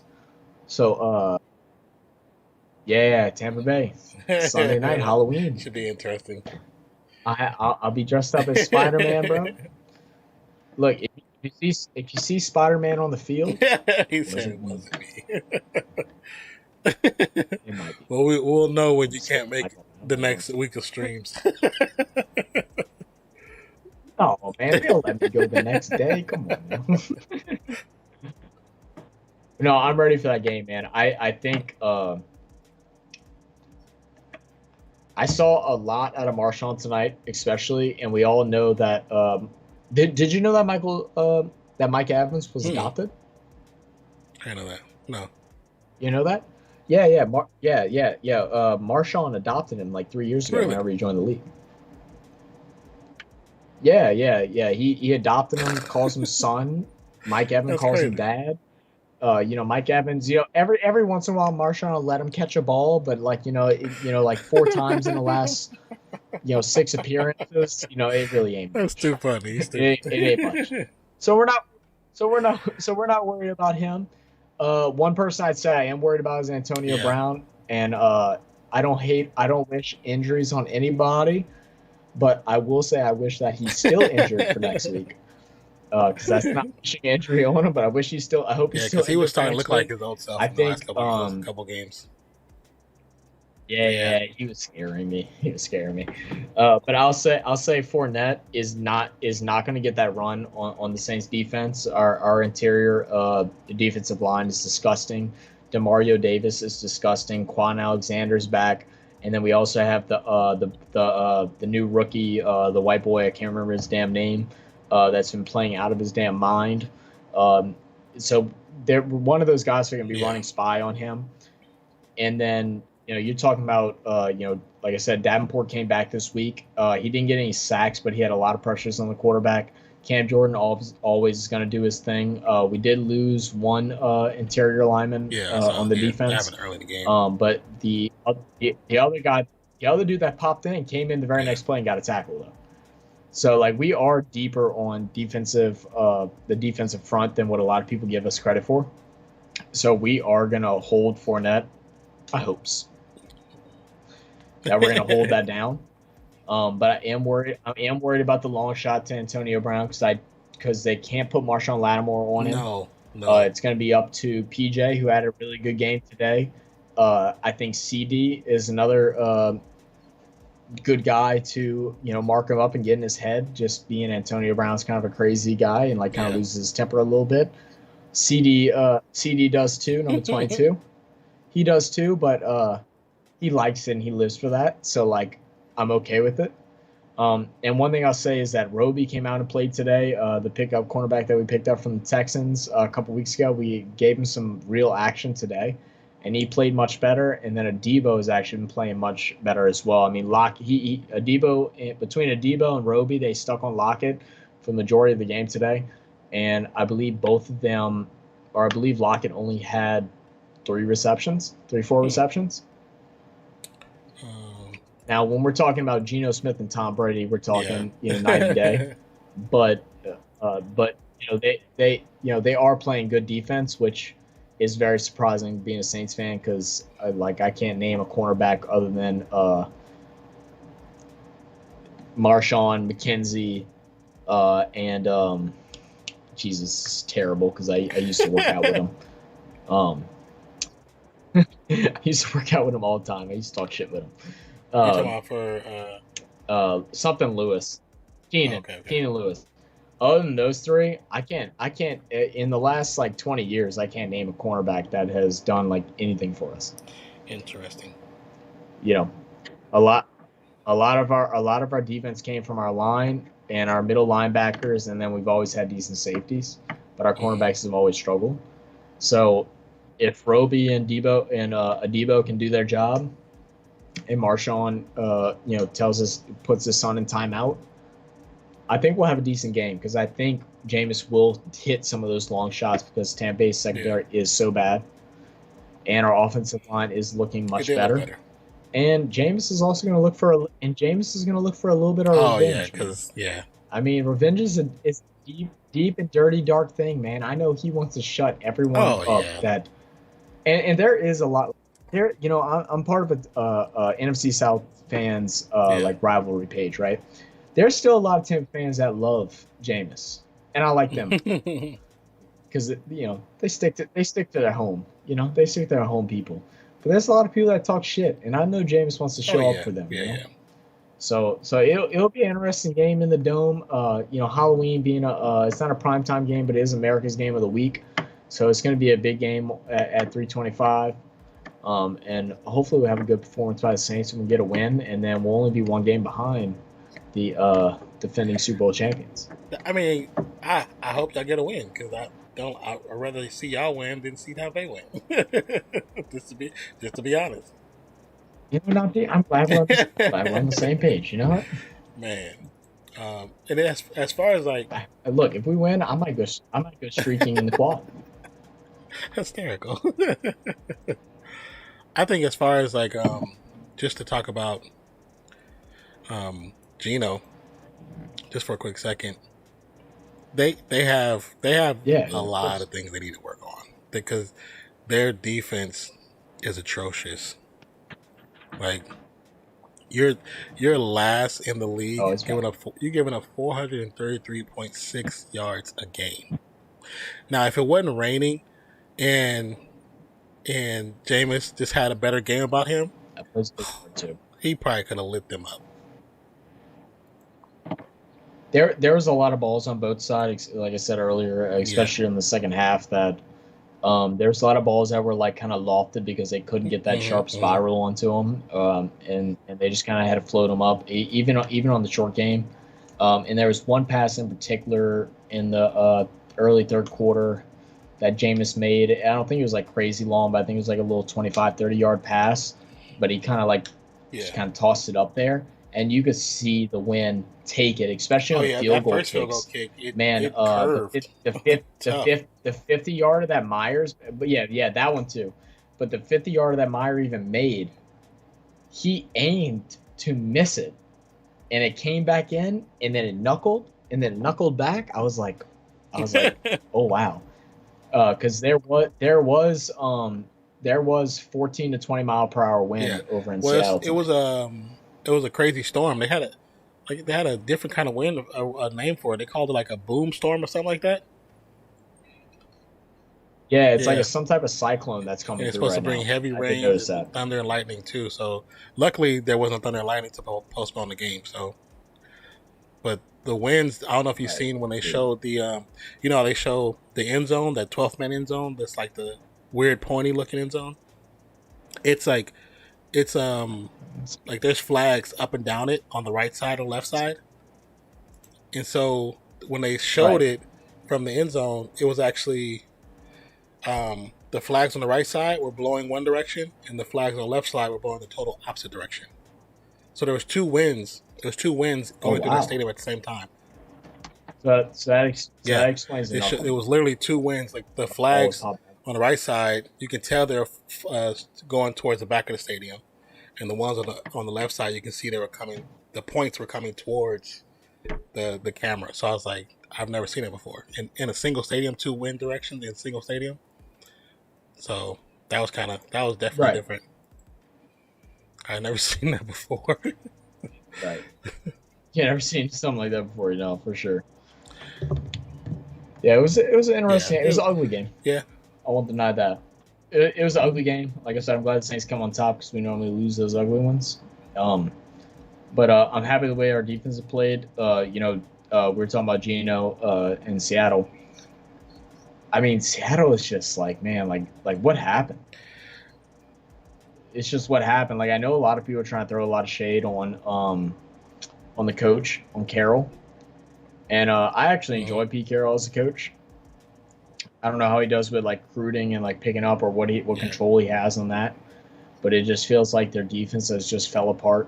And then, they want to pay those players. Like I said, you have, yeah.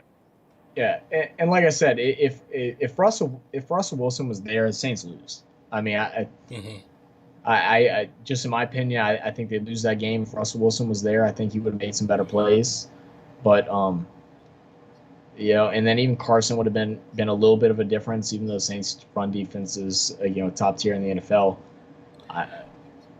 But they're just missing something. I don't know if it's the offensive line, because I know their wide receivers are getting open. I know Metcalf has to be trying to get open. I know he got interrupted by the cornerback. But I know they have to be open. Yeah, I know they have to be getting open. Yeah, they were getting open, but that's why I was saying their mechanics, because they both were overthrowing above them. There were so many plays that I seen with Kamara and even like the receivers for Seattle, they were throwing their hands up and the ball was like 2-3 feet above their hands, like above their head, or was going right through their hands. So it was communication issues, one. Also, a lot of bad overthrows on both sides. So, definitely.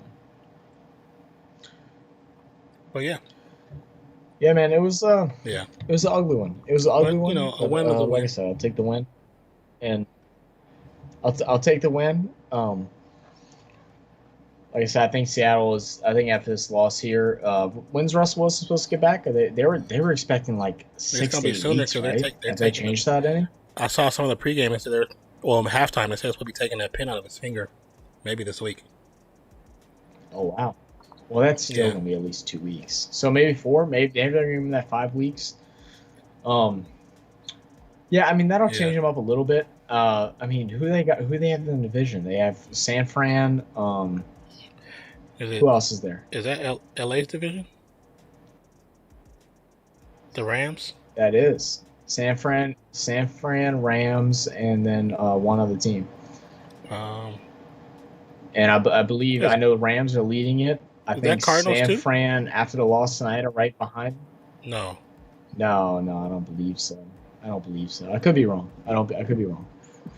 Um, they're gonna have a tough time. I don't think they have a Oh playoff no, because appearance this they year. have 16% chance of making the playoffs now. Yeah, and the way Oh yeah, that it's the just their Cardinals. team's looking. Oh, it is Cardinals. So the way their team is looking, it just sits. You sit there and you wonder: are we going to see Russell Wilson there for the rest of his career? If they're not going to build on him, they gave him wide receivers. Like he doesn't. It's not like there's quarterbacks now like playing until they're in their 40s. I mean, Russell Wilson is good like 32, 33 years old, maybe a little bit older. I mean, do we see him trying to go to another team? I know he talked about it a little bit in the offseason, even though he said that he wasn't going to. But, what's this talk going on? Well, Because it's not Russell Wilson. It I just don't isn't. I think. don't care who says it is. I'll argue with you I all don't, I day. don't think it's Russell Wilson either. I think that for whatever reason, just like when Wagner, like all the Legion of Boom, how that they're all gone. Right. You know what I'm saying? They're all gone. So the reason is because they didn't want to pay them. That's really the reason. It doesn't had nothing to do with their age. Because even with their age, they still could have been a top defense in the league, regardless. Their field acuity, their ability to play the game, their ability to rely on each other and not have to worry about depending on each other, made them who they were. It was like sixth sense knowing where my team was going to be. I knew where he's going to be at all times. So I'd have to worry about a quarter of the field. So now that you got rid of Legion of Boom because you didn't want to pay them, everybody knows that's what it is. So now it's like they're basically rebuilding right now. So in the rebuilding phase, that means in this next draft or next, they're drafting a quarterback. Right, and that's the thing though is I mean you're right because even though they have a star, and if I'm Russell Wilson, like I mean I'd be mad because I feel not knowing him personally, obviously I feel like Russell Wilson is more of a stand-up guy. Like he would love to play for one team his whole career, but like if they are going to go into this rebuilding phase, like I wouldn't want to be there. Like being at his age, having one Super Bowl, should have been two, and run the ball. That was a cocky play move. You know that was like as they would say, that was a dick measuring move. That's what that was. Like Carroll or Carroll ever made. The worst. But that was a dick measuring move. 100%. What do you do? What do you do in that situation? I mean, like you rebuild in the worst year because like last year, I knew they had a lot of guys on contract and stuff like that. And that's why a lot of people assume they're going to be worse this year. But like it wasn't like they were terrible. Their defense still let them down, but their offense was still like proficient. They were still doing what they had to do. But they went into the draft and they went into free agency and trading and nothing came out of it. I mean, just looking at teams, I mean, they can go to Miami. It looks like they're trying to get rid of Tua. He could go. Well, they made a statement. They made a statement the other day, which I think is all cap. They were saying Steelers. Tua. He can go to Houston. I don't think he would go to Houston. I could see a Cleveland, but I feel like Cleveland has made a mark with Baker. I think Cleveland would be happy and upset. It was definitely split up their fan base, but I could see it. But Pittsburgh could be. I could really see, especially with it being I mean, not to make it a racial thing, especially with it being a black coach there. I can see that. Oh man, Mike Tomlin. Mike Tomlin up there with Bill, Tony, and what's the quarterback? The coach for that just got inducted into the Hall of Fame. for Dallas. Well, and Pittsburgh as well. Kaught and I can. damn, they're both announcers. I can't remember his damn name though. Yeah. But he's up there with my top 5 like favorite. Yeah, I can see him playing there. I mean, it probably wouldn't be his ideal location because of weather, but at the same time, you play in a place where it rains 75% of the year. So he's been dealing with it. So he's adjusted. If anything, a team that if they want to not draft a quarterback and they want to pick someone up, and that's an option. That's what I'm going for. Someone that's used to weather and like, I mean, he doesn't get it a lot. Old boy from the Texans end up in Miami, he also can go to the Broncos because the Broncos need a quarterback. They're not going to settle on who they have. I know that for sure. All right, so I gotta plug my laptop. All right. Give me a second. I was gonna say that I could definitely see Denver because Denver's defense is actually semi-solid. I mean, you know, Melvin Gordon and Javonte. Melvin Gordon should be a top 10 to 15 running back in the league. I don't know what's going on with him, if it's personal issues or if he's dealing with injuries. But like those are two. That's a solid. They're a very nice duo. Now, wide receiver wise for Denver, I think Pittsburgh definitely has a better core than what they do. I mean, they have Tim Patrick, they have Judy, who's kind of been a little bit of a bust from what they thought he was going to be. And then who's their main guy? It's right now, off the top of my head. Sutton. Whatever. Sutton, who's Sutton is a very good wide receiver. I mean, Sutton's been putting up. I mean, I'm talking fantasy wise, but Sutton has been putting up just about 20 points every single Washington, game. Right? And Washington would be interesting, especially with Gibson, McKissick. Good. Their defense is growing. You got a young Chase Young, who I think is going to be obviously not the next Aaron Donald. I don't think we'll ever see another player like that in the league. Now, in my opinion, I know, like he's going to be one of the best defensive end rushers that we ever see. I know, like you like your boy McLaurin. I mean, he could definitely go to the Saints. Yeah. Oh, Saints too? Yeah, no. Go to the Saints. Oh, we were talking about that too. Wait, hold up, Tim. You just say I like Jameis? No, I like anyone that's on my team. I'm a diehard Saints fan. Now, there was some rumors going around that we were going to try and pick up Tua if Watson went to Miami, and that I am definitely against. I'd much rather have Winston over Tua. You know, I've only seen like 2 games of him, so from what I've seen, I think he has a optimistic future, but I don't know. I can't really say nothing. Yeah, I don't know. I don't. So. Yeah. You know, I really didn't like Tua in Alabama. I think got carried by running backs and great wide receivers. Personally, I don't think he's a bad quarterback, but I think he's definitely one of those. Let's just say this: I think Zach Wilson and Trevor Lawrence have a higher ceiling than what Tua does, just in my opinion. Yeah. Because he's a mobile quarterback, but he isn't that quick, and he's a good thrower, but he isn't that great of a thrower. And so, like, that's why I kind of put him in that, like, prolific backup range later on in his career. And that's just my opinion. I hope I'm wrong, man, because I hope the best for anybody that gets in the league or in college. Well, that's how I felt about. When I say those negative. To be honest, that's how I felt about Jameis. Like, I thought he would be a better backup than a starter, but I mean, we'll see how this season turns out for him. Well, I think Jameis is a lot like Wentz, and I think we're seeing a lot of it this season. Wentz is actually balling out. Wentz actually has only 1 interception this year, which is crazy, and he had it last night on the stupidest interception you would ever see. If you didn't watch the game, go look back. He tried to do a shuffle pass in the rain while getting tackled over a cornerback to a wide open player, so he was wide open. But he tried to just shuffle pass it to him, and it looked like he was handing it off to the defender. But Jameis Winston actually had a good night. But I think not Jameis, Wentz had a good night. Where my comparison comes in is that whenever Wentz was put under pressure of competition, he folded. And I think even though Jameis isn't really facing competition as for a quarterback, because there's still a couple Saints fans that want Taysom to be that guy, but like any real sports fan knows that Taysom is not that guy. He can't throw the ball the way he needs to. Yeah, he is a gadget. If he was young, I would say yes, but he's 28. Yeah. So no. But Jameis does not do well with competition, and we're seeing this now because he got cut.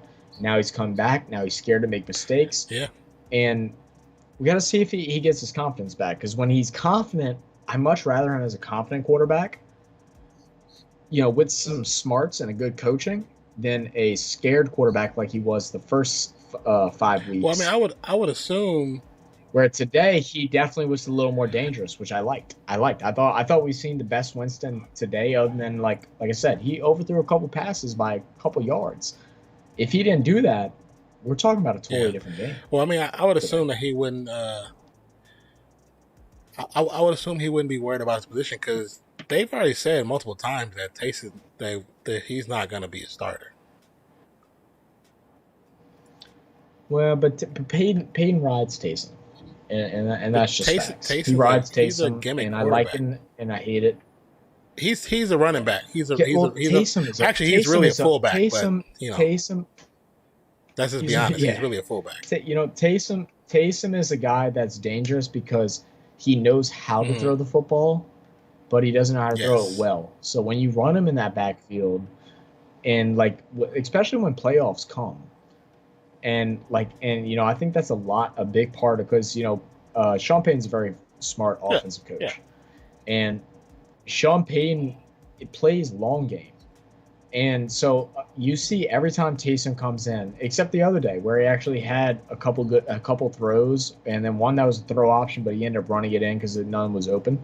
But he wants every team to think that when he comes into the game, that he's going to run the ball, because Taysom will get 3 or 4 yards a run. So they want him to think that. And when come playoff time is when he starts opening up the playbook for him a little bit. And then that's when you're going to start seeing the trickery, because Jameis isn't Drew Brees. Jameis can take a hit. Yeah. He can also move. So it's going to be interesting whenever we see Jameis go out wide and Taysom come in, and how they're going to do that, because Taysom can throw the ball if he sees someone open, or he can throw it to Jameis behind him and let Jameis throw it. So there's going to be some openings with that. But yeah, if Russell Wilson would want to come to the Saints, I'll kiss that man on the lips. Straight up. Yeah.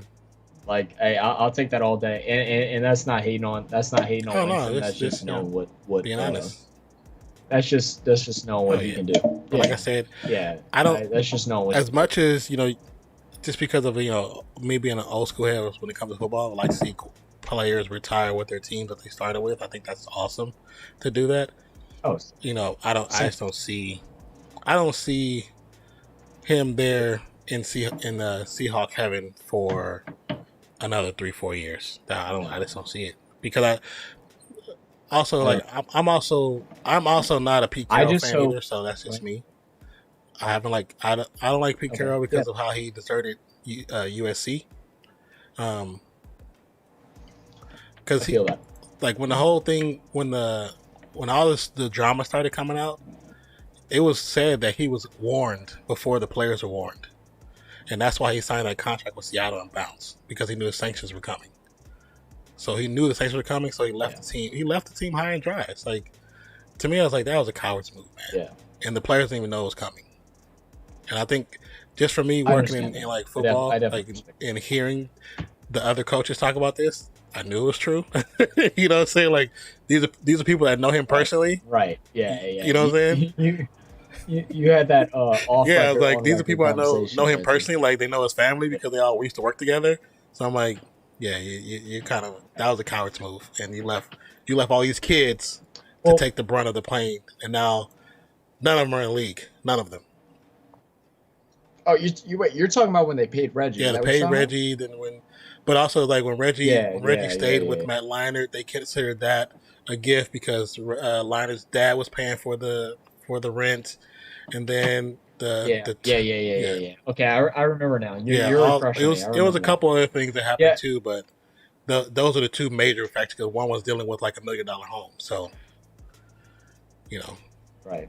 So the one thing that I would say about Russ that like I really hope doesn't happen, I hope he doesn't wait too late. Yeah. Because I love Russ. Like I said, I'm a huge Russ fan, and I hope he doesn't wait too late to where he becomes like a floater. Mhm. I wouldn't say like a Shaquille O'Neal because that was dramatic. That dude has the colors of rainbows as the color of the rainbow as a jersey collection. But I hope he doesn't turn to that. I hope it's a like year or two, and then he makes a decision whether Seattle's going to spend out the money and get him what he needs, and they're going to listen to his needs, or they're going to be like a Belichick and just decide that, we can find somebody else, and let him be free and do what he thinks. He deserves. I think they will be willing to pay him, but I don't think they'd be willing to pay anybody else. Pay other people. That's the issue, and it's also one good thing about Tom Brady. Tom Brady's not afraid to take a pay cut. I feel. I mean, I don't know. And I know Wilson puts a lot of money into his body and a lot of money into his his football career. So like I think he deserves money. But Brady was never against taking a pay cut to bring new people. So it'll be interesting. It'll be interesting to see what happens, because like I said, I think I'm with you. I think if Wilson doesn't leave that team within the next 2 to 3 years, then his rest of career will be a bust. Yeah. I don't think he's skilled enough like a Tom Brady, and it hurts my soul to say that because I hate Tom Brady. But I don't think he's quite Tom Brady's level to be able to just go to any team and have enough pull to get anyone on there that he wants. But if he stays with Seattle, he's also going to be a bust unless they pull everyone in. And I give him 2 to 3 years to make that decision. I think, I can kind of agree with that, where I don't think he has the pull to pull in other players. I think it would have to be one of those things where those players contracts will be ending the same time his will be ending, and they'd be willing to take a possible cut that first year, like a one and go, just to see. Okay, let's see if it works out. If we at least make the playoffs. If we make the playoffs, then you got to give me some money the next year, because I'm willing to stay for another 2-3 years. I'll do a 3-year contract. And like you said, bro, I think perfect fit for him Steelers? Right now, if he were to say I want to trade, is Steelers. You're talking about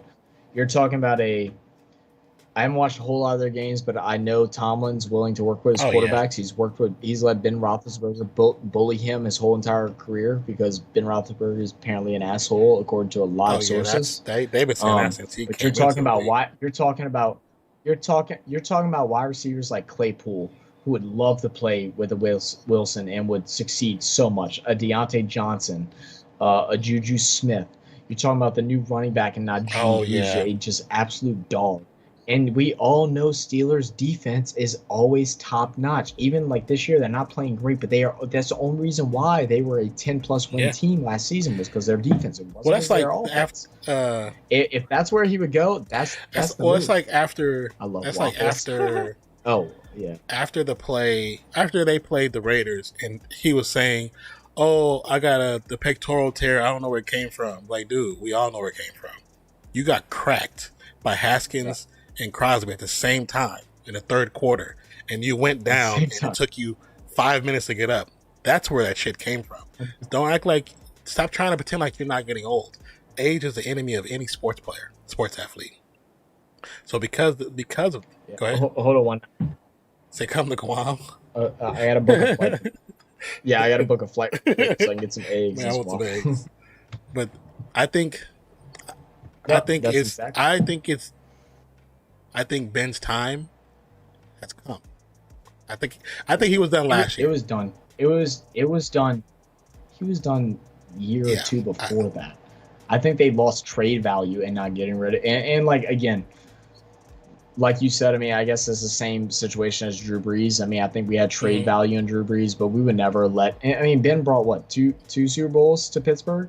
They're not gonna. Don't. I do not want to see any player. I know they won one against Arizona.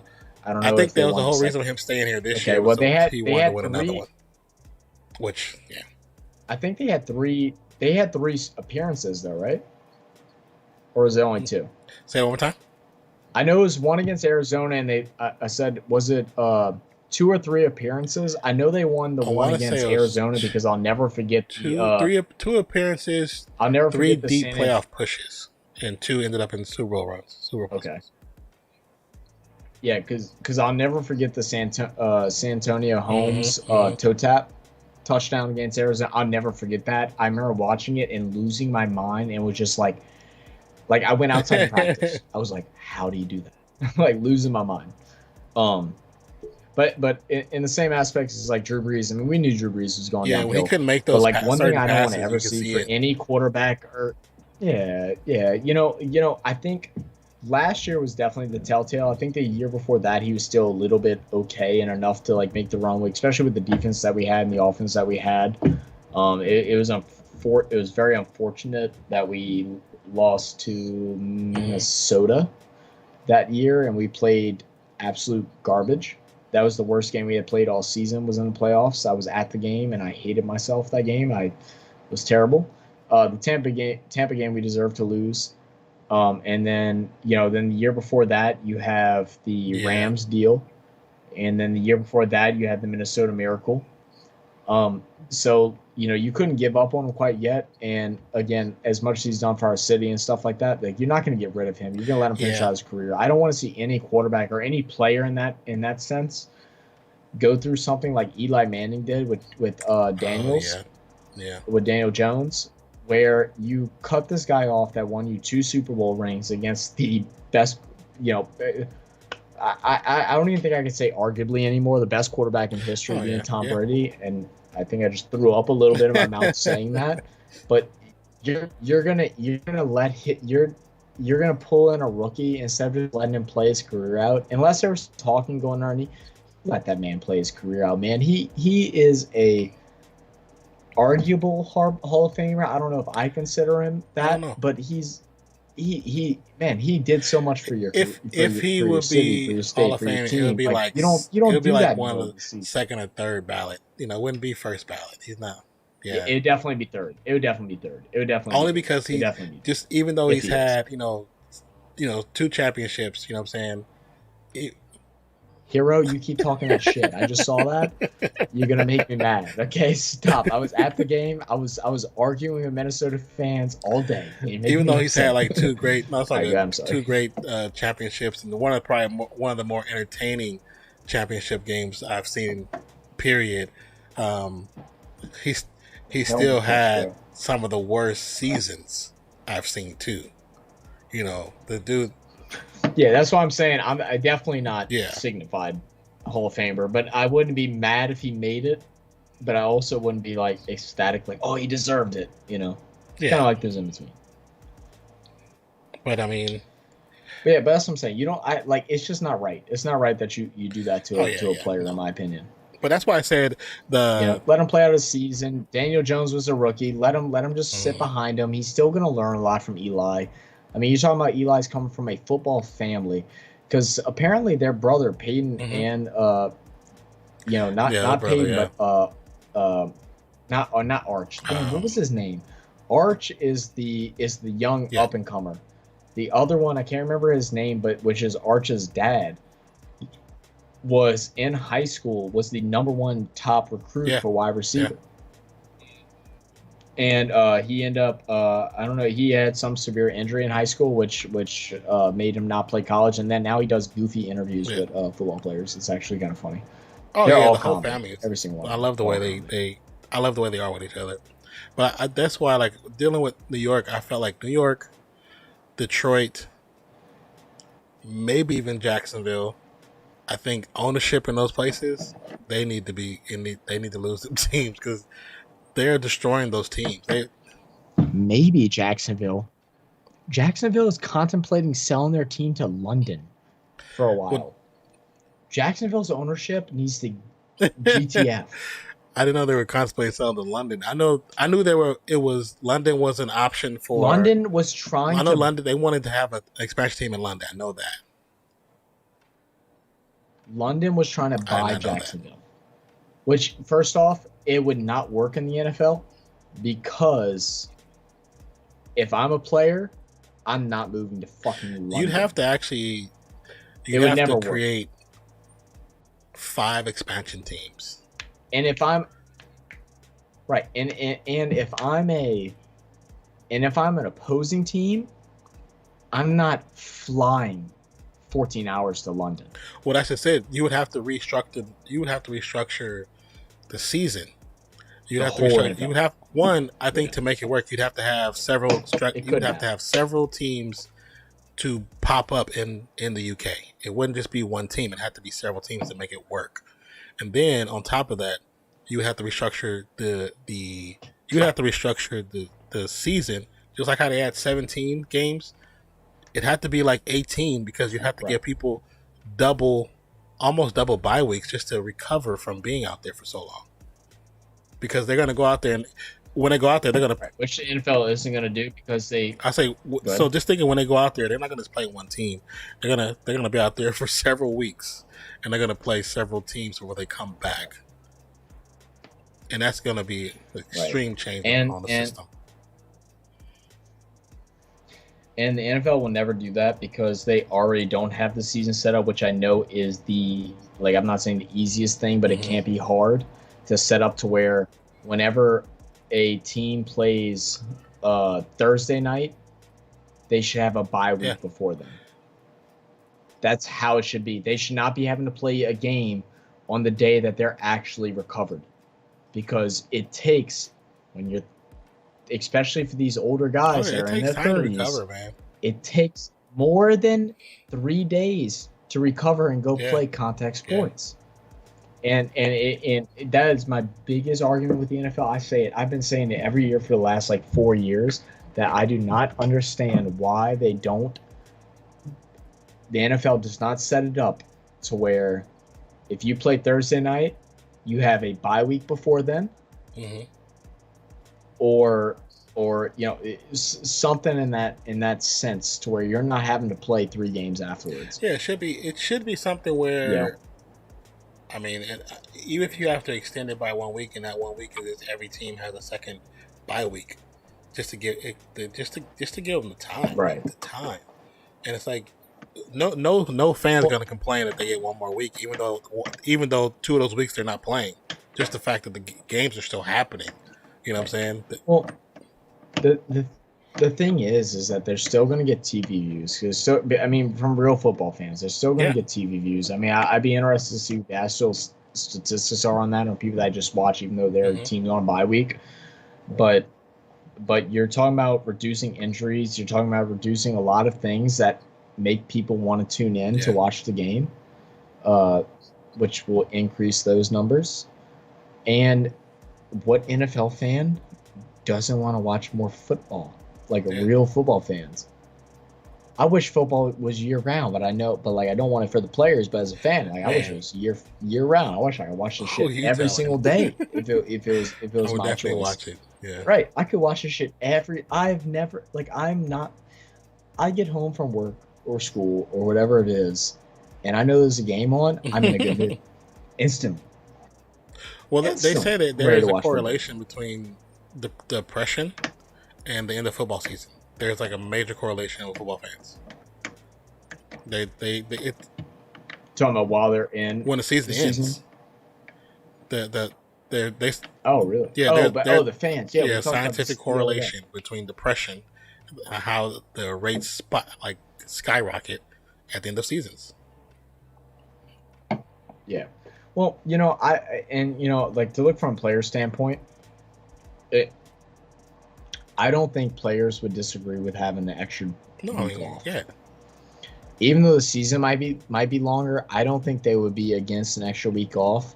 And like I said, I don't think fans would either. Don't get me wrong, don't make them back to back, but maybe start bye weeks a little bit earlier instead of starting them at bye week 6. Start them at bye week 4. That also allows you to spread them out a little bit more. You can open it up a little bit.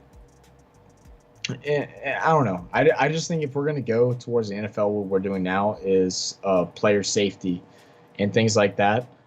and they're worried about these like tic-tacky roughing the passer calls, like the one that the Saints had today on Geno Smith. That was not a roughing the passer. And then even the one that Seattle had on Jameis. I mean, don't get me wrong, he did hit him in the face mask, but like still, it's kind of ticky-tacky. Well, the one on like, Geno, only reason they called it is because it was helmet to helmet. Even though it was an No. You think you got it mixed. The Winston one was helmet to helmet.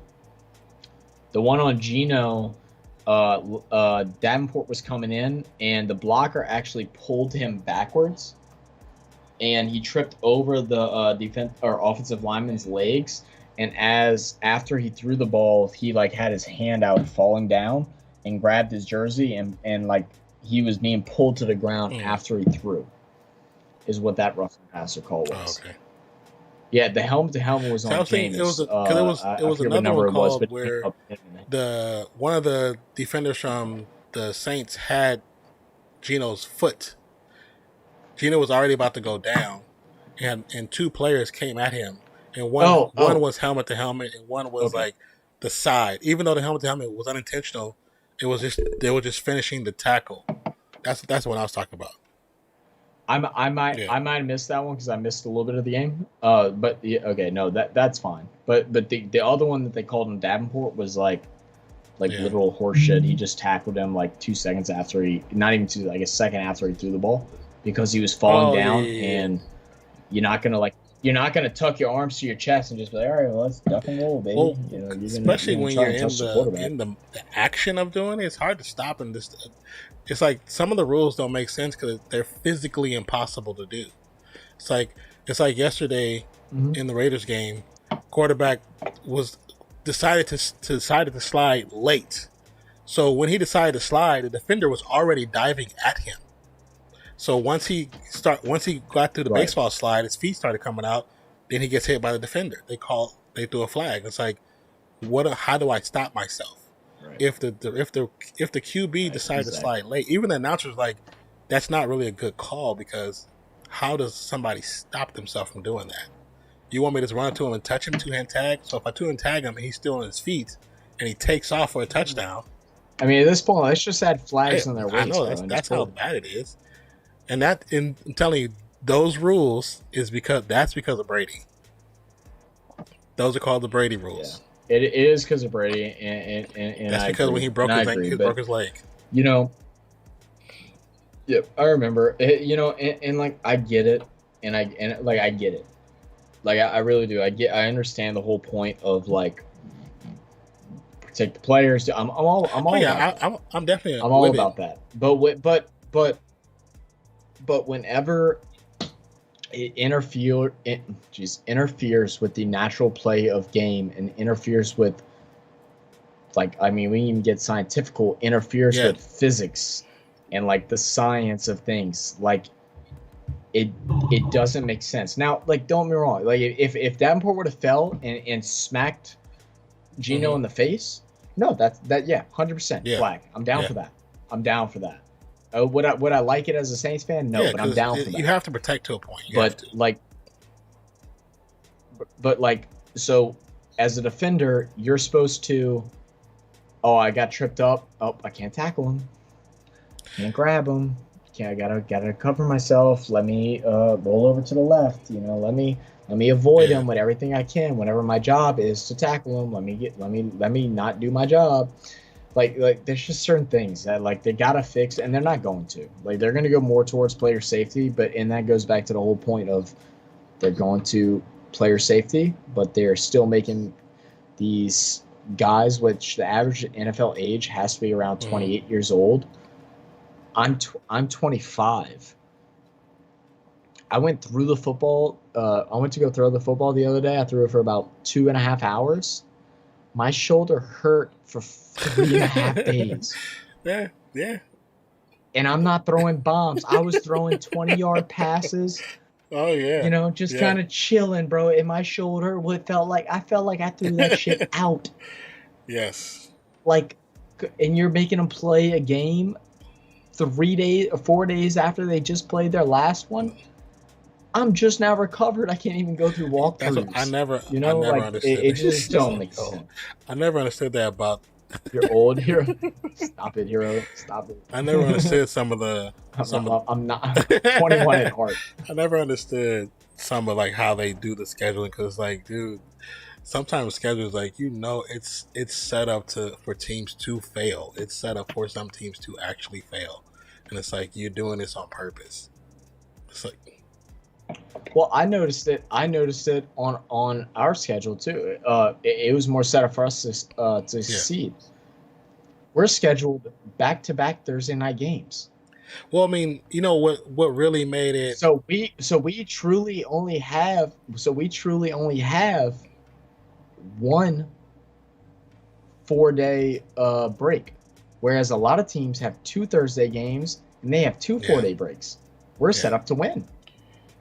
That's not fair. Well, I mean, okay, I'll say what really showed me that the NFL is about setting people's schedules up to make them win is when the panorama hit. You know what I'm saying? When the panorama hit and freaking teams. Okay, Baltimore. Baltimore had 7 players on the list for Yeah. They had 7 players on the list, and they got an extra week, right? Not the panorama. No, I know. You just don't. We don't say it on YouTube because it can demonetize really? you. Yeah. Oh no shit. Yeah. Okay, panorama. So Baltimore had 7 players on the list, and when they had 7 players on the list, they gave them extra week, right? Denver, right, lost half of their offensive line, their quarterback, and 2 receivers. They made the kick returner who was a quarterback in high school. They didn't and part of college. In high school, play quarterback, and he played well. But there's one more. For what he did right after the Baltimore thing, the next weekend, the Raiders had 3 offensive players, 2 receivers, and 2 safeties. There was almost 10 players that was under protocol, and they still made them play. It's like so it's okay for Baltimore because they're championship hopefuls. Well, it's okay for Tampa Bay. It's okay for Dallas. It's okay, but then you got teams that you really don't care about. It's like I don't like that. I wouldn't say any of that's okay. Oh, I don't think it is, but that's how they made it feel. Like, okay, no, it's not. Yeah, it's not okay. But what I will say is that the last 2 years of all of our lives have been completely different. I couldn't imagine being a senior in high school. I mean, there's kids in high school like that were like sophomores or like juniors especially weren't allowed to have homecoming prom. I know. For both of their years. My kids are in high school. They weren't able to have. They weren't. Yeah. They weren't able to have orientations to their colleges. There's still some colleges. I mean, we're a little more lenient down here in the South, but still a lot of people that still aren't allowed to go and enjoy a college experience. Yeah. So it's new for all of us, and sure it's new for the NFL now. Was that right? No, but like no one knows how to handle that. You said wait, hero. Nampi, after this little quick combo though, I'm gonna have to go. If you want to have a quick talk, like 15 minutes afterwards. Probably not. That was just sweet. Because I had a couple ideas. In high school? No. Nampi, yeah. 3 kids that have been in their life for a very long time. So they're mine. I'm not the birth father, but I've been in their life since they were tiny. So yeah. I have some soil in my front yard that's younger. Everyone thinks I'm about. I told that to my. Really? Damn, brother. How old do I look? No one thinks I'm actually the age I am. I am 42. No one. 42, old ass. Everyone, because hey, black don't crack, baby. Hey, man. Black don't. I was just about to say black don't crack. Even in college, I got carded. If I were to buy alcohol now, I would get carded for sure right now. Bro, I only started getting because I got such a baby. Like I grew a beard out literally, so I would stop getting carded. And then little did I know I was gonna start balding last year. So like now, like it's so bad. Like if I would shave my face right now, you'd probably assume, especially because I have a little bit higher pitched voice, like you'd probably assume that I'm like 15, 16 years old. And then as soon as I show my hat, bro, or as soon as I show my hair, you're like, oh, this motherfucker 36. That's too funny. But Nampi, I'm gonna go ahead and hop out for a minute. Get ready to end it. Like I said, if you want to, so. Okay. Yeah. Let's hop into a quick meeting because I had a couple ideas. Not like our normal meetings at last hour, so I got 2 in the morning. So I promise this stuff. It's okay. You still love me, Hero. Thanks. I'll text you. All right. See you later, Hero. Thanks for popping in. Everybody else that came by, appreciate y'all. Thanks for coming to stay. I'm assuming 40 and Dodger and all of them aren't here, but if y'all are, hello. I'm sorry I missed y'all today, and I will see you on Thursday Night Football. See you later, bro. Right. See you later, Numpy. Yes, sir. Rest of the stream.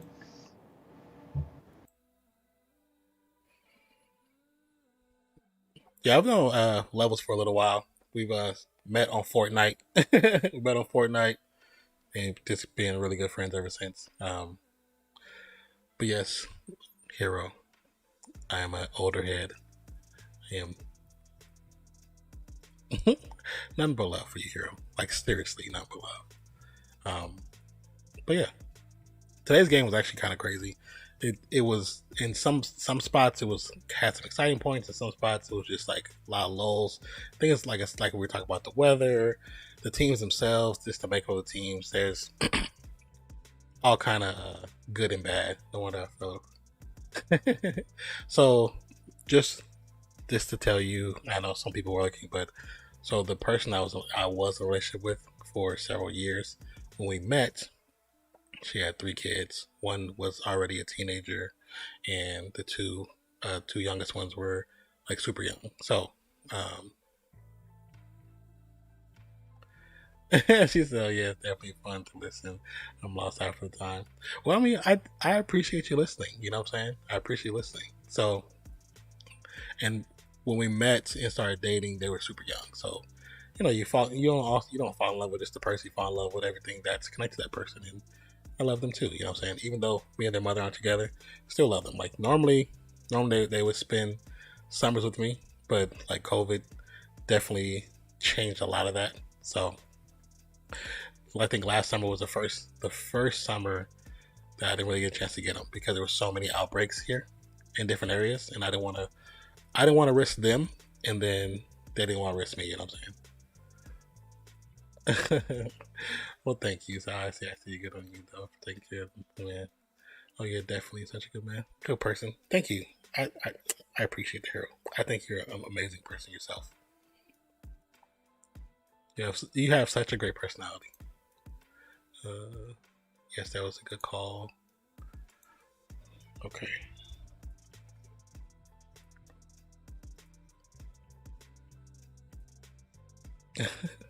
Just being honest. It's kind of just being honest.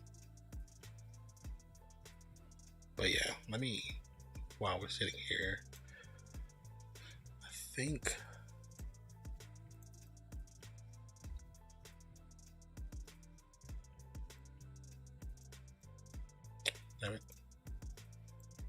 what time is it?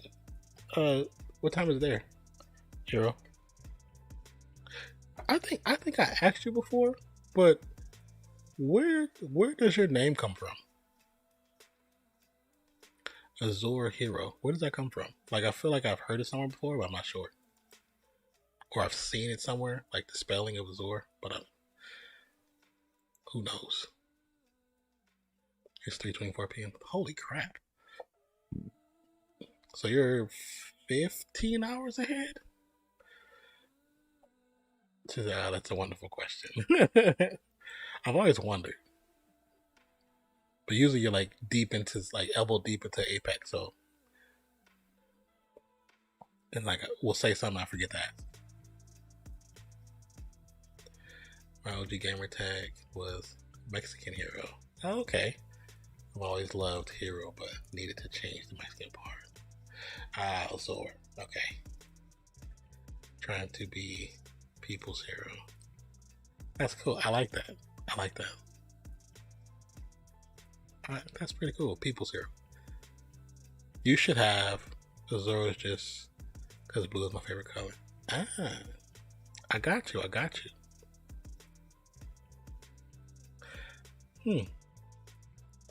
So technically the name was like Blue Hero. Zoro does make it sound cooler. Then Hero, you should have like hero style characters like in your stream. Like cartoon style characters.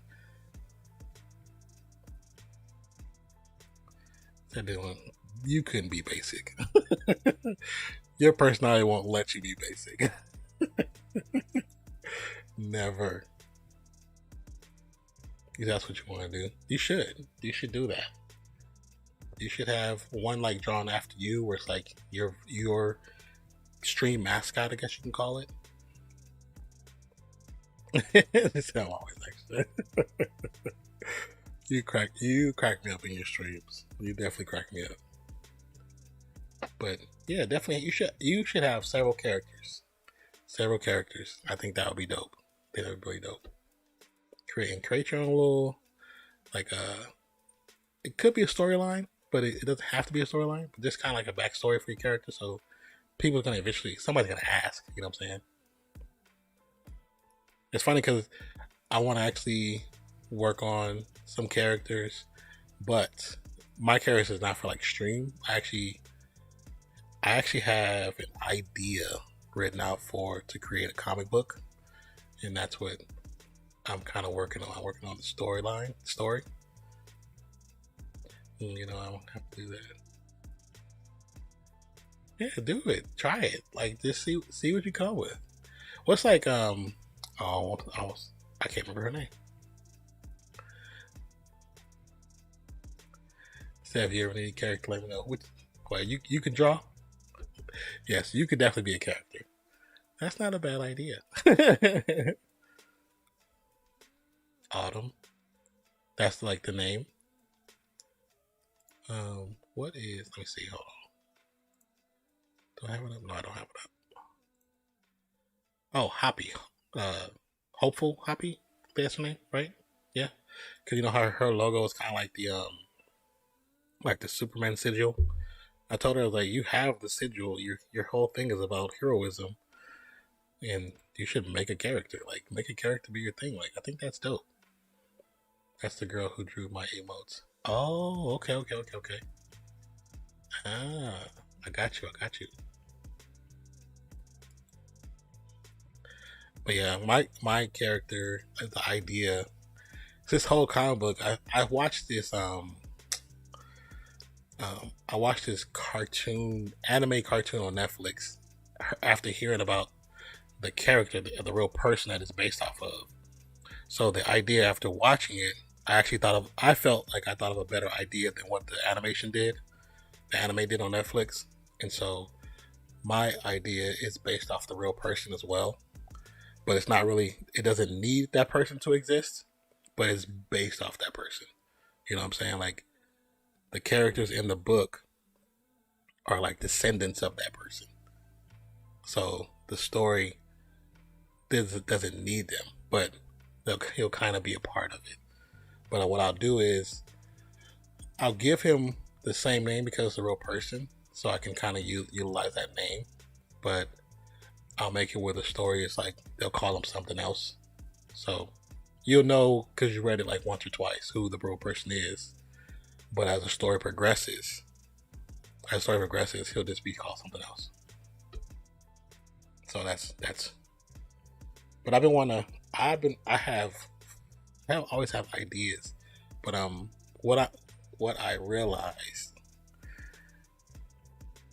He said, "If you didn't hear it in your comic, I got you." That sounds pretty cool, though. Yeah. So how my main character, because I've already thought of about 5 different characters. Kind of have their ideas and who they are, what their backstories are. Now it's just like I have an idea of how I want the story to start. But what I realized, the one thing I learned from TikTok is that there's multiple types of, well, I knew there's multiple types of ADHD, but I never knew like all of them. And then I seen this one lady who's like a psychiatrist. She starts breaking down a certain type. I forgot the name of it. And when she started talking about what it was, I was like, holy crap. That's how my mind works. That's exactly how my mind works. I can think of ideas. And sometimes it's thinking of them, but it's like sometimes getting to the point of just putting it down on paper and making it work. Because I have a comic book idea, and I was telling somebody about it and kind of explained the story to them, like my sister, and she was like, I don't read comics, but that is a cool ass idea.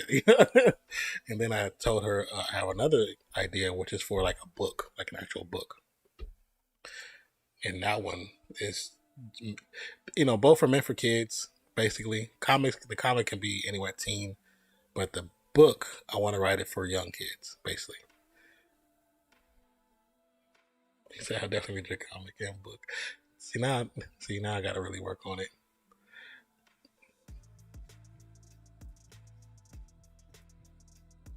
But I feel like I kind of want to start the comic book first. I feel like I have to get that off my mind because it's so much there where I feel like it's almost haunting my brain. And I guess you say you really love writing. When I was in school, I don't know, I could just write, regardless of, and it's so funny. I can read comics, animes, mangas, but just like sitting to read a regular ass book, my brain's like, this shit's boring. It's like you gotta do something else, player. So I think for me, like that's where like Audible has been like the greatest thing for me, because my imagination, I have like a very vivid imagination, so I can hear stuff and I can imagine it to like the 1000th degree to make it even more grandiose than what the book is trying to do. And so certain stories I can just fall in love with, But I think that's why I'm into like the sci-fi type stuff, comic books, Star Wars, like Avengers, all that crap, DC, like that stuff makes my brain expand. So English was my favorite subject in school, and I got you about books. I have to be interested. Oh yeah, I have to be. But even then, for the way my brain is, it has to be. I don't know. It just has to be a certain style of book. Because there's only a handful of books that I really just read in school that I really enjoyed, that kept me interested. And same, I always picture everything in my head. Yeah, it's just something that, I know everybody do it when they read, but like that's what I enjoy. Like I said, that's why I enjoy Audible so much. I love The Glass Castle. Did we read that? That sounds hella familiar. I don't know, in school we read a lot of books. The ones I remember the most is like Water for Chocolate, Things Fall Apart, and it's like the other name is called a Quonquo. It's about this African guy and how he helped fight off colonialism, which was like an amazing book. But it's called Things Fall Apart. And then the other one, like I said, like Water for Chocolate, which is actually a really good book. It's like a love story, but we read it for Spanish class when I took Spanish. So, part of it's in Spanish and part of it's in English. You have to read it. I don't think I've read those, but they sound, the like Water for Chocolate is basically about this young Hispanic woman living with her family, and her cooking, like the love that she has for like people or just like the world. Like when she cooks, it's displayed in the cooking. So her love is so strong that when she cooks things, it can cause people to fall in love. And it's like it's just a crazy story. And so we had to read the book in order for us to be able to see the movie. So, I really enjoyed that book. It's a very interesting story. Very interesting story. Like it was something where her heart got broken and she had to cook for the family, and she was crying while she was cooking. So when were eating when people sat down to eat the meal, it was good, but it was so, her emotions were so much into what she was doing that with every bite they got more sad. They were just crying, eating, talking about how good it was, but how sad they were. And it was just cool. It was just cool, like, to see the power that she had in her culinary skills, you know. And it's like it had some craziness with it, but that one's called Like Water for Chocolate. You could probably, I know it's an old book, but it's probably still out there, you know, any store. It's a soccer movie. Is it with like teenage girls? Because I've seen a couple movies that are similar in style. There's another one. What is it called? It's like something chocolate. But you have to say it like in a Spanish accent. No, it's Asian dudes. It's pretty old.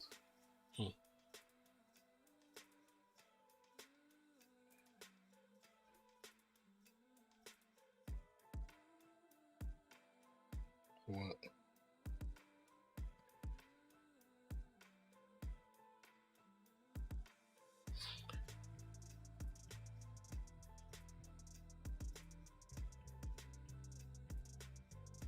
Oh.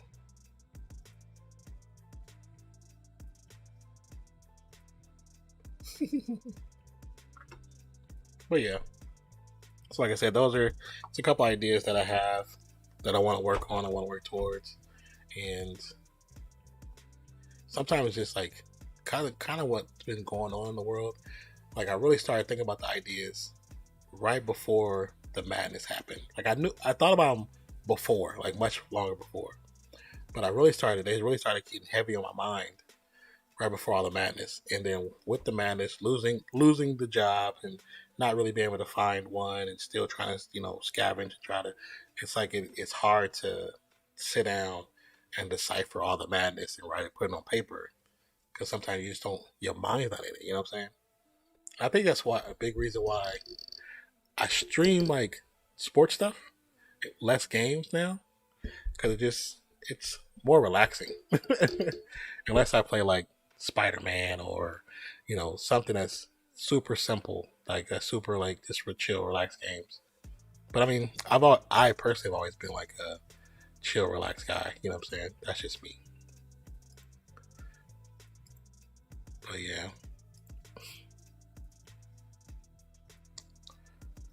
What's the next game?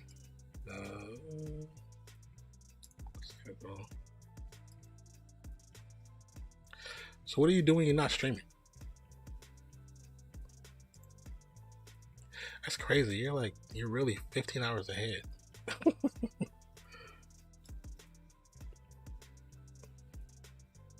That really explains why your schedule's all over the place. Especially because you're trying to play with us, and our schedule's totally different from yours. What's up, Levels? Where? Okay, that's Monday. Oh, that's why.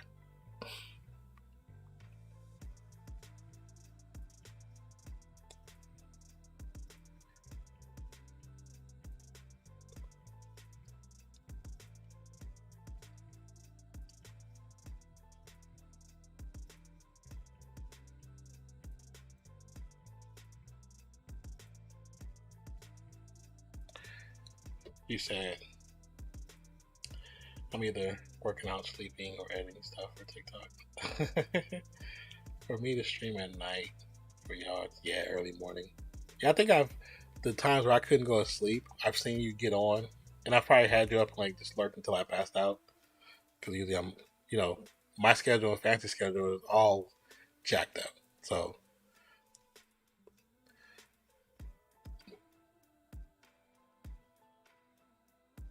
Here, do you go to the beaches often in Guam? My dad used to talk about the huge starfishes and reefs that were right along the shoreline. Okay, so today is the 26th, that's 28th. So it's Green Bay and Cardinals.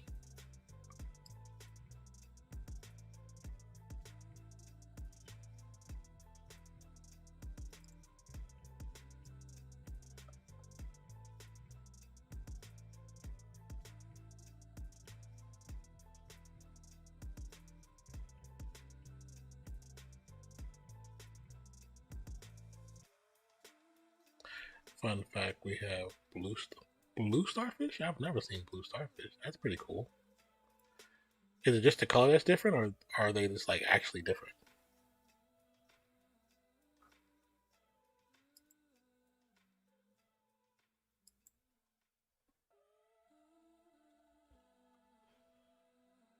That was almost perfect.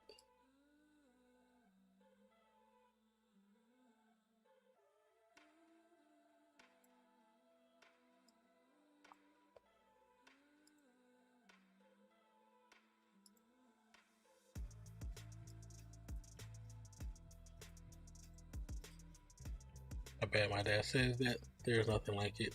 He wants me to save up to go with him soon. Yeah, that's pretty cool. They're pretty huge too. I've never seen a regular starfish. Only the ones here in Guam. Really? Yeah, regular starfish aren't huge. And I mean, unless they're just been growing and have been undisturbed, but they're usually, I think I've seen like size-wise, probably like this, of course they're like a star, but like this size around. Probably seen one maybe like this, but that's usually small. It's like super tiny.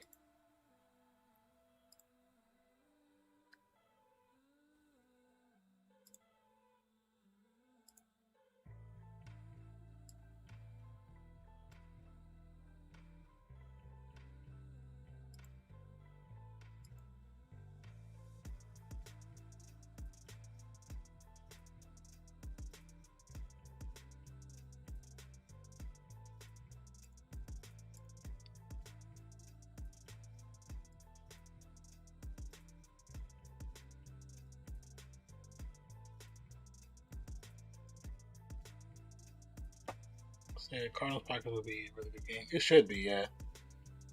So definitely worth coming to Guam. It's beautiful. Yeah, he has some pictures. He's printed out of 3 to 4 feet. Good gracious. I've been to Hawaii, which I thought was beautiful, but he said nothing compares to Guam in his opinion. Yeah, I've been to Hawaii too. Luckily, I've traveled with the football team, so didn't have to pay for it. Is your dad local, or is he just in Guam? No, he was in the military, so he would go out there for a month or two every year. Oh yeah, Hawaii is beautiful, but not compared to Guam.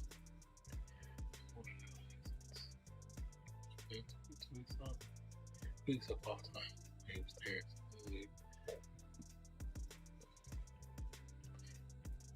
That's cool.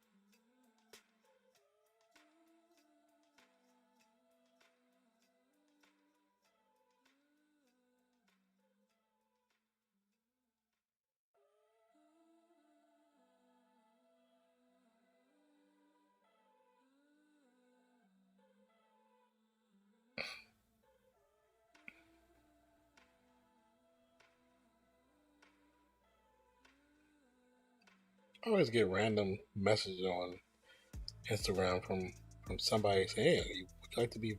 You want to get verified? Please stop, please." Switzerland. Wow. Good God. What is this? King Tom Brady joining me. Oh, I'll watch this in a bit. I know that's gonna be funny. I definitely take Miles in the round a lot because he's from Michigan and I'm local. I've turned down to well, it wasn't for the prices. Or fit perfectly in a way. Except I'm pasty. I go free diving, which is pretty much snorkeling. Damn. Like 20 feet? That's crazy.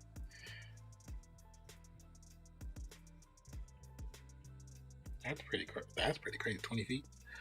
Yeah, I can't, yeah. Water. No, thank you.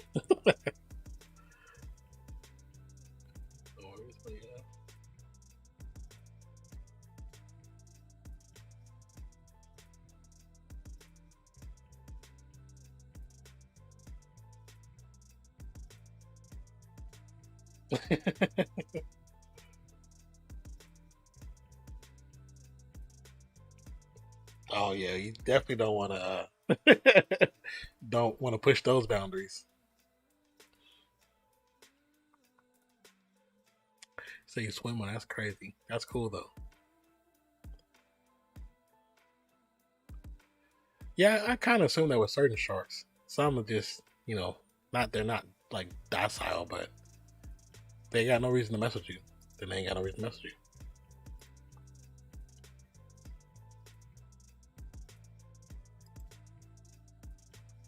I mean, you're not like the people that be in the cages dangling food out just so they can get the crazy pictures for National Geographic. So that's the big difference. Those, they're expecting action. You know what I'm saying? So they do it on purpose.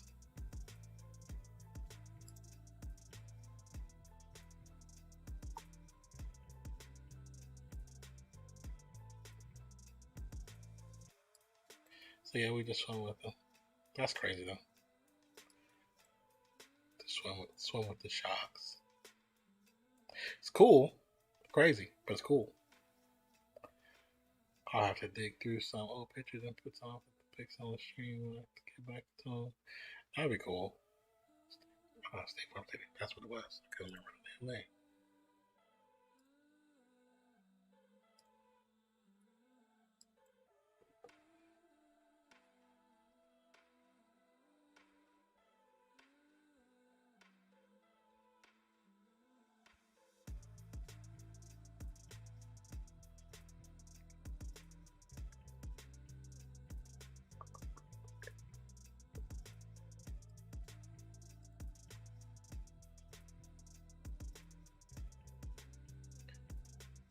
Gotta live with them in true. Islanders are buying feel different. I bet. Yeah, autocorrect is like, he's not the homie. Weird fact about me, I am terrified of water depth. Like, if I don't know it's deep, I don't care, but when I look down, it's like 60 feet. I have a mini panic attack. Bro, I feel you. I had a drowning accident when I was younger. Not really, it was an accident because I couldn't swim, but it was an accident because my uncle threw me into the beach, into the ocean. So yeah, that just put the fear of God in me since I was a little kid. That messed up all that. My uncle was like 6'7", had me on his shoulders, walked out the beach, and I was like, cool, you know what I'm saying? Then he was like, went straight to the bottom, because of course it was like to his chest, 6'7" now. I went straight to the bottom, and I can look up and see the water and see him, and I just freaked out. I don't remember how old I was, but I do remember that. I remember it. But after hearing like my other cousins, he did the same thing to them, and most of us can't swim now because of that. So I've done free diving 3 times, and every time I panic and then relax. I'm okay. Yeah, no wonder, man. I'm sorry. I wish I'm better now, but I was so deathly afraid of water. And what's funny is I've been fishing since I was 6.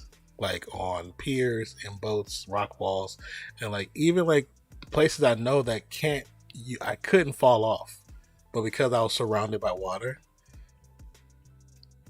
for like a handful of seconds, I would be like kind of paralyzed by fear. And then I'd have to force myself to like, okay, I'm going to be okay because this is attached to the main land. It's not going anywhere. But when certain actions would happen or movements, like my grandpa had like a really small boat. And the first time I ever got on it, yeah, that was that was terrifying. I just kind of powered through it, hoping I just didn't die. Didn't die, but still was afraid. You just gotta take baby steps. Yeah, like even it was so bad. I realized how bad it was when I got in college. When my first apartment, we had a pool, and everybody's going to the pool, so I was like, okay, I'll go to the pool, chill. You know what I'm saying? Put my feet in, and like the girl I was dating, she wanted me to get in. I was like, nah, I'm good.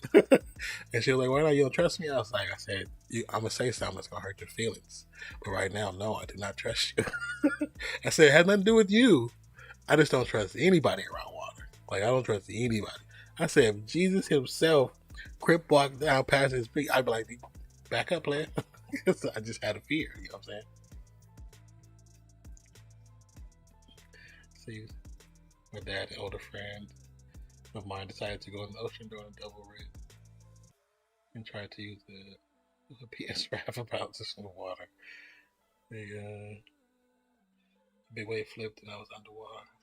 Oh yeah, they reached down and like grab it. It was pitch black almost. That's so crazy. I also sadly got to go wash the dishes and get ready to go with my cousins, but thank you for the big stream note. I'll catch you next time, Love Solution. It was also nice to meet you, and I'll catch you next time. Y'all take care. You take care too, Hero. Blue Hero. That's funny because I call Fancy Blue because the first time I met her, she had blue hair. And but you're blue too. Interesting. Hero. You have fun with your cousins. Don't have too much fun without us, but have a good time. When next time you're streaming? Bro, I know a lot of people like that around with water. I see. You and Fancy are definitely twins. It'll be interesting the first time we all actually meet. Thank you. It's time to get drunk. Uh-oh. Yes, I did say grip on crosswater. Probably sure tomorrow. Okay. I mean, I plan on getting on tomorrow.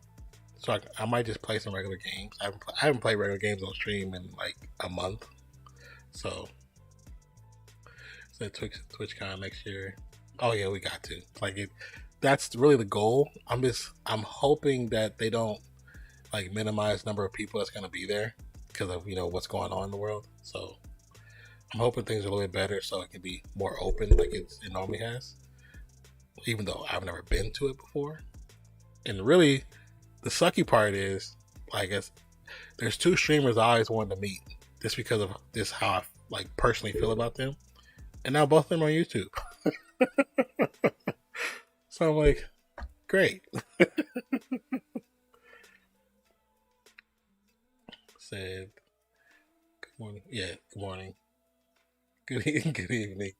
Then I somebody to take it right away. Florida, right? No, Cali. TwitchCon is in San Diego. That's like the home now. You have San Diego, and then they have the UK one. And of course, there are two, there's PAX South is here in San Antonio. And then, of course, DreamCon, which is in Dallas. But of course, I gotta go. See you next time. Yes, see you later. I'm about to get off anyway, but thank you for the conversation and I appreciate you so much. Have a great time, though. Be safe. Be safe out there, lady. Talk to you later. Oh, I thought they moved it. I don't know. No, I think after the last one before, the craziness, they said it was going to be there for like another couple of years. So, bye here. I'll see you Tuesday, Thursday. Yep. All right. Well, let's see. Let's see something.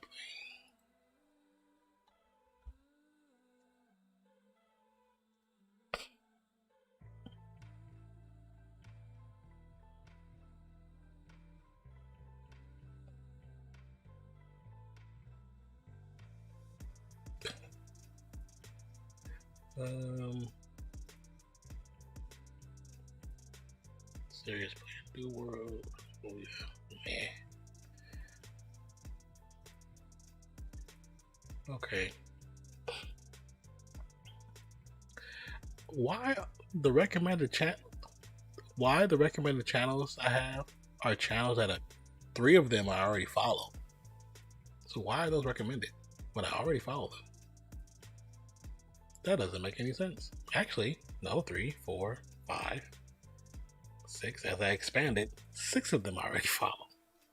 How are you recommending me stuff that I already follow? That doesn't make sense. That's idiotic. Anyways.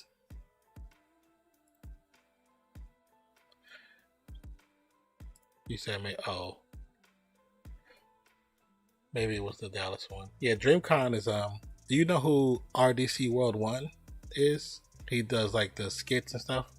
They do DreamCon, but that's in Dallas. And then, like I said, PAX South is in, it was in San Antonio. I think it's going to be there again because of, whatever. And of course you have the regular Comic-Con and all those, the big cons. But as far as stuff that's gaming tech related, I think those, I know there's more. I don't know what that looks right. I did a clip, I'm not sure if I saved it though. Okay, well, there's nobody really I want to send it to, so we're just gonna close it up. So I appreciate you, Levels. I'll hit you on Skype right now. See you later, brother. Appreciate you. I'll call you back in a minute.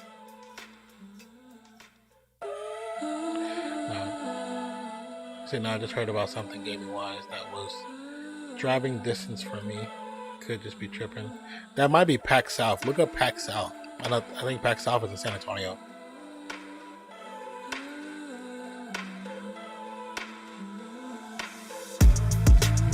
Honestly, if we get TwitchCon, what do they switch for?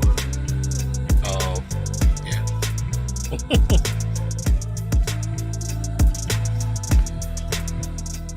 Alright, you guys, we're going to call it a night. Had a great stream. Nice, almost 6-hour stream. Appreciate you guys for being here. All the lurks, like we had a lot of lurks today. It was pretty cool. Had a lot of people show up. Some more newbies, which was cool. Then a few people that hadn't seen in quite a while. So that was pretty dope. But once again, thank you for being a part of the stream. Thank you for being a part of the channel. For Levels, Motivation, and myself. There we go.